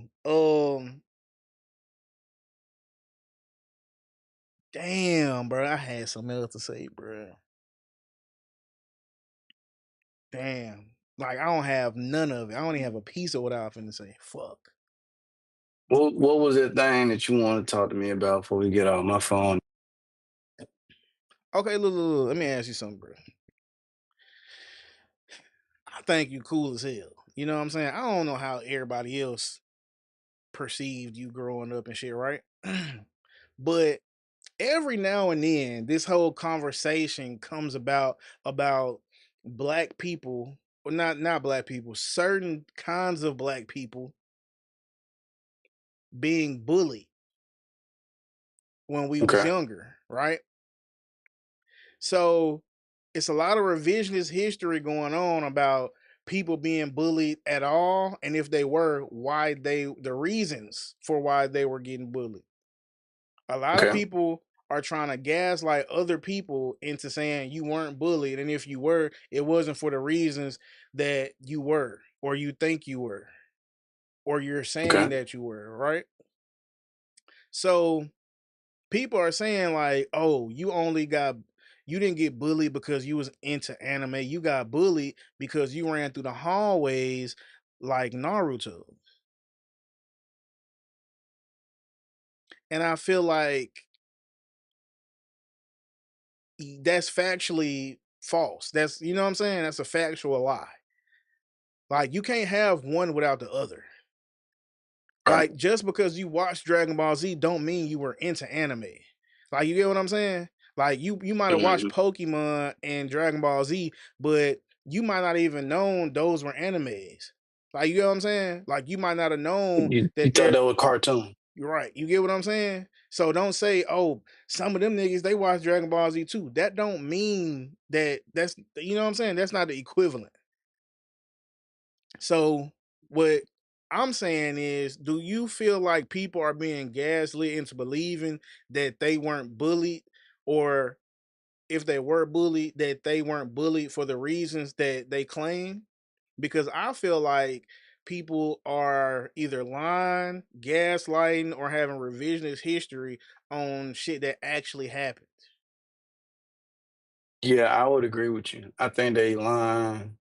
They don't have like the their memory might be slighted because when I think about the guys that got bullied, ooh, a lot of times them niggas was just really like off to themselves.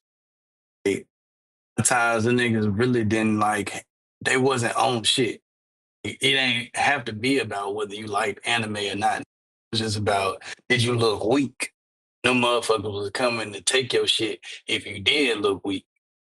One of the mechanisms that I developed, probably why so many folks think I'm cool, was because I always like was about keeping the peace and kind of like getting along with everybody that I knew because I was real small when I was growing. I kind of like figured out that if I can kind of like make people feel comfortable around me, then they won't really fuck with me like they was fucking with everybody else. Like it didn't take nothing for a nigga to come and fuck with you, bro. Like it wasn't about what you liked. It wasn't about none of that type shit, nigga. It was about did you look like you was one of them scrawny ass little ass niggas. Ooh. And if so, we're gonna put your ass in the trash can. So when you walk in the bathroom, we're gonna make you box a nigga that you don't want to box because we think we want to find out if you weak or not. You know what I'm saying? Some niggas trying to get But cool like points on whooping up on somebody. you feel what I'm saying? So it's like it was never about the person that was getting bullied. Always about the bully wanting to enforce their dominance over somebody because they didn't feel a particular type of way. Like the people that saying this shit, bro, they're saying that because they think that somebody actually cared about what the fuck doing while they was growing up. Nope, they didn't give a fuck about that, bro. All they cared about whooping your ass, making sure that they look good whooping your ass. Because if they look good whooping your ass, somebody who ass they think they might not be able to whoop, they might be like, damn, he did that nigga that bad. Yeah, let me get cool with that nigga, or let me align myself with them so that nigga won't fuck with me. You feel what I'm saying? And them niggas might not be able to whoop the nigga that they see like, lining themselves with them. You feel me? Like them niggas might like the nigga that's saying, damn, he whooping that nigga ass, he might beat my ass too. Like you might be able to whoop the bully ass. Like, cause after a while we found out in school that yeah, them niggas was getting beat up too. Facts. Like them niggas was you feel what I'm saying? like them niggas was getting beat up by them same niggas that they used to pick on in middle school, but in high school, that nigga learned how to fight. That nigga went to some boxing classes. That nigga, you know what I'm saying? He'd have been picked on so much, he learned what to do when y'all niggas was coming. You feel me? So now you up under this nigga and he getting his ass whooped by the lame nigga that y'all talking about. Now you looking at this nigga different. You feel what I'm saying? So it never was about how you ran in the hallway or you looking goofy or you nah nigga, it was always about the nigga that was the bully asserting his dominance over you so that he can look good to other folks around him. But they won't fuck with him. All right. Again, W take from Phil, right? I think that's more so high school. Like, I think in the conversation we having, even though even people kind of express it like it's high school, I think this is more middle school or elementary, right? As far as the running through the hallway like Naruto thing, right? So I agree. It might be like them niggas that come to school and pick on weak niggas. I feel like you ever seen the movie New Guy? No, I can't remember if It's I a did. movie about this white dude.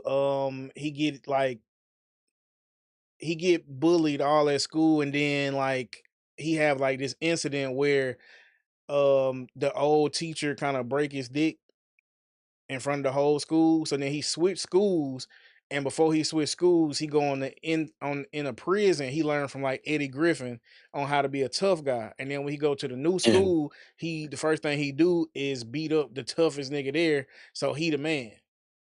So in my head, I'm thinking the niggas that came to school and picked on niggas for nothing, like weak niggas, them niggas is probably getting did like that in the hood by for niggas sure. who already expelled or dropped out or skipping school or Right, whatever, like the niggas who really right. in the streets. So, you know what I'm saying? They gotta have some type of peace of mind, or they trying to stop some other niggas at school from doing that. So they gonna go in and assert their dominance before, you know what I'm saying, somebody can assert their dominance over them. Now, Yeah, what I will say is these folks took it because you know when we first started having this conversation on the internet, it was about running through the hallway like Naruto. Recently, earlier this week, I saw niggas saying you didn't get bullied for liking anime because them niggas like anime too. You got bullied because you was stinking and you look dirty. Nigga, that's like worse, my nigga.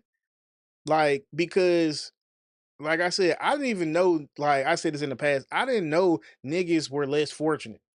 I never thought outside of myself and what was going on you know what I'm saying, going on in my house to even realize some niggas didn't have food. Some niggas like didn't have clothes. Like some niggas didn't have soap and water or whatever to wash their ass with. You know what I'm saying?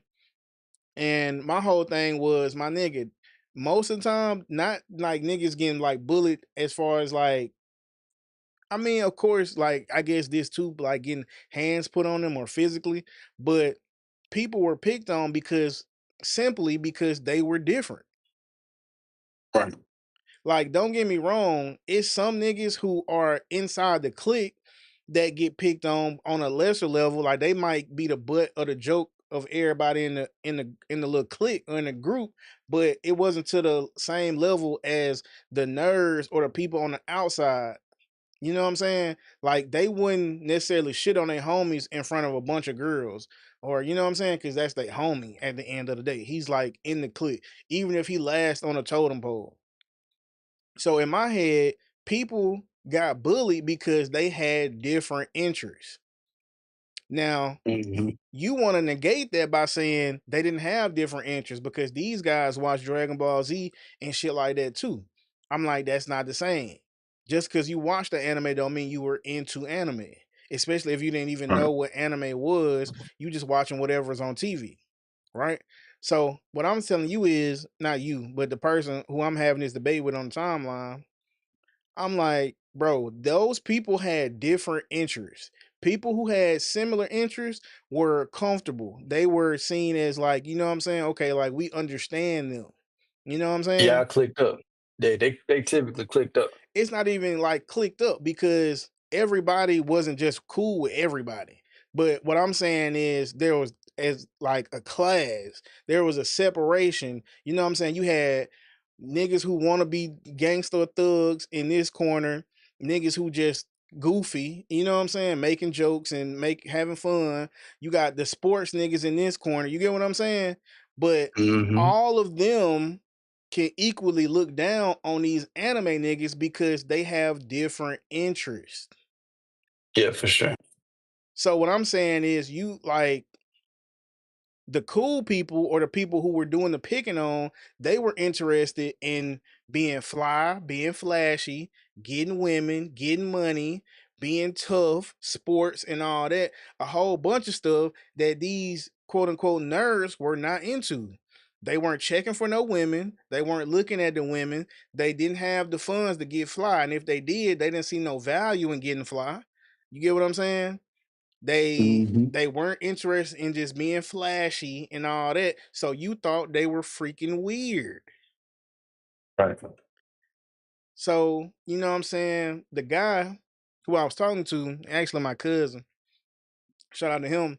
But he said, I'm not gonna let you. I'm not gonna let you get that off because I was a nerd, nigga. I was one of the niggas that got picked on, and I don't look at things like that no more. So that just mean it ain't true. Just because I made it out of looking out that lens of being a victim, you know what I'm saying? That means nobody else was victims. And I try to tell him I don't agree with that.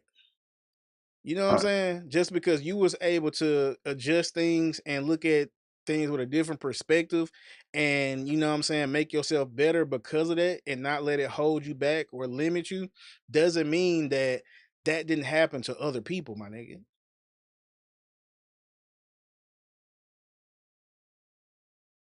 And then he sent me like a little gif of LeBron with a small violin, you know what I'm saying?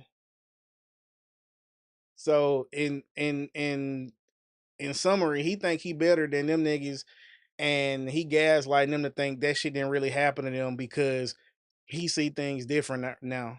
And you know what I'm saying? He's not a nerd anymore or whatever. A lot of people a lot of people have to gain experience, like the same way we was talking about relationship experience. You have to have social experience. You know what I'm saying? A lot of times them people didn't know how to talk to people. They didn't know how to, you know what I'm saying, socialize. And me, I was like, I didn't become accepted by the main group of people until like maybe ninth or 10th grade. Maybe 8th grade, really, but because up in like, let's just say 7th grade and before, I dressed okay. I graduated a year early. I skipped a grade. So I was smaller than everybody and I was younger than everybody. So I was always a year behind maturity wise because you know what I'm saying? Like I grew up around my cousins. I didn't grow up around strangers and all that. You know what I'm saying? And when you grow up in a small community and everybody is raised like everybody is family, you don't necessarily go around picking on people because you know it ain't even got to be your mama or his mama. If somebody, the lady down the street saw y'all doing that, she can whoop y'all ass and tell y'all don't do that. You know what I'm saying? So we were just taught differently. You know what I'm saying? So for me, it was culture shock going away from a whole bunch of people I consider family to strangers because I learned how strangers treat people. You know what I'm saying? I moved to Tuscaloosa second semester of the 3rd grade. I think it was either 2000 2001, right? My first day in Miss Lovely class in the 3rd grade, when I sat down, Miss Lovely said, "Hey, I got to handle something outside the classroom real quick. I'll be right back." Soon as Miss Lovely closed that door, Courtney Oliver was sitting in the row ahead of me. She turned around and said, "Your old teacher was stupid and your mama a hoe." My nigga, I don't know why I knew what a hoe was, but my nigga, I just bust out crying. Because why would you say that to me? Like, do you get what I'm saying? Like, what did I do to you? Now, this is a girl, by the way. Turn around and say that to me, and then when the teacher come back in the classroom, she see me crying, she say, "What happened?" And I say, "She said my old teacher was stupid and my mama a hoe." And then she said, "No, I didn't. He lying." Why the fuck would I lie about some shit like that? You know what I'm saying? So that's just an example of like you being an outsider, how bad shit could be. You know what I'm saying? That was like my very first. I hadn't been in class 10, 15, 30 minutes. I don't know how long it took for Miss Lovely, you know what I'm saying, to sit me down but it felt like sit you down, I gotta step outside. So it felt like the first 5, 10 minutes. But you know, I was a kid, so I might be exaggerating a little bit, but that definitely happened. And shout out to Courtney Oliver, you know what I'm saying? I ain't hold no grudge towards, you know what I'm saying? But with that Eastwood, with that Woodland Forest, not TMS, Woodland Forest, Eastwood, Bryant group of people, because I moved in the 6th grade. I was never cool with them. I never made it to be, you know what I'm saying? Like to the in crowd of them. You know what I'm saying? I was friends with like Adley Burpo, Sedarius Washington, a guy that was kind of African. His name was Philip. You know what I'm saying? One of my first friends when I came to Tuscaloosa. You know what I'm saying? And none of them guys were cool. You know what I'm saying? I mean, they was cool to me, but in the bigger picture, they were never in the in crowd. You know what I'm saying? So a lot of people that I went to school with in that school zone, I never had enough social experience to kind of just be accepted by them until like 8th, 9th grade. And I'm gonna tell you this. The start of it was when my mom started actually buying me cool people clothes. Like in 7th grade, I was wearing the Walmart Dickies. That was the closest I can get to being fresh. You know what I'm saying? I had like a button down shirt, I remember, from wherever, Old Navy, Walmart, wherever. And then I had some Dickies. And I'm thinking, oh yeah, I got Dickies. You know what I'm saying? I come to school, they like, nah, nigga. Them Walmart Dickies, nigga. If you don't get your motherfucking, you know what I'm saying? So, and then 8th grade, you know what I'm saying? Now I got the real Dickies. I got the SpongeBob race car jacket. You know what I'm saying? One of only 3 in the whole school. I think it might have been 2. You know what I'm saying? I'm like wearing Fila's now because Fila's was in at that time. You know what I'm saying? So now people cutting me a little bit more slack. You know what I'm saying? Then move on, 9th, 10th grade, I'm really doing it. Now I'm wearing Coogee, Ed Hardy. You know what I'm saying? I'm putting that shit on. You know what I'm saying? Nikes, Forces every year. You know what I'm saying? I only got one pair a year. So I had to make them shits last until Christmas. Then I could ask for another pair. You know what I'm saying? But you know what I'm saying? It wasn't until, you know what I'm saying, I got affiliated with the GD niggas in like 10th, 11th grade. It probably was freshman year. It might have been 9th, 10th, like 9th, 10th grade. When I got affiliated with them niggas, that's when niggas really like got off my back. You know what I'm saying? When I'm trying to hang with the So Icy boys, you know what I'm saying?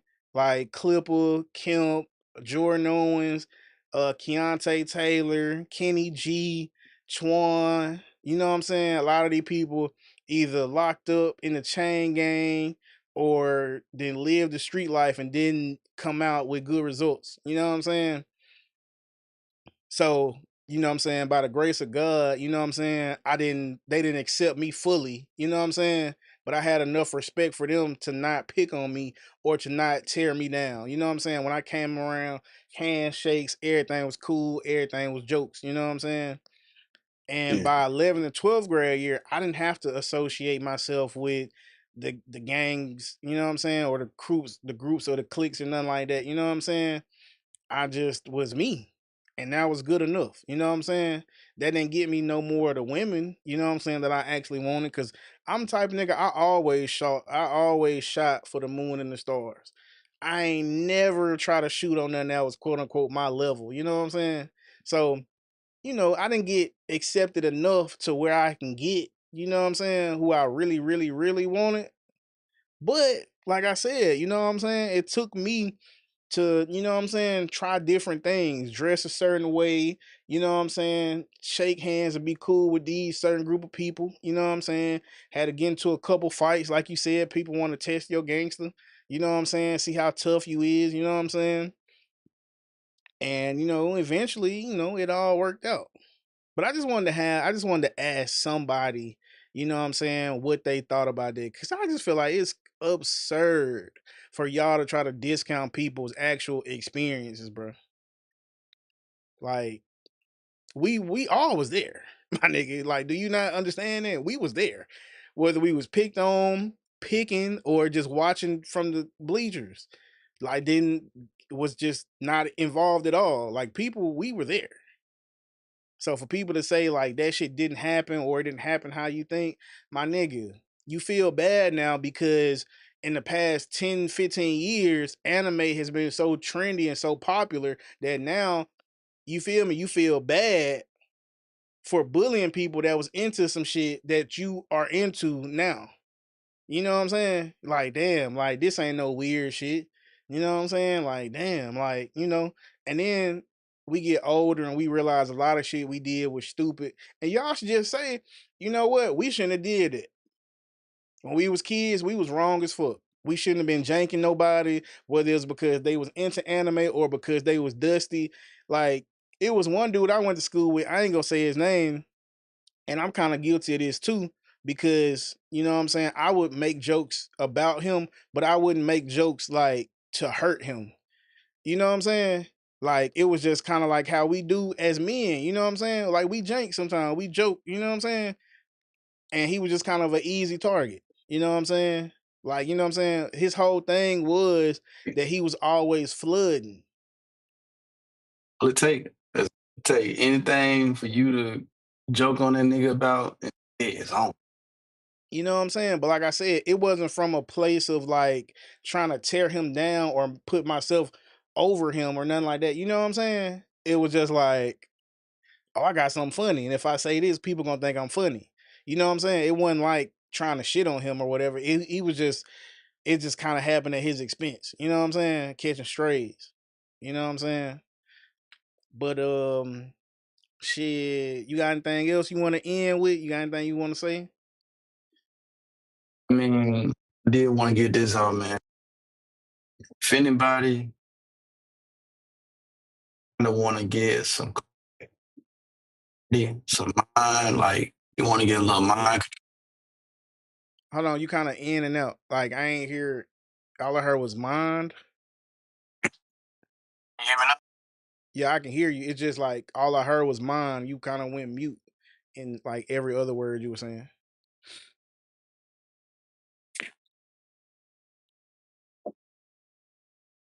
I ain't hear you if you just said Yo, something. yo, I heard yo yo. can you hear me now? Yes, but you kind of little delayed. Like, I see your mouth moving before I hear something. That's weird. What about now? It's the same thing, but at least I can hear you. Just go ahead and get it off. Okay, yeah, because I gotta fucking go to sleep. Anyway, um, if you want to like achieve like a clear mind for anybody out there, try fasting. Like try fasting for like 3 days if you can, and work your way up to, try to do 16 hours or do 8 hours, then 16 hours, then 24 hours, 36 hours, and then so forth, so on. Um, and man, I feel like the benefits will outweigh like some of the kind of struggles that you're gonna have through that. Cause like I was saying earlier, bro, I haven't felt like my mind was this clear in a very, very long time. And I wanna attribute it to that. So that's really all I gotta say, love.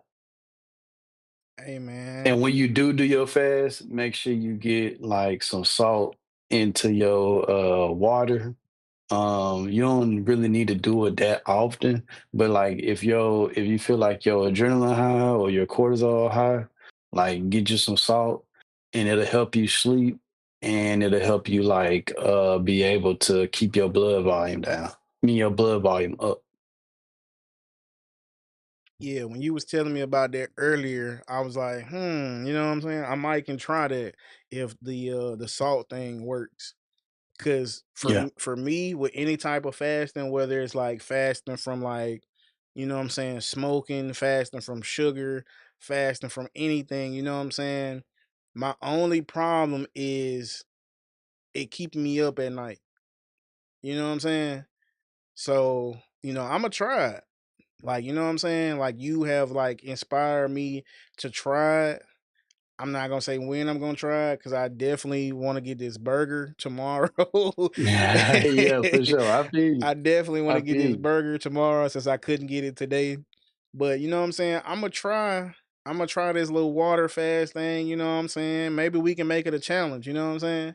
Maybe we can kind of challenge some more people that you know what I'm saying we love and respect to kind of you know what I'm saying do something better with their health or better for their health. You know what I'm saying? So I'm with it. Sounds good. You know what I'm saying? Um, Shout out to everybody that rep and contribute to socially unrefined. Shout out to K4 TV. Shout out to Supreme Rain. You know what I'm saying? Shout out to Phil. Shout out to the Jep. Shout out to Westside Shad. You know what I'm saying? Shout out to everybody, man. You know what I'm saying? Um, Shout out to people like, you know what I'm saying, that fuck with us on another level, like my editor, you know what I'm saying? Shout out to Waking Up TV. Shout out to Clip the Maniac, you know what I'm saying? For just showing up. Shout out to Facts for being in the chat, you know what I'm saying? People showing up in the chat, showing me love, you know what I'm saying? I appreciate it all. You know, the smallest things, man, mean the world to people, man. You know what I'm saying? I can't let y'all know enough how much I appreciate y'all. So once again, we are signing off.